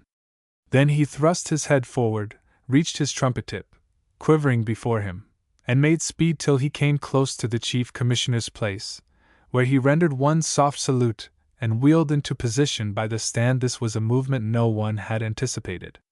Nothing like it was in the plan. The Chief Commissioner had not intended to ride, but Nila Deo demanded him, and there was nothing for it but to go, so with a very white face he stepped into the howdah. Waves upon waves of enthusiasm swept the multitude. They shouted to heaven. For all time it was established. No man could ever deny it. Nila Deo himself had made his meaning perfectly plain, that he had done the marvel thing 16 weeks before, to save the life of his friend, their friend. They stood up and flung their flower garlands on both of them, as Nila Deo, with a stately tread, carried the Chief Commissioner around the circle. The Nautch girls sprang from their platforms into the middle of the arena and danced their most wonderful dances, tossing the fallen garlands, like forest fairies at play. Then 1,000 voices lifted upon the great chorus of laudation, which had been prepared in high processional time, the drums and the sitars furnishing a dim background for the volume of sound. The elephants turned out of their stations as Nila Deo passed them and came into their accustomed formation behind him. The tread of 4 times 40 such ponderous feet, in perfect time with the music, shook the earth. The chorus told the story of the incredible manner of their Chief Commissioner's deliverance. It exalted his record and his character. It pledged the preservation of his fame. Then a master mahout from high Himalaya went alone to the center of the disk and in incomparable tones, such as master mahouts use, having no accompaniment at all, told the story of Nila Deo's birthright. The people were utterly hushed, but the elephants kept their even pace, as if listening. Then the great chorus came back, rendering the acknowledgment of a human race. At last the multitude rose up and loosed its strangling exultation in mighty shouts. The elephants raised their big heads, threw high their trumpets, and rent the leagues of outer night, as if calling to their brothers in the Vinda hills. The next part of the celebration was to happen suddenly. The mahouts had planned it in sheer boyishness, and to their mountain hearts it meant something like the clown play in a western circus. Its success depended on whether Neela Deo had enough foolishness in him to play the game. So now they wheeled the elephants into their stations again, just in time before one section of the enclosure folded down flat on the ground. This left that part open to the outside world, for the shrubs that used to grow thick at the feet of the tamarisk trees had been rooted up and green tenting cloths stretched in their place. One shrub still grew in the midst of that opening. Neela Deo stopped short one moment, frozen so still that he looked like a granite image, then, feeling toward the shrub with his trumpet tip an instant only, flung up his head with a joyous squeal and was upon it before a man could think. The shrub melted to pulp under his tramping feet. Then they saw the black and yellow stripes of the tiger he had killed in this same way, tramping. He was doing it over again, for them. The mahouts laughed, calling their strange mountain calls, and the people went quite mad. Even the English taxidermist who had taken the trouble to sew and roughly stuff that mangled tiger skin for the mahouts, even he shouted with them. Every time Neela Deo put that little quirk into his trunk and slanted his head in that absurd angle, Neela Deo, whose smooth dignity had never shown a wrinkle before, they broke out afresh. This clown play certainly brought the people back to earth, but it did something queer to the elephants. Having learned to know human voices, they had already felt the mounting excitement. They had already been tamping the ground with hard driving strokes, as if making speed on the open highway, for some time. But in this abandonment to amusement, this joyous unrestraint, they must have found some reminder. They did not have Neela Deo's sense of humor. But they must have remembered the unwalled distances of their own hills. The hedge of shrubs had been taken away. The tall, slender tamarisk trees still standing made no obstruction. Beyond the waning torches they must have looked and seen the quenchless glory of the same old Indian stars. It was Nut Cut, the great black elephant not long down from his own wilds among the Vinda hills, who left his station first and moved on out into the night. Gumpat Rao followed him. One by one they filed away. Indeed, there was not one shrub left to bar their path. But in this falling of calamity upon their so successful foolish plan, the mahouts were stricken, desperate. There was something grotesque about their hands, as they disappeared. With wild gestures and twisted back faces many of them went out of sight. The elephants were surely their masters, in that hour. They all passed quite close to where the chief commissioner sat in Neela Deo's howdah. Neela Deo had regained his dignity. He was gravely driving fragments of black and yellow stripes into the sand, patiently finishing his job. But Qudrat Sharif's voice had no effect upon the others, and the chief commissioner was entirely helpless. No one could prevent their going. Then it appeared that one had not gone, one other, beside Neela Deo. Mitha Baba, the greatest female of the caravan, under her pale rose caparison and gold-lacquered howdah with its curtains of frost green, was beating the ground with angry feet and thrusting her head aside impatiently. Something was holding her. When he saw, the chief commissioner made haste to reach her, leaving Qudrat Sharif, who was confident of keeping Neela Deo. Mitha Baba's station in the circle was close to where the Gul Modi sat. Her new housings had been specially designed to recognize her devotion to the Gul Modi, whose low cello tones were now soothing the great creature and restraining her. But when the chief commissioner approached, Mitha Baba started, flinging herself forward, and the Gul Modi was suddenly at the edge of the stand just as the elephant lunged out to take her stride. The colorful voice that she had never refused to obey said, "Come near, Mitha Baba, come near!" Mitha Baba was not sure about it. She struck the voice aside with her head. But the voice was saying, "Mitha Baba, you may take me with you." Then Son of Power was on his feet, but it was too late. Mitha Baba decided quickly and she acted soon. He could not reach the edge in time to go himself, but on an impulse he threw his great coat into the Gul Modi's hands and she laughed as she caught it from the howdah. In swerving suddenly to pass close by the stand, the elephant had unbalanced her boy mahout from her neck. But his father, the very old mahout, was coming as fast as he could across the space before them, calling to her, like the lover of wild creatures that he was. Carlin bent from her howdah and spoke joyously. "Put him up, Mitha Baba, put him up!" And Mitha Baba scarcely broke her stride, which was lengthening every step, as she obediently circled the old man with her trunk and carelessly flung him on her neck. "We'll fetch them all home," the Ghoul Modi's voice floated back, as they melted away into the night. The Chief Commissioner gave Son of Power his hand, being without words for the moment. "Is she safe?" Skagg asked. "Absolutely safe," the Chief Commissioner assured him. "The caparisons may be doused in the Nerbudda, but the howdahs will not be in the least wet." What did she mean, that she'd fetch them all back? She meant that Mitha Baba has been used in the high hills, for years before she was sent down, to decoy wild elephants into the trap stockades. "She's entirely competent, is Mitha Baba. She's the leader of my caravan, next to Neela Deo. Of course Neela Deo is our only hope of overtaking them. He's fast enough, but this is rather soon after his injury, and he'll have to rest a bit. In the meantime, come away up to the house, we'll talk there." Chapter 14. Neela Deo, king of all elephants, continued. To possess one white elephant is calamity. But if evil, the nameless one, could possess a pair, he would breed an army able to break down the very walls of equity. Indra, supreme hypocrite, fathered the first two, who were brother and sister. Kali, wife of Shiva, the great destroyer, Kali, goddess of plague and famine and fear and death, was their mother. Beware the white elephant, who is never white. The stain of Indra is on his skin, the shadow of Kali on his hair. Honor is not in him.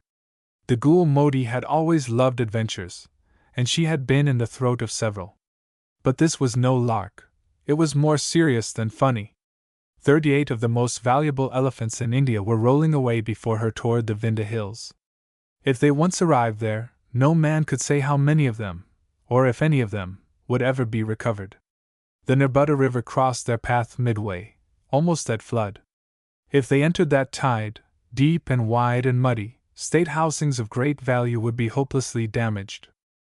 Mitha Baba was beginning to show that she did not like the old mahout's urging, but Mitha Baba was always willful. Indeed, the Ghoul Modi was depending much on this same willfulness.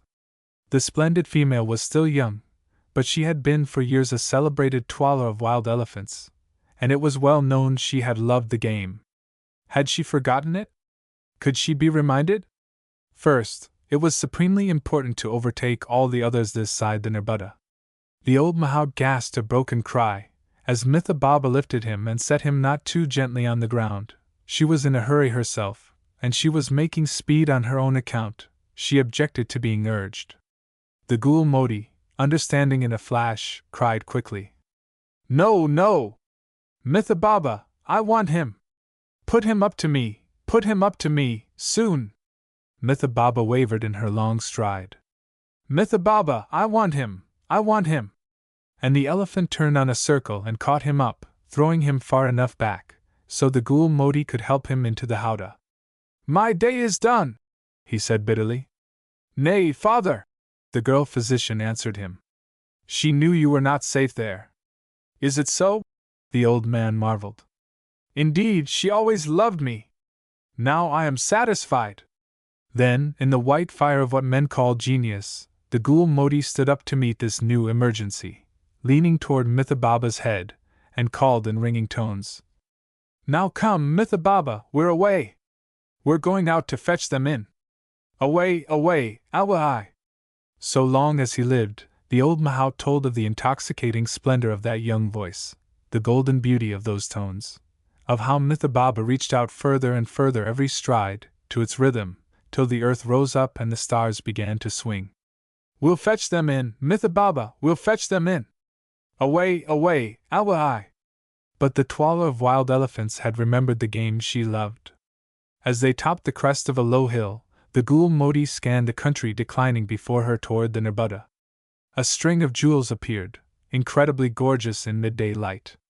It was 38 full caparisoned elephants, going fast. Mitha Baba called on them to wait for her, but they remained in sight only a few minutes. The Ghoul Modi's high courage sank. The caravan was too near the river to be delayed by Mitha Baba's calls, the river too far ahead. "Do they ever obey her, Lakha-Din?" the Ghoul Modi asked. "They always used to," the old man replied dubiously. Finally Mitha Baba came out into the straight descent toward the river. No elephants were in sight, but a blotch of color showed on the bank. "Well done for those mahouts!" the Ghoul Modi cried out in relief. "The caparisons at least are safe. How did they do it?" "It was well done, Hakimaji," the old man exulted. The masters were listening to Mitha Baba, delaying between her and the river space of 6 breaths. Then those men became like monkeys. It is no easiness, unfastening everything from top of an elephant. I who am old have done it. Also, somewhat down to loosen underneath buckles. You shall see. They found 4 very disconsolate mahouts on the bank of the river beside the great pile of nicely arranged stuff. "I want the smallest how do you have?" called the Ghoul Modi, as the men sprang in front of Mitha Baba. "But Hakimaji," they protested, "by getting down, we were left behind." "I must not be left, and yet you must take these clothes from her," the Ghoul Modi said, while they helped the old man to the ground. "Then go to her neck, oh, thou healer without fear! She will not wait long, she follows Nutcut the demon, and Gunhat Rao, who both got away with everything on." Still hoping, the Ghoul Modi slipped over the edge of the big howdah and climbed toward Mitha Baba's neck. The mahouts worked fast stripping her. Then Mitha Baba flung her head, striding away from their puny fingers, and plunged into the river. Sinking at first enough to wet the Ghoul Modi a little, she rose beautifully as she found her swimming stroke. Day went by, and no elephants in sight. Night came on, and no elephants in sight. Mitha Baba rolled across the Narbutta Valley, as confident of her way as if she traveled the great highway of all India. She began to climb into the rising country beyond, as certain of her steps as if she were coming into her own stockades. The Ghoul Modi took up her call again, thinking of the caravan they were following. But Mitha Baba was not thinking of the caravan. It had happened that the Ghoul Modi's tones had fallen upon those intonations used in high Himalaya, to send the toilers out to toil wild elephants in. It was night time, before the moon came up, when a strange elephant crashed past them, lunging in the opposite direction. It reeled as it ran and went down on its knees, evidently having been done to death in a fight. But the outline of it, in the shadows, appeared too lean to be one of her own. Soon after that, Mitha Baba trumpeted in a new tone of voice, one the Ghoul Modi had never heard before. It sounded very wild, very desolate.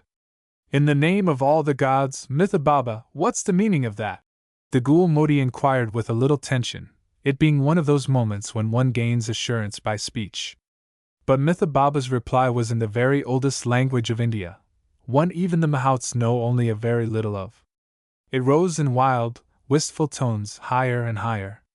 It was repeated from time to time, the sense of it strangely thrilling to the girl on her neck.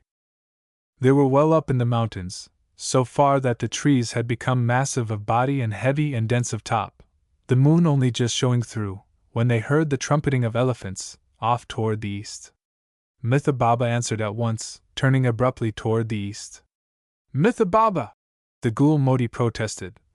"Our people have never gone off in this direction, where are we, anyway?"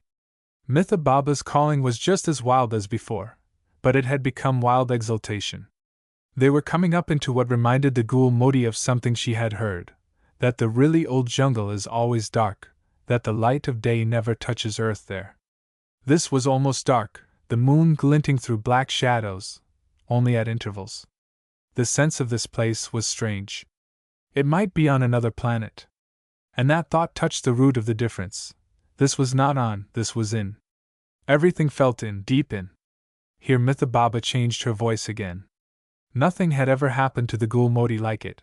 It was still wild, still wistful, quite as much so as before. But there was a cooing roll in it, away and away, the most enticing thing human ears ever listened to. It sounded like nature, weaving all spells of all glamour, in tone, soft flaming gold, in tone, soft flaming rose, in tone, and on, the very softest, deepest magics of life perpetual. The trumpeting ahead was fuller and nearer, distinctly nearer, almost as if they were coming into it. Then, without warning, the mighty mountain trees cut off the moonlit sky. It had been dark before, now it was utterly dark. Suddenly the ghoul Modi was aware of a strong earth smell. There was no stench about.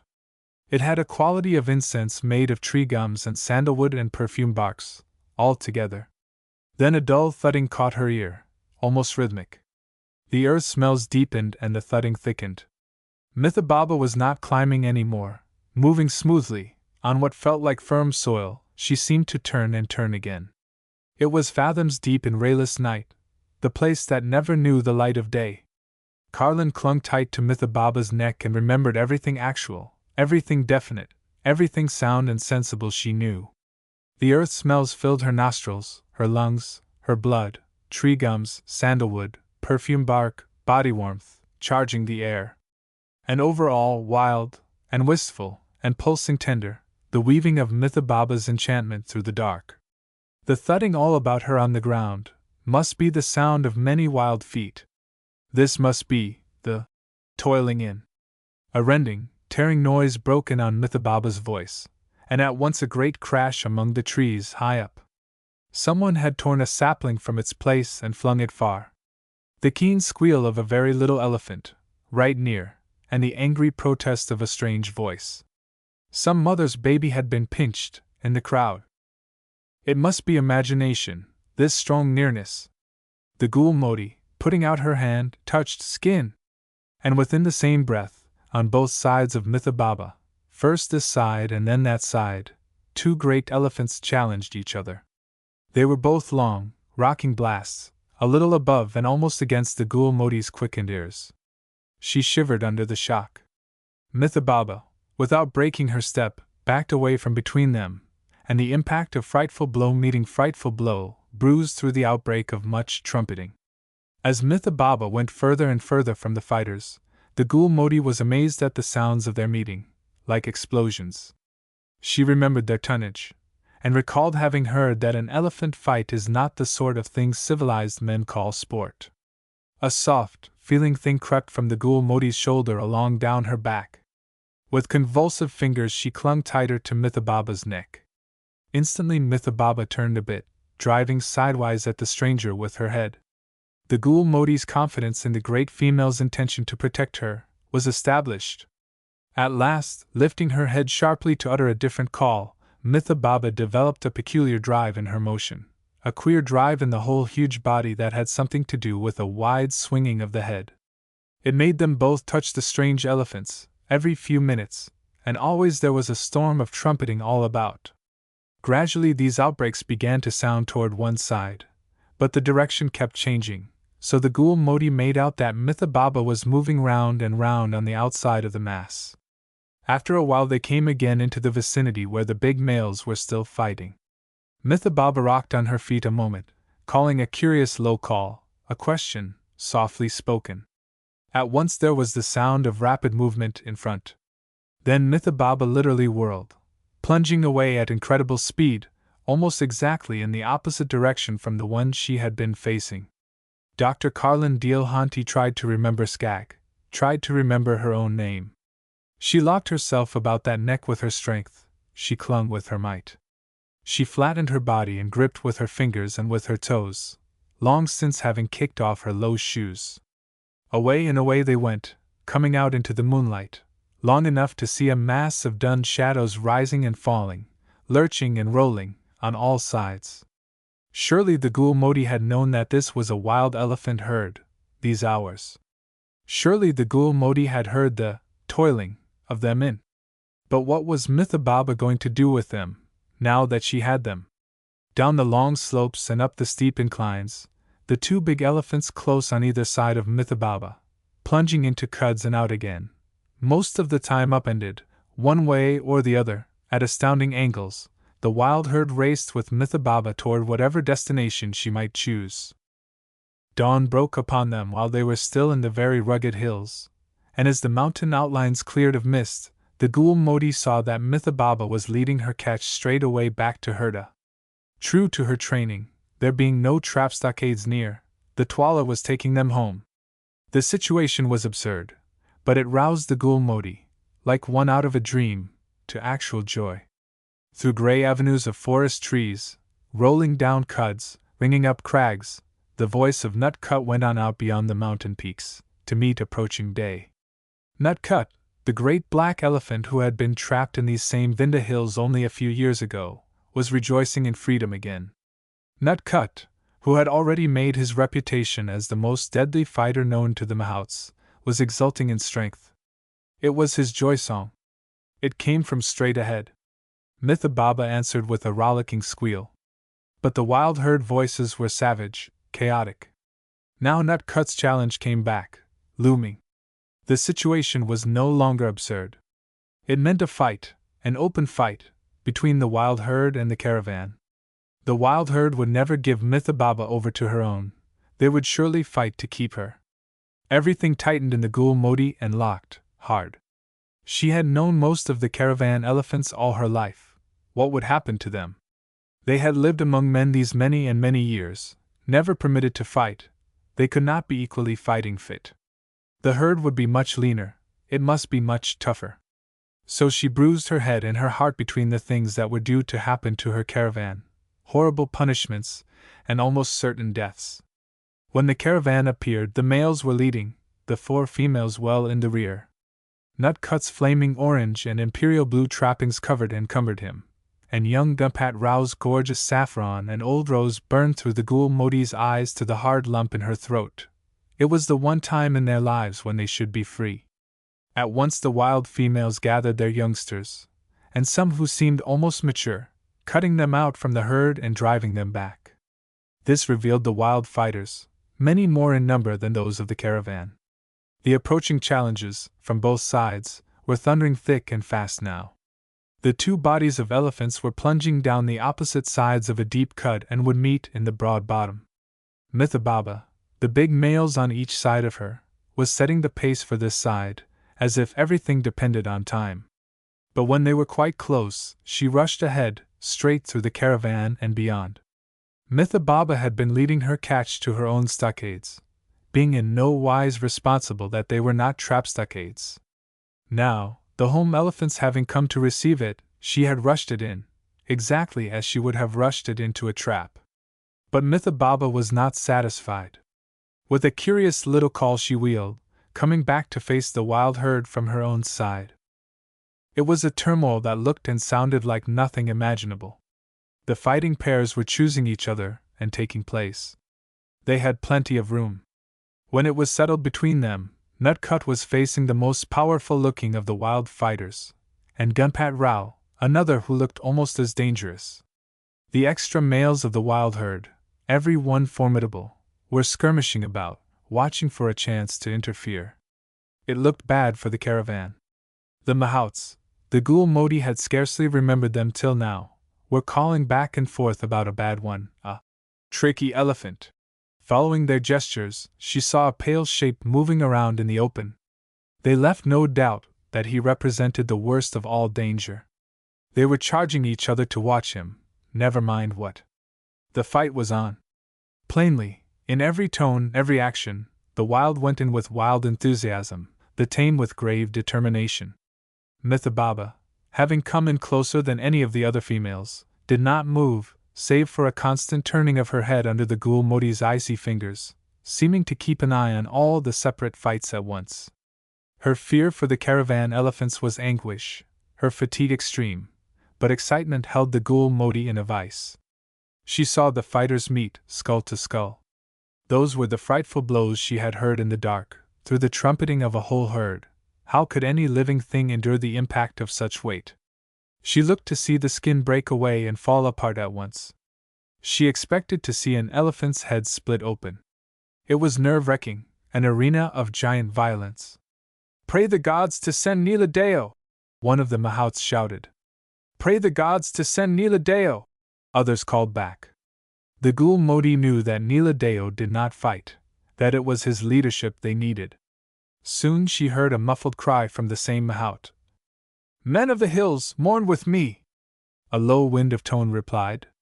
His elephant seemed slower than the one against him, slower in getting back, in coming on. Now he was wavering, shaken through his whole bulk by every meeting. He was not running, he was dazed, he was down. Staring wide-eyed at the horror, The way a barbarian elephant kills, the ghoul Modi was glad Skag did not see. The mahout had managed to reach a tree in time to save his own life and was crouching on a branch, with his head buried in his arms. Nutcut was finishing with the leader of the wild herd, more mercifully than the wild was of doing it, when two of the extras charged him together. Ram Yakson, his mahout, whose voice had not been heard before, cried out, and Mithababa went in like a thunderbolt. How it happened no one could tell, but one of the wild elephants, before Mithababa's rush, or in the instant when she reached him, caught his tusk under Nutcut's side bands. They were made of heavy canvas, with chains on top. As Mithababa drove at him and Nutcut turned, his tusk ripped out sidewise. With a frantic scream he got away, running up into the jungle, still screaming so far as they could hear. The ghoul Modi, numb with weariness, had held on with her last ounce of strength. Now she sat amazed at her escape, while a tumult of trumpeting shattered the air about her. There was disturbance among the fighting pairs, some staying with each other, some changing, running to and fro, charging at odd angles. But when the confusion cleared, more fresh ones had come in. Now Nutcut was a whirlwind, he was unbelievable. One broke away from him and ran, demoralized. One died, fairly defeated. Still others came to meet him, yet his challenges were triumphant to the point of frenzy. "Call on the gods! The devil is in!" rang out. Gupat Rao was now fighting for his life. The tricky elephant had charged him from the open. This was the bad one whom the mahouts had recognized on sight, had feared from the beginning. Gunpat Rao was one of the finest young elephants in captivity, one of the swiftest in the caravan, but the mahouts knew he could not think a trick. The sense of his danger swept them. The ghoul Modi knew that white elephants are always feared, being almost always bad. This one was not white, nor gray, nor yellow. He was whitish-gray, dull tawny overcast, unclean-looking. He was larger in frame than Gunpat Rao, but very lean, long, loose-jointed. He moved like a suckling trying to caper. But there was a rakish look about him. In spite of all their own stress, every one of their elephants being in some degree of jeopardy, the mahouts gave as much attention to Gunpat Rao as they could. It was foregone conclusion, he was doomed. Bracing themselves to witness his defeat, expecting to see his bitter death in the end, yet the bad one's method at the start maddened them beyond control. "He was bred in the pit," one mahout called. "His father was depravity," another called back. And they cursed him with the curses of the hills. Chukra, who was Gunpat Rao's mahout, was a plucky little man, but his face had gone old. The pale one's behavior was entirely different from any the ghoul Modi had seen. He was doing nothing regular, not using the common methods at all. He was giving Gunpat Rao no chance to get back, to put his body weight into his drive. He was staying too close. He was circling, starting to rush in and veering away, round and round, in and out. Then the ghoul Modi saw. He was maneuvering to strike Gunpat Rao back of his ear. He was trying to hit below the belt. So Gunpat Rao was kept pivoting in his own tracks to face the danger, with scant room to meet a rush when it came. And always it came when least suggested by the other's manner. Then the pale one squealed, a succession of thin, cutting tones, and Gunpat Rao answered with a charge. The pale one raced away from him, wheeling suddenly and coming in behind his head. An instant before, it looked as if they would meet fairly, but Gunpat Rao, being in full drive and not on guard against such a maneuver, could not stop quickly, yet he swerved just enough to clear that yellow tusk, with a long slash in his flank. Gunpat Rao began to show that he was baffled. His trunk came around, feeling of Chukra. "He wants Neela Deo! His heart is alone!" Chukra cried out. "Pray the gods to send Neela Deo!" the mahouts answered together. And from the cut wall behind them, a thundering challenge rolled down. It was like an avalanche of dynamic power. Now the elephants of the chief commissioner's stockades gave account of themselves. Youth had returned to them, courage had been restored. They clamored to heaven that they were doing well. They shouted to the universe that they belonged to him, to Neela Deo, their king. Sanford Haunty scarcely saw, an impossible thing, Carlin on Mithababa's neck. Her face was actually strange, the awful pallor, the fire. It left his brain a blank to other impressions for minutes. The Ghoul Modi only glimpsed the stone-white face of her American, beside the chief commissioner, as Neela Deo charged past, on his way to take over the fight that was taxing Gupat Rao to the last breath before defeat. Neela Deo had seen at once where he was needed most. He went in with a charging challenge that was intoxication to those who heard, all the assurance of ancient mastership in it. No one had ever seen Neela Deo fight before. Qudrat Sharif was so astonished that he barely got back from his neck in time to be out of the way. The Mahouts were amazed. Neela Deo did not fight. Neela Deo was the lord of peaceful rule. Many of the fighting pairs broke away from each other when they heard Neela Deo's charging challenge, as if agreeing that the destiny of all hung on the issue of his contest.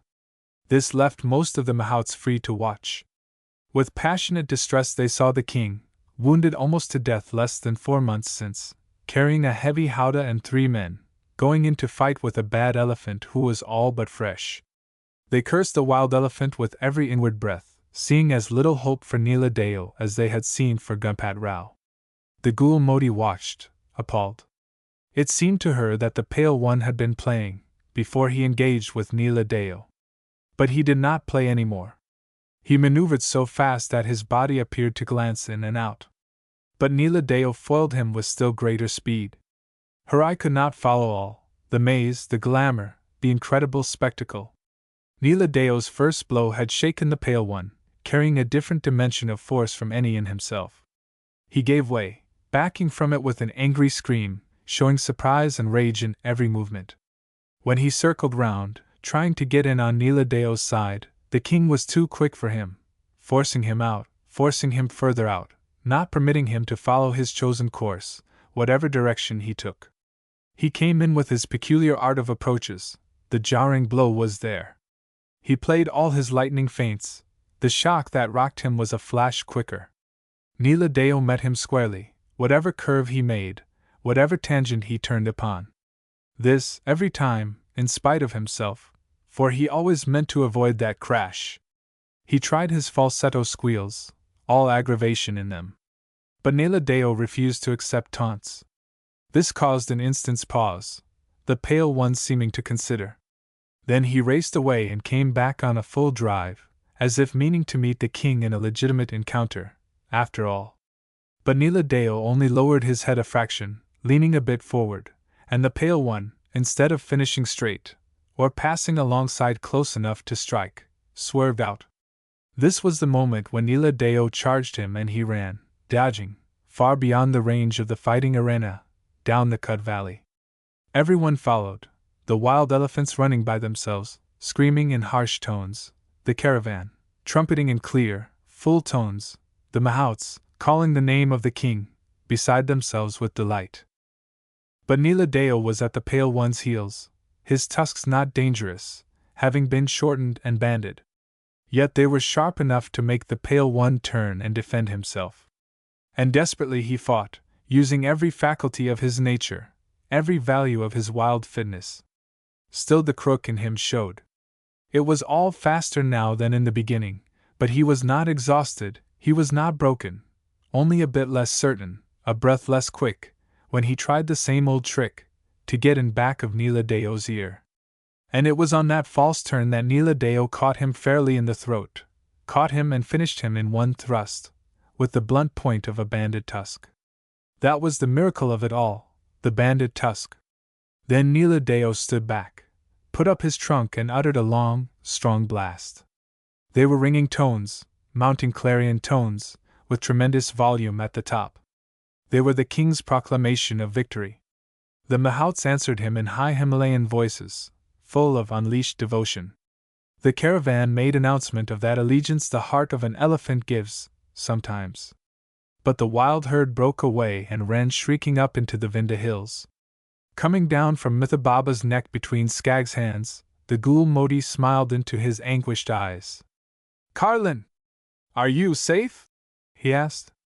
"Safe now," she answered. The tone of that low, now, startled him. "Where have you been?" he breathed. "Far," she said. "Very far." "But where?" he questioned. "It was not in our world, Skag," she said. "It was dark." The chief commissioner had come close, to hear, was stroking her shoulder, in fact, in an absent-minded way, shaking his head.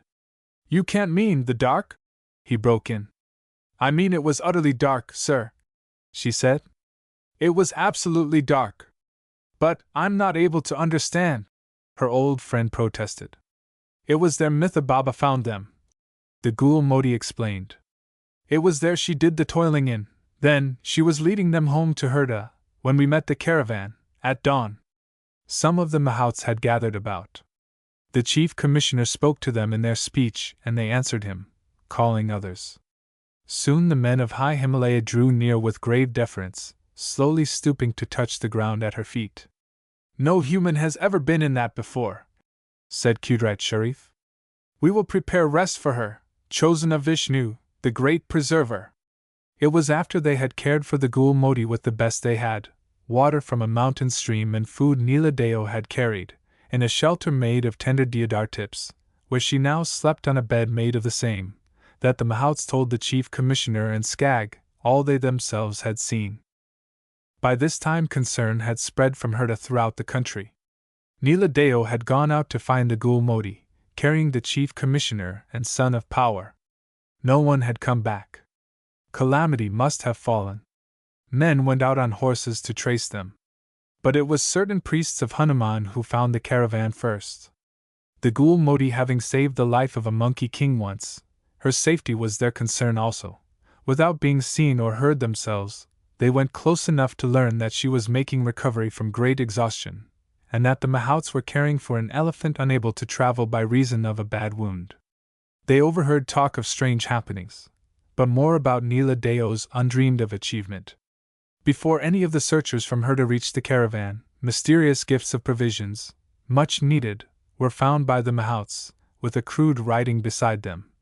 "For the healer without fear," and those same priests of Hanuman, preparing a signal system as they came, brought the good word back to the anxious people, who became joyous at once. Their Ghoul Modi was safe. Neela Deo was safe. Everyone was safe. But that was a strange saying, that Neela Deo had fought.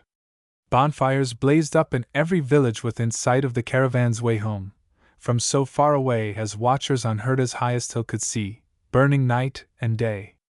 At last the one furthest from Herda went out. The watchers raced in. Neela Deo's caravan was coming. One by one the bonfires went out, till it was this side the Nerbudda. Then the people made ready.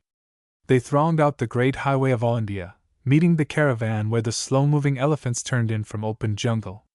Eagerly striving to see the Ghoul Modi's face, eagerly pointing at Neela Deo, yet it was a stranger silent multitude. Only many tears on many tears showed their feeling. The Ghoul Modi sat in Neela Deo's howdah, with the chief commissioner and son of power. Two men came close, carrying a long slender shape covered with pure white cloth, dripping wet. "We be poor men," one said, "but our hands bring to thee, O healer, from the people of Herda, O healer." And breaking off, because his lips could speak no more, he stooped reverently to lay aside the covering. A great folded leaf appeared, a long heavy stalk, then the flawless splendor of one bloom, immaculate. A sacred lotus, brought from far lakes. The Ghoul Modi received its ineffable loveliness, and rose to stretch her fingers toward the multitude. Then their shouts swept the horizon. Still, their concept of Neela Deo's character must be either shattered or restored, and soon, they would not wait. Ominously quiet questions went up to the Mahouts, and the Mahouts were full ready to answer. In the end, it sounded like a wild Himalayan chant about Neela Deo's great fight to save Gumpat Rao. The people listened patiently, till an inward meaning enlightened them. Then they exulted. "Neela Deo, king of all elephants! Exalted in majesty, defender of honor, protecting his own with strength. We will remember him. Neela Deo, king of all elephants! He with the wisdom of ages. Destroyer of devastators, preserving his friend with blood, Our children shall not forget. He the discerner of men, equitable king. He the discerner of evil, invincible king. All generations after us shall hear of him, but we have looked upon his face. Nila Deo, king of all elephants. Chapter 15. The Lair. Carlin appeared to get right again in a few days of quiet after her terrific experience on Mythbaba. There were a few more wonderful weeks for Skag and herself in the Malcolm M. Cord bungalow in Herda, weeks always remembered. Then Skag undertook a little adventure of his own that had to do with Tiger. He was away 7 days in all and made no report of the thing he had done to his department. He came back with a deeper quiet in his eyes and told no one but Carlin what the days had shown him. Skag never was at his best in trying to make words work. He was slow to explain. He had been hurt 2 or 3 times in earlier days, trying to tell something of peculiar interest to his work and finding incredulity and uncertain comment afterward. This made the animal trainer more wary than ever about talk. But Carlin required few words. Carlin always understood. She didn't praise or fall into excesses of admiration, but she understood, and the older one gets the dearer that becomes. Carlin didn't advise with Skag whether she should speak of the matter. She merely decided that her old friend, Malcolm M. Cord, hand of a god, deserved to be told. The silent Scot knew much about animals, and this was an affair that would stand high in his collection of musings and memories. M. Cord observed, in a Scotch that had suffered no thinning in 30 years of India, that if he hadn't known Hanti Sahib he would be forced to pass by Carlin's report as an invention, though a fertile one. It was M. Cord who decided that government should get at least a private account of the affair. A remarkable tiger pair had operated for several years in the Broken Cliff country stretching away toward the valley of the Narbada beyond the open jungle round Herda. As mates they had pulled together so efficiently that the natives had started the interminable process of making a tradition concerning them. These were superb young individuals and not man-eaters, for which reason Hand of a God had not been called out to deliver the natives. Also on this account Skag had been interested from the beginning. Their lair had never been found, but they had been seen together, and singly over a ranging ground that covered 70 miles and contained several dejected villages. Once, hard-pressed for game, the male tiger had entered a village grazing ground and made a quick kill, on the run, of one of the little sacred cows, a tan heifer much loved by the people. The point of comment was that the tiger had spared the boy. In fact, the young herder had been unable to run so rapidly as his little drove, which was lost in a dust cloud ahead of him. The tiger had actually passed him by, entered the drove, knocked the heifer down, and stood over it as the boy circled past. There were no firearms in the village, so that the natives did not venture close in the falling darkness. It was evident next day, however, that the tiger had not fed on the spot of the kill. It was supposed that the female had come to help him carry away the game. Also, this was the same tiger pair that had leaped an 8-foot wall surrounding another village, made their choice of a sizable bullock in a herd of ordinary cattle, and actually helped each other drag the carcass over the wall and away. A daylight raid, this, witnessed from the shadows of several village huts. So the stories went, but nothing monotonous about them. Often for months at a time no villager would sight the tiger mates. It was positively stated that there were no other mature tigers within the vicinity, that is, within the 70 miles range. The pair had been known to bring up at least 3 litters, but the young had been driven at the approach of maturity to outlying hunting grounds, as had been all the weaker tigers of the vicinity. Now the report came into Herda that an English hunter had wounded the big female. Another report followed that the Englishman had killed the male and wounded the female.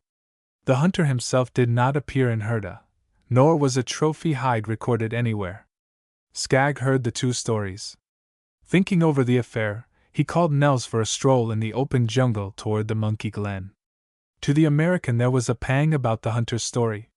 He was altogether unsentimental, but wild animals had to do with his reason for being, and there was his fixed partiality for tigers. The uncertainty about the story troubled him. This was the time of year for kittens, and it was seldom far from his mind that these parents were not man-eaters. The stories of the hunter were indefinite. The thing worked upon Skag as he walked. The thought of finding the motherless lair and bringing in a hamper of starving young occurred to him as a sane performance, but not one to speak about. Also his servant, Banna, reported Nels superbly fit for travel and adventure. The animal trainer rode the elephant, Nut Cut, into one of the villages in the tiger ranging grounds and left him in charge of the mahout, saying that he might be gone 2 or 3 days and that he was out for a ramble among the waste places of the valley. Skag took merely a haversack, a canteen, light blanket, and a hunting belt, carrying a knife and a 6-shooter but no rifle. Nels actually lost his dignity in enthusiasm for the excursion, and they were miles away from a village and hours deep in an apparently leisurely journey before he subsided into that observant calm which was his notable characteristic. This light traveling, with none other than the great hunting dog, brought him back a keen zest of appreciation and memories of early days among the circus animals, and his first adventures in India with Cadman. Moreover, there was a fresh mystery that had to do with Carlin after Skag's first supper fire afield. He had always resented the fact that it was straight out and out pain for him to be away from the place she had made in Herda. Suffering of any kind to Skag was a sign of weakness. He had dwelt long on the subject. The mystery of that first night out had to do with the fact that Carlin seemed to be near. He had known something of this before, a flash at least, but nothing like this. There wasn't the pain about separation he had known aforetime. It was as if the miracle he had longed for had come, some awakening of life within himself that was quick to her presence even at a distance, and cognizant that absence was illusion. Carlin's uncle, the mystic of the Vindas, had told him that there were mysteries of romance that had to do with separation as well as with together, and that real mates learn this mystery through the years. Tonight Skag found to his wonder that the mystic had spoken the truth. He cooked the supper joyously and shared it with Nels, talking to him often and answering himself for the Dane. The camp was in the open and the night was presently lustrous with stars. There was a sense of well-being, together with his fresh delight in the unfolding secret of Carlin's nearness, that made him enjoy staying awake. Nels was wakeful also, as if these moments were altogether too keen with life to waste in sleep. "It's just a ramble, old man. We'll be about it early," Skag said toward the last. "We may find what we're after and we may not. In any case we'll live on the way." That was Skag's old picture of the now, making the most of the ever-moving point named the present. "And I'm expecting great things from you, my son, an altogether new brand of self-control, if we find what we're out after. I don't mind telling you that it's tiger, Nels, tiger babies possibly, little orphans just grown enough to be demons and just knowing enough not to behave." Nels whiffed. "Half-grown tiger cubs are apt to be a whole lot meaner than their parents," Skag went on. "Wild, that's the word. They haven't sense enough to be careful or mind enough to be appealed to. I think that's something of what I mean to say." Skag was taking more pains to explain than he would to a man. Nels didn't get it, didn't even make a pretense. He knew what tiger meant, but so far as he was concerned that subject had been dropped some moments since. He had listened intently to the point in which tiger ceased to be the topic, sitting on his haunches. Then he dropped to his front elbows, and as Skag's voice trailed away he rolled quietly to his side, keeping himself courteously awake. There was silence. Skag's eyes were far off among the blazing Indian stars. "We'll manage 'em together," he added sleepily. The next day they wandered, rough, desolate country in burning sunlight. It gave the impression that the whole surface crust of earth had been burned to a white heat ages ago. Low hills with cliff-like faces, shallow nullahs used only a month or 2 a year to carry the monsoon deluges to the Nabutta, the stones of the river bottoms bone-white, everywhere sparse and scrubby foliage with dust-covered leaves. There was no turf in this stony world except the sand of the hollows, and the wind eddied most of these spaces like water, quickly covering all tracks. It was toward the end of the afternoon that Nels first intimated assent. Tiger, of course, that was Nels' orders, but it wasn't fresh. Skag gave the Dane word to do the best he could and followed leisurely. The big fellow worked with painful care for more than an hour before he became sure of himself, then his speed quickened, following a dry nullah at last, for several miles. The dark was creeping in before they came to a deep fissure among the rocks where the empty waterway sunk into a pool which was not yet dry. Skag and the Dane drank deep, then the man filled his canteen, with the remark, "We'll camp a little back, not to obstruct the waterhole. All trails end here. Tomorrow morning we'll get fresh tiger scent if we're in luck. But I wonder what we're trailing?" It was a fact of long establishment among the villages that only the one mated pair worked this section of the country. According to one of the stories of the English hunter, the male tiger had been killed and the female wounded, in which case what was this? Certainly there was nothing to indicate that the scent was left by a wounded tiger. Others might have doubted Nell's discrimination, but Skag scouted that in his own mind. The Dane knew tiger. It was as distinct and individual to him from the other big cats as the voices of friends one from another. Nels was said to have met tiger in battle before he came to Skag, but it was no purpose of his present master to give him a chance now. It was established that several of the great Indian hunting dogs had survived such meetings. Malcolm Mcord declared that a veteran in the cheetah game would show himself master in any ordinary tiger affair. They were tired and sun-drained. Skag laid down his blankets in the early dusk and there were hours of sleep before he was awakened by the different activities at the waterhole. Nels apparently had been awake for some time, studying the separate noises in a moveless calm. Skag touched his chest affectionately. A panther or some smaller cat had just made a kill among the rocks above the pool, yet Nell's hackles had not lifted in answer to the bawl of the stricken beast. "Spotted deer possibly," Skag muttered. Then he added to the Dane, "You're an all right chap to camp with, son. You'd sit it out alone until they brought the fracas to our doorstep rather than disturb a friend's sleep. That's what I call being a white man." Skag always thought of Cadman as the unparalleled comrade for field work. In fact, he had learned many of the little niceties of the open from the much-traveled American artist and writer, finished performances of comradeship, a regard for the unwritten things, reverence for those rights which never could be brought to the point of words, but which give delicacy and delectation to hours together between men. Skag never ceased to delight in the silence and self-control of the Dane. The dog rippled and thrilled with all the fundamental elements of friendship and fidelity, but his big body seemed able to contain them with a dignity that endeared him to the one who understood. Banna's work in the training of this fellow was nothing short of consummate art. Breakfasting together, Skag refreshed Nell's mind with the work of the day, that it meant tiger, that all lesser affairs might come and go. The big fellow was up and eager to be off, before Skag finished strapping his blanket roll. There was rather a memorable moment of sentiency just there. Skag was on one knee as he glanced into Nell's face. His own powers were highly awake that minute, so that he actually sensed what was in the dog's mind, that they must go down to the pool for a look before moving on. The thing was verified a moment later when Nels led the way down into the dim ravine to the margin of the water. Tiger tracks, full 4 feet on the soft black margin of the pool, a huge beast, unmarked by any toe scar or eccentricity. Long body, heavy, a perfect thing of his kind. It was as if the tiger had stood some moments listening. Yet the natives declared that only the mated pair operated in this range, and the hunter was said to have killed the male. If these were the tracks of the tigress, she certainly was not badly hurt. There wasn't the overpressure of a single pad to indicate her favoring a muscle anywhere. And this couldn't have been the track of anything but a mature beast, the finished print of a perfect specimen. "That hunter didn't tell it all, Nels, or else he didn't do it all," Skag remarked. "We started out to find a sick tigress and a hamper of neglected babies. I'm not saying we won't find that much. The thing is, we may find more." Nels was already 5 yards away across the pebbly hollow, waiting for Skag to follow along the ravine.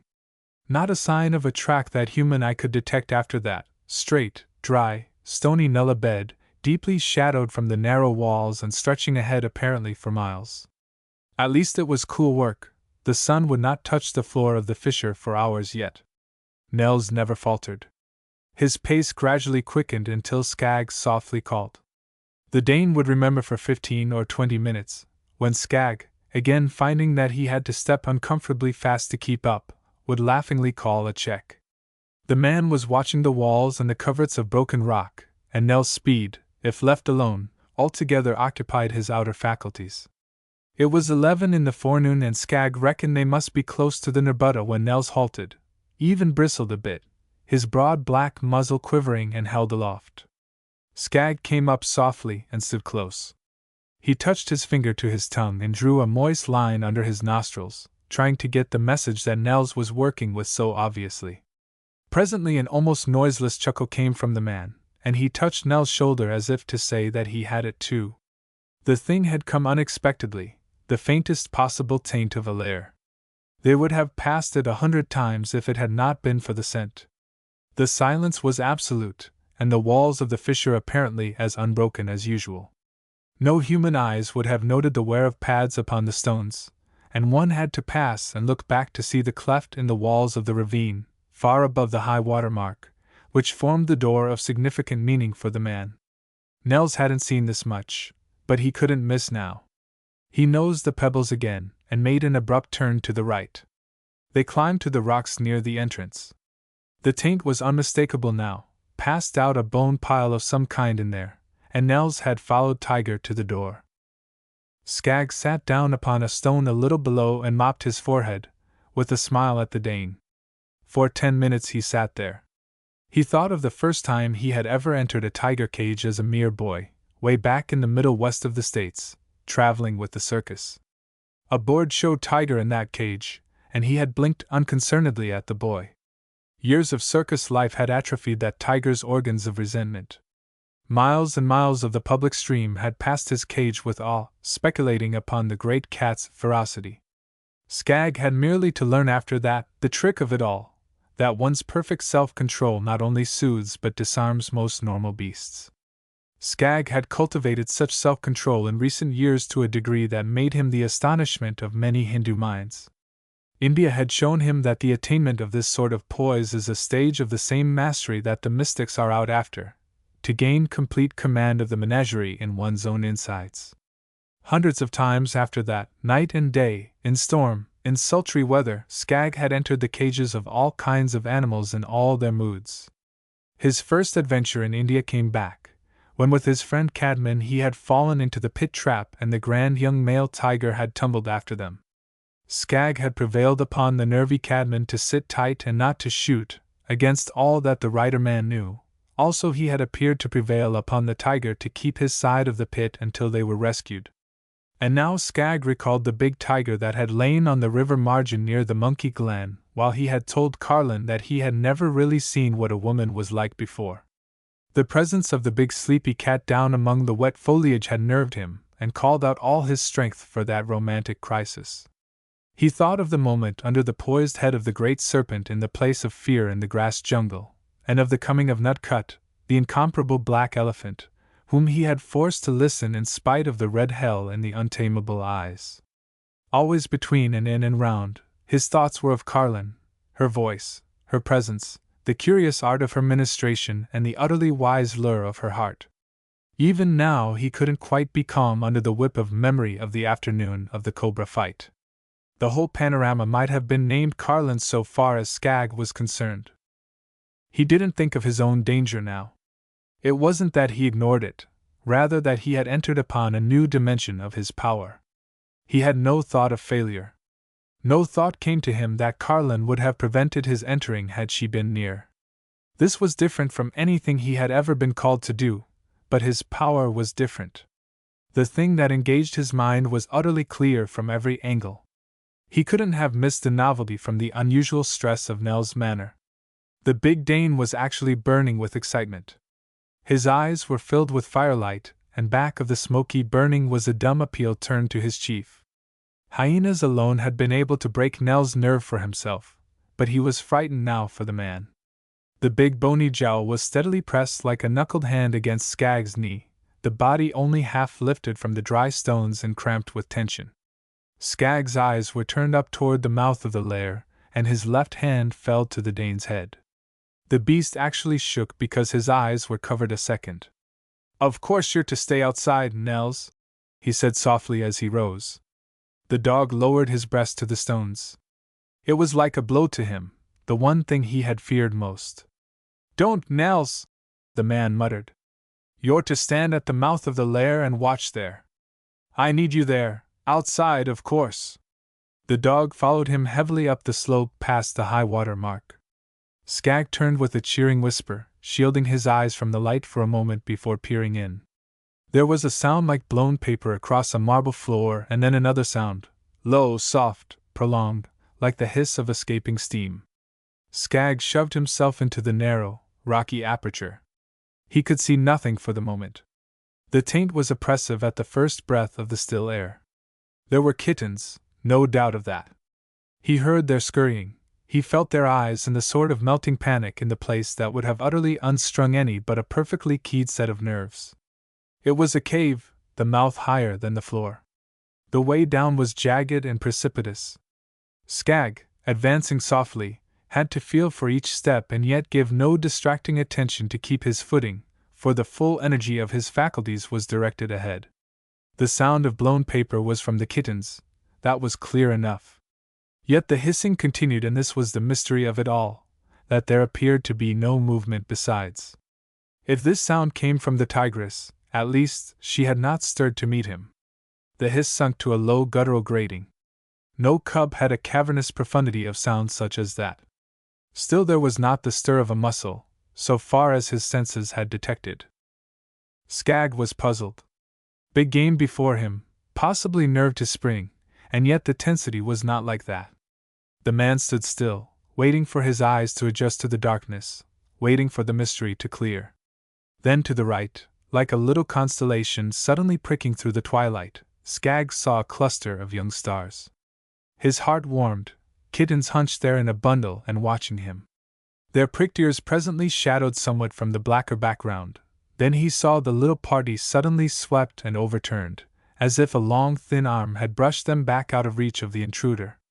Now his eyes turned slightly to the left and began to get the rest, the great leveled creature upon the darkened floor. Skag kept his imagination down until his optic nerves actually brought him the picture. The long thin sweep was the mother's tail, yet she was not crouched. Skag saw her sprawled paws extended toward him. She lay upon her side. Thus it was that he was rounded back to the original proposition. He had found the lair of the wounded tigress and her young. For fully 2 minutes Skag stood quiet before her, working softly, her hiss changing at slow intervals to the cavernous growl. The kittens were too young to organize attack. The tigress was too maimed for resistance, even though at bay in lair with her kittens to defend. Now the man saw the gleam of her eyes. She had followed his movements and was holding him now, but half vacantly. The pity of it all touched him. The rest of the story cleared. Her tongue was like a blown bag, the blackness of it apparent even in the dark. She was dying of thirst, the bullet wound in the shoulder turned up to him. The little ones were still active, for the tigress had fed them until her whole body was drained. He saw how her breast had been torn by the thirsty little ones, the open sores against the soft gray of her nether parts. Skag backed out. Nels pressed him, half lifted his great body in silent welcome. "Oh, yes," Skag was saying. "We got the call, all right, my son. For little duds and they're eating their mother alive, and she full of fever from a wound, no water for days. I'm just after the canteen, Nels." Skag entered again. His movements were deliberate, but not stealthy. He spoke softly to the creature on the floor, his voice lower than the usual pitch, yet sinking often deeper still. The words were mere nothings, but they carried the man's purpose of kindness, carried it steadily, tirelessly. The great beast tried to rise as he stepped closer. Skag waited, still talking. He had uncorked the canteen and held it forward, his idea being not only that she would smell the water but become accustomed to the thing in his hand. Each time he pressed a bit nearer she struggled to rise toward him, Skag standing just out of reach, tirelessly working with his mind and voice. He keenly registered her pain and helplessness in his own consciousness, and was unwilling to prolong it, yet at the same time he had a very clear understanding of the patience required to bring help to her. It was fully a quarter of an hour before he bent close, without starting a convulsion of fear and revolt in the huge fevered body upon the rocky floor. Skag poured a gurgle of water upon the swollen tongue, watching the single baleful tortured eye that held his face. The water was not wasted, though not drunk, for it washed away some of the poison formed of the fever and the thirst. Skag poured again, and for a second the great holding eye was lost to him, and the tongue moved. Thus he worked, permitting her fear and rage to rouse no answer in kind from himself, talking to her softly, luring her out of fury into the enveloping madness of her own great need. He waited a moment, and her tongue stretched thickly to draw to itself the water on the rock. Then he turned toward the cubs. They scurried back deeper into the cave. He poured a gill or two of water into a hollow of the rock and returned to the mother. Presently, as he moistened her tongue again, one of the little ones crept forward and began to lap the puddle on the rock. Skag smiled in the gloom. The others were presently beside the baby leader. A few moments later Skag interrupted his ministrations to the mother to fill the hollow for the kittens again. All this with less than 3 pints of water, the work of a full half-hour, as he found when he emerged to Nels and the light. "It's only a beginning, old man. We've got to get more water. It's 5 hours' march back to the pool where we camped. I'm gambling that we're a lot nearer than that to the Nerbudda." Nels' jubilation was stayed by the unfolding of fresh plans that were not slow to dawn upon his eager mind. They hastened along the river bed, continuing in the direction they had come. Skag was in a queer elation, dropping a sentence from time to time. Suddenly he halted. It had occurred to him to recall something his mind had merely noted during the work in the cave. There was fresh meat there. He had not looked close, but at least 2 partly devoured carcasses had lain in the shadows. "They were mighty thirsty, Nels," he muttered. "The mother dying of thirst, but the little ones were only sultry compared. Yes, they're old enough to tear at fresh meat. They weren't so bad off, and there was plenty of meat there. Only thirsty," he added thoughtfully. It was clear to his mind that the tigress had been helpless at least 3 days, possibly 4. She could not have brought the game. There was one conclusive reason, that the meat was in an altogether too fresh condition to have been brought by the mother before she gave up. Skag walked rapidly. They did not reach the Nerbudda, but sighted a village back Horn the river bed after nearly 2 hours' walk. They refilled the canteens and procured 2 water skins besides, also a broad deep gourd which Skag carried empty. The man's difficulty was to escape without assistance. A white man in his position was not supposed to carry goatskin water bags over his shoulders.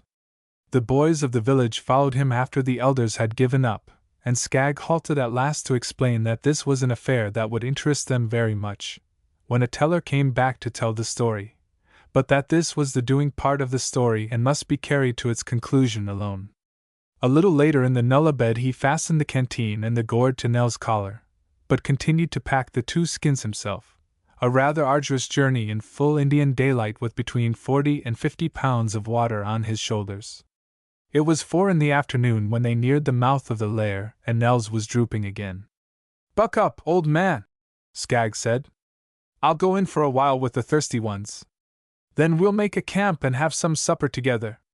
Skag heard the hiss again as he entered the darkness, and the kittens were not so still as before. Only a trifle less leisurely he approached the mother.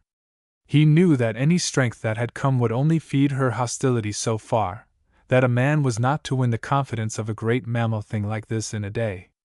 His first impulse was to silence the kittens with a gourd of water, but he could not bear to make the mother wait. She raised her head against him as before, but the smell of the water caught and altered her fury more swiftly this time. Skag saw the glare go out from the great eye as the tortured mouth was cooled, and now the hope grew within him that the tigress might actually be saved. He talked softly to her as he poured drop by drop upon her tongue from the side, the little ones pressing closer and closer. Even in the convulsive trembling that took her body from time to time there was an inflowing rather than the ebb of strength. Presently he left her long enough partly to fill the big gourd for the babies. He had scarcely drawn back before the first was at the edge. Lapping was not enough for this infant. He wanted to cover himself, apparently to overturn the dish upon himself. The others helped to balance the gourd for a moment or 2, but the massed effort became too furious, and over it went among them.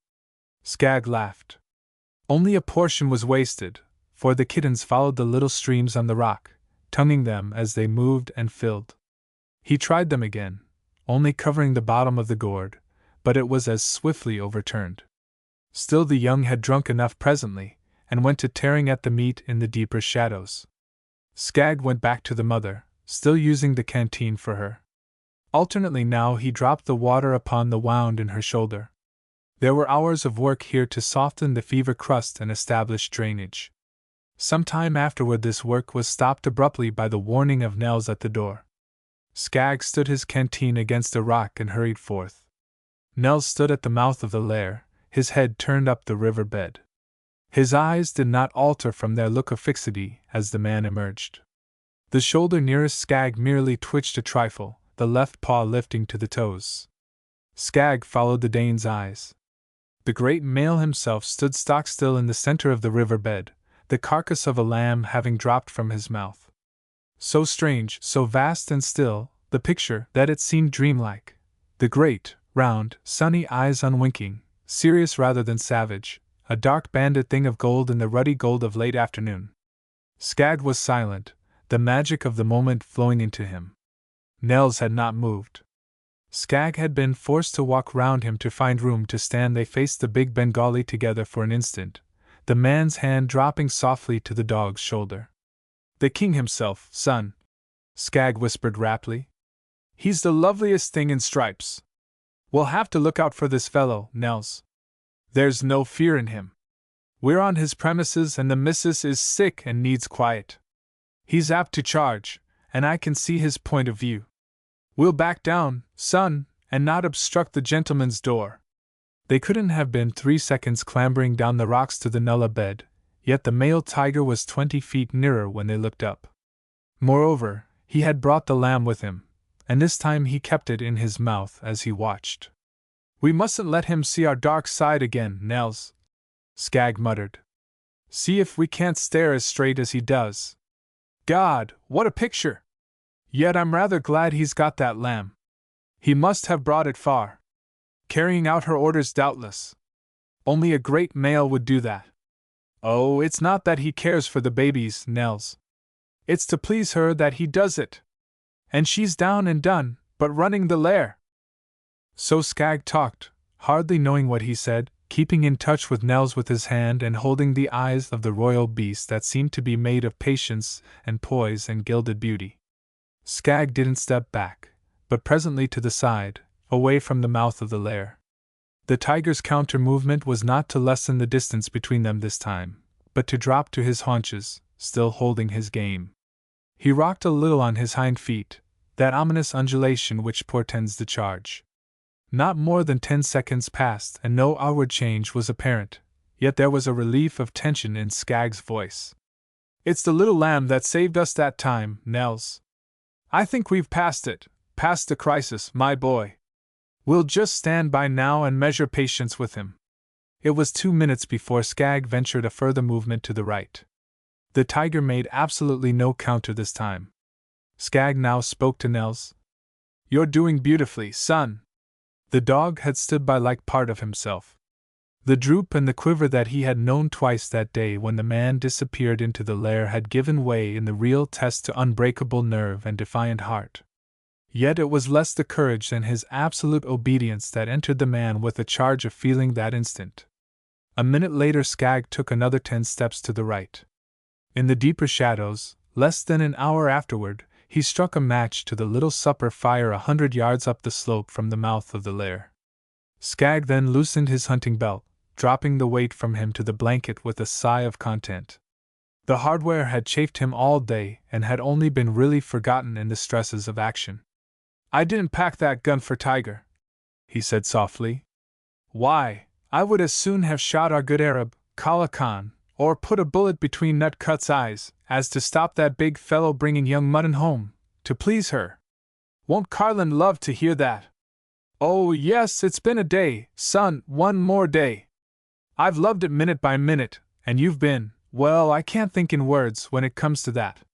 The big fellow drowsed in the firelight, his 4 paws stretched evenly toward the man.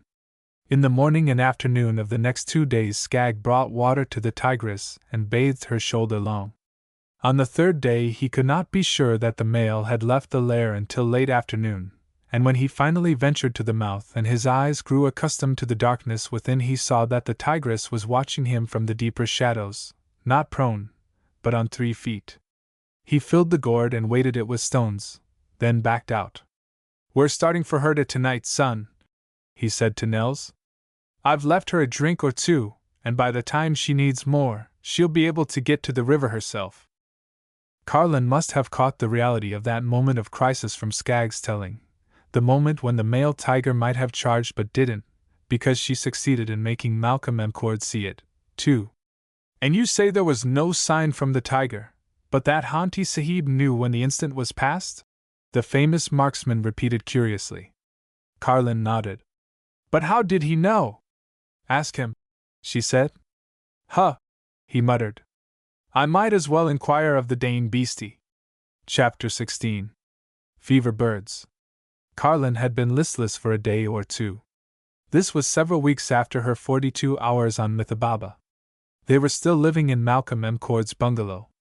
Skaggs woke in the night, not with a dream, but rather with a memory. He was broad awake and recalled an incident that had entirely escaped his day thoughts for a long time. It had to do with that hard testing period, just after his meeting with Carlin, when he had journeyed to Pune to confer with the eldest brother, Roderick Deal, and had been forced to wait more than a month. In that interval he had learned about hyenas at first hand through the plight of Beatrice Hickens and the children. Also his servant Banna had come to him, and the Great Dane, Nels. Still it had been a vague stretch of days, in retrospect. It was during the return trip to Herta that the thing happened which held him now, as he lay broad awake. Toward twilight, as the train halted at one of the civil stations, a white-covered cot was lifted aboard. There was a kind of silence about that station.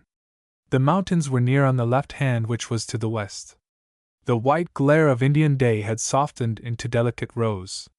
A haze of orange and bronze lay upon the lower slopes of the mountains, magically enriching the greens, and the blue against which the mountains were contoured was pure and immense and still. It was difficult to remember the fret and pain and discoloration of a world bathed in so vast a peace. At first he thought that the body on the cot was in its shroud. The hush about it and from the mountains touched him with a feeling that he had not quite known before, the depth of it having to do with Carlin. Then he saw, back of the natives who had lifted the cot, yet not too near, the figure of an Englishman of the military, standing quietly by, as if casually ordering a platoon of soldiers in the duty of loading the train. Now Skaggs looked at the man's face. It had nothing to do with the lax grace of the officer's figure. This was the face of a man who could endure anything without a cry, a narrow face, tanned and a bit hard possibly from years of self-repression, a silent man, doubtless loved for the feeling around him, rather than because of what he was accustomed to say or do, a face stricken now to the verge of chaos, unchanging anguish of fear and loneliness and sorrow imprinted from within. A strange white glow, that had nothing to do with the tan, shone forth from the skin, etheric disruption, subtler than the breakdown of mere cells. This man would put a bullet in his brain if pressed too far, but he would not cry out. Just now he was close to his limit. Skaggs knew something of what passed in the English officer's heart, because he himself was learning what love means. Before his hour with Carlin in the afterglow, on their way back from the Monkey Glen, he would never have dreamed that there was such feeling in the world. In fact, he would have been unable to read the vivid story of it in the officer's face. So much in a second or two. The cot had been partly lifted into the coach. The face now was uncovered, the white-wasted face of a lovely woman, a woman still living, an utterly delicate face, telling the story of one who had never met a rough impact from the world. It was as if there had always been a strong hand between her and the grit and the grind of world affairs, first her father's and then the lover's. In the great silence, the eyelids opened. It seemed that night and chill had suddenly come in. The lips moved. The most mournful and hopeless voice spoke straight into Skaggs' eyes. "Oh, won't you please stop those fever birds?" Skaggs supposed it an isolated sentence of delirium. He didn't understand. There was a drive of drama or tragedy back of it, but his mind did not give him details. He did not see the English officer again. He did not know if he entered the train. One thing Skaggs knew, Deep under that narrow masculine face there was a capacity for feeling that this officer's men never saw, that his closest associates never saw. The American reverenced the secret. Sometimes during the hushes of the night, when the train stopped for a moment, Skagg, lying awake, heard the voice of the woman. There was a feeling from it utterly strange to him. It carried him out of himself, as if he shared something of her delirium and something of the man's agony. The next day was one of the hardest that Skagg ever lived, for Carlin was not at Herta to meet him. She had gone with a strange elephant into the country. That was the day of the chase on the great young elephant Gumpat Rao, the day in which the story of the monster Kabili unfolded. The face of the man at the mountain station and the sentence of the woman were completely erased from his surface consciousness, as the memory of an illness. That was months away, and life had been very full in between. Carlin said she was just tired, when he went to her room in the morning. She looked at him long. It suddenly came to him vaguely that she wasn't thinking, rather that her eyes were merely turned to his face. A queer breathlessness came to him a little later, as her head rolled to one side, such a sinking of weakness in the movement. It reminded him with a shock that she had never seemed quite tireless since that long ride on Mithababa's neck. But never before had her face turned away from him. And now he saw a certain inimitable loveliness of her. There were no words to describe the last, only that it was spirit made of all the dusks and all the white fires. There was something little about her that called an undreamed of tenderness, and something superb and mysterious, so vast that he could be held in it like a toy in the hands. Burning Indian day was walled and curtained and barred from the place where she lay. White of the walls, white of her face, white of the pallet, the rest a breathless, ungleaming shadow that held a heat not from the sun, as it seemed, but from the center of the earth. Skagg was away in timelessness and in unfamiliar space. This space was not fixed to one dimension, but moved back and forth. As Banna came to him, he saw more than Banna animate upon the features, like someone who had belonged always, whom he had known for ages, whom Carlin had always known. So many things struck him differently now, as if they belonged not just to this crisis, but to a crisis of eons. Yet externals in the main were so trifling. Carlin didn't eat. People seemed to take that as significant. Malcolm M. Cord came. Margaret Annesley came. Horace Dixon's father came. Skagg went to the bazaars and back again. He went to the Monkey Glen. It was all a blur. Once he caught himself walking on the great highway of all India, and once deep in the jungle. He passed the civil surgeon of Herta on his own veranda, and someone said that the old family doctor was to come from Pune. Now he was in Carlin's room and Carlin was looking at him. He saw her face the moment he entered the room, and the fact that he had come in from the fierce daylight into the shadows did not seem to blur his eyes, even for a second. Her people in the room, Banna, the Ayah, the civil surgeon, Ian Deal and someone else, but the line from her eyes to Skagg was not crossed. The heart of the man leaped from what he saw, the transcendent understanding which needed no words, the look of all looks that meant herself, a little lingering smile on the lips, the endless lure of her wise eyes. But all that was whipped away as he came 3 steps nearer her couch. The wonder of it was not taken, but the old pain returned. Rather, the pain had been there all the time, but he had forgotten for a space. He saw the ashen and frail face again, and the inexpressible weariness of her eyes, too tired to tell of it, too tired to stay. Then the face of the English officer appeared for his eyes, hovering back of the people, in a background of mountains. Carlin seemed listening. What she heard came out of a gray, intolerable monotony, but still her eyes held his. They seemed concentrated upon some weakness of his nature, some dementia that had been before her for years, that had confronted her in every highway of life, frightened away every opportunity, and spoiled every day.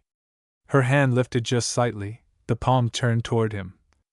"Oh, won't you please stop those fevered birds?"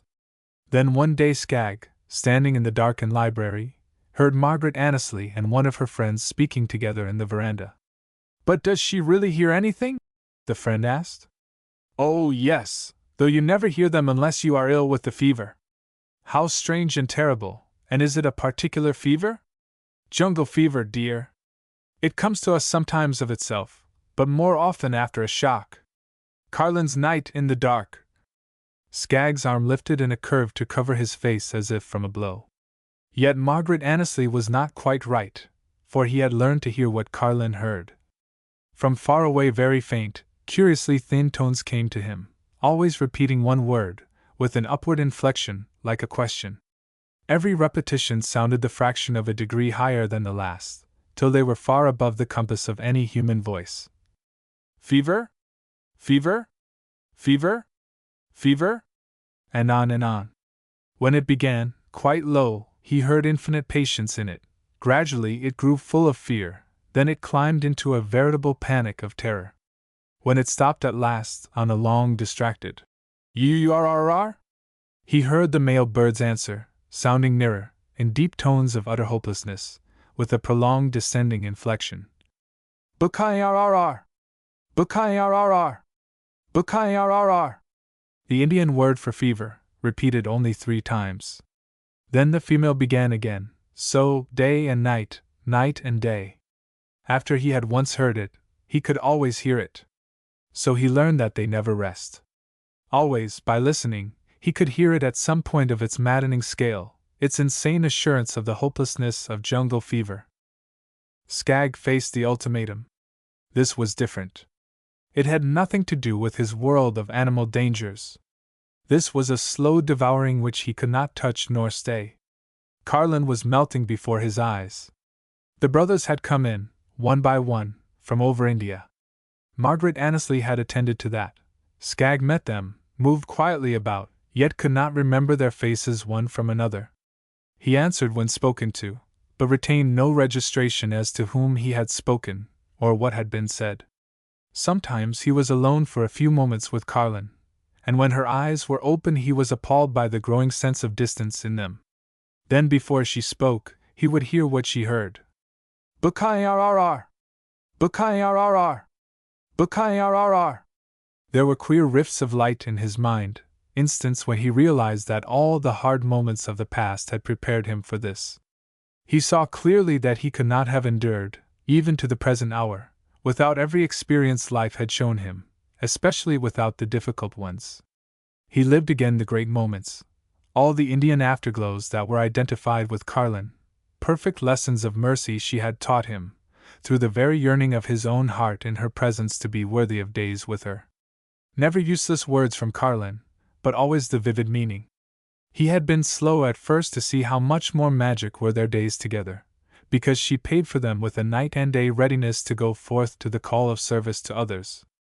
Yet through all, he was utterly, changelessly desolate. Not only bitterness, but an icy bitterness, was upon all meaning and movement of life. It was almost like a conspiracy that no part in ministration was demanded of him by those who were now in his house. The doctors talked to Miss Annesley or to the servants.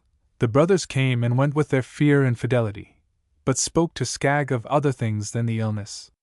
Still, in his heart a concept slowly formed, that he had something which Carlin needed now, that this something had to do, though it was different, with the power he used to change animals. It seemed absurd even to think of this, with all these wise ones around him, not perceiving it. They formed a barrier of their thoughts which kept him from expression. He stood apart for hours as the days passed, thinking of his part, and yet the icy bitterness held him from action. Sometimes his heart seemed dying, chill already upon it. Again he seemed filled with a strange vitality, other than his own. This phenomenon frightened him more than the first, so that he would hurry to look at Carlin lest the strength had come from her. He tried to think the strength back to her, to think all his own besides, but there was no drive to his mind work because he did not have faith in himself. At length came the night when the fever birds ceased for Carlin. Out of a great soft depth of tone which no one but Skag had heard before, which he had thought no other would hear until there was a baby in her arms, her words came with unforgettable intensity. "Oh, the jungle shadows! The jungle shadows!" After that he did not know whether it was night or day, until he heard the end of a sentence from the doctor from Pune. "Only 4 hours left to break the fever." The room was in great still heat, heat of a burning night, a smothering heat to the couch from a distant lamp, the fire of the day coming up from the ground like flashes of anger. A strange stillness was settling on everything. The silence before had not been so heavy. The old family doctor from Pune came into it, and Margaret Annesley stood by him near the bed. "Carlin has not spoken for more than an hour," Skagg heard her tell him.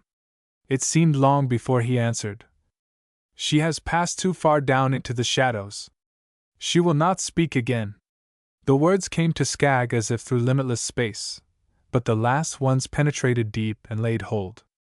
Margaret went out swiftly and the doctor followed. He looked a very, very old man, with his head bent, like that. She will not speak again. The universe was falling into disruption. It was all white where she lay. Only the heavy masses of her dark hair, spread on the pillows and across one shoulder, showed any color, shadowed gold, shadowed red. She will not speak again. 7 tall men filed into the room before Skagg's eyes, and ranged on either side of her. These were her own brothers. Skagg felt the vague pang again, of being alien to them. Roderick Diehl, the eldest, the one with the inscrutable blackness of eyes, leaned and kissed the white forehead, and a fold of the splendid hair. One figure had gone down at the lower end of the bed, long arms stretched over her feet, slender dark hands clenching and unclenching. The detail of it cut into Skagg, like a spear of keen pain through chaos. Returned away, it was intolerable. An arm fell about Skagg's shoulders. "Brother?" Roderick Diehl's fathomless eyes drew Skagg's and held them while he spoke. "We are leaving you to be alone with her, at the last." The arm gripped as he added, "You are to know this, we will not fail you now." And he was gone. They were all gone.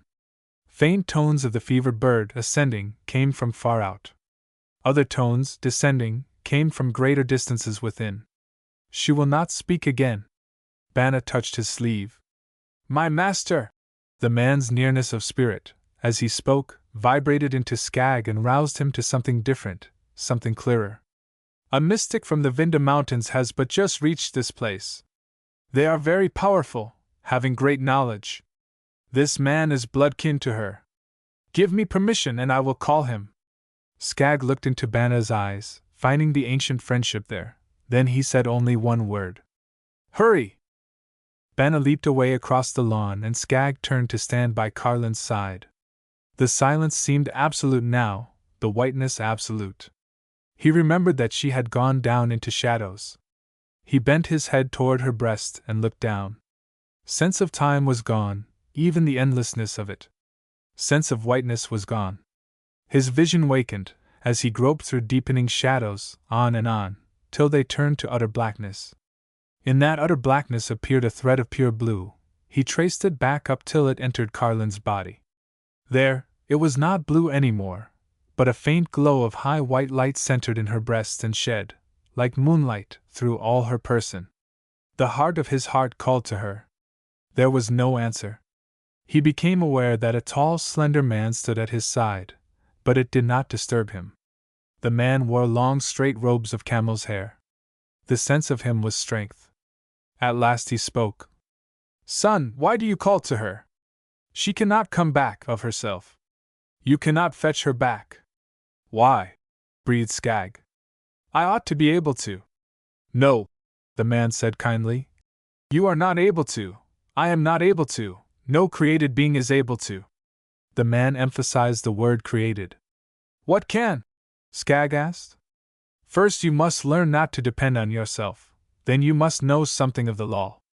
The man was holding one hand out, above Carlin's head, quite still, but not close, while he spoke. Skagg felt his strength more than at first. "Do you want her for yourself?" he asked. Skagg looked into his kind dark eyes, his own eyes speaking for him. "Do you want her for her own sake, because she loves you? Is it that you have knowledge what will be best for her? Did you create her? Did you prepare her ultimate destiny? Do you even know it?" "I know that I am in it," Skagg answered very low, but with conviction. His eyes were agonized, but the man bored into them, without relenting. "Do you want her to come back from the margin of departure, for the sake of others, for the sake of her ministry to their need?" The answer to this last question came up in Skag, waves on waves, rolling into engulfing billows. That answer may avail, the man said conclusively. If it is accepted, if your love for her is perfect enough to forget itself, if you are able to make your mind altogether inactive, then how shall I work, if not with my mind? Skag interrupted. First know that you yourself can do nothing. The man spoke with soft, slow emphasis. No created being has power to do that kind of work. What has? Skag asked. A power that we are not worthy to name, the man answered, with reverence. If it accepts your reason why she should stay, if your love is found to be without tarnish of self, it will work her restoration, not otherwise. Make yourself still. Give your mind to the apprehension of her nature, till your mind has come to be as if it were not.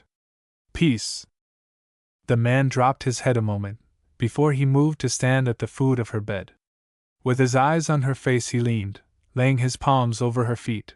Then, seeming to float backward to the wall, he sank slowly, to sit as the Hindus do. The sense of his strength seemed to fill the whole room. It was the last outward thing Skag was aware of. It was as if Skag had passed through eons of ages trying to put away all the tender yearning anguish of his love for Carlin.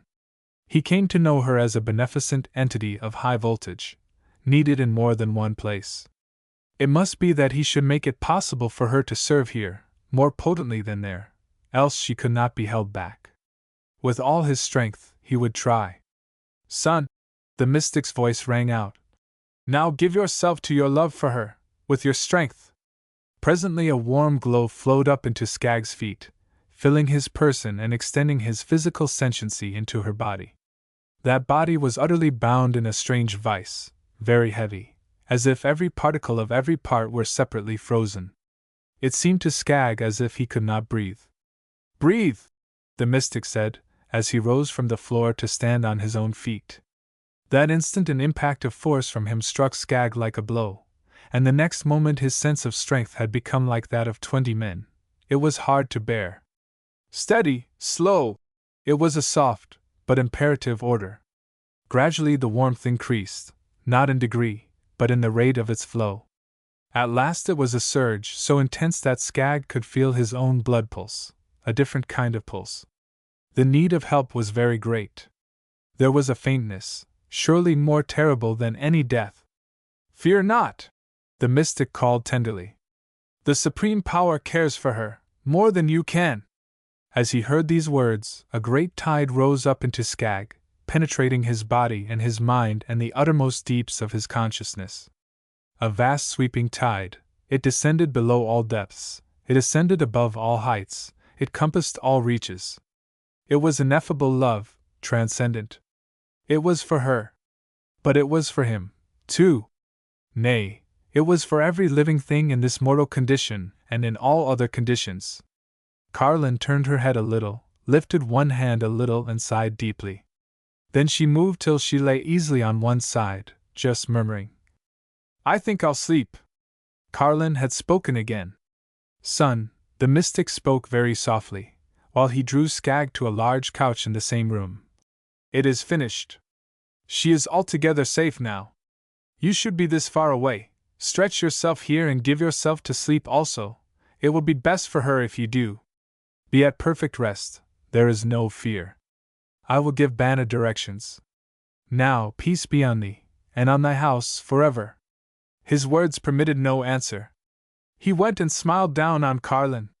He touched her forehead with his fingertips, he even kissed her curling hair. Child of my brother's love, he said softly, as he turned away. Then Skag also slept.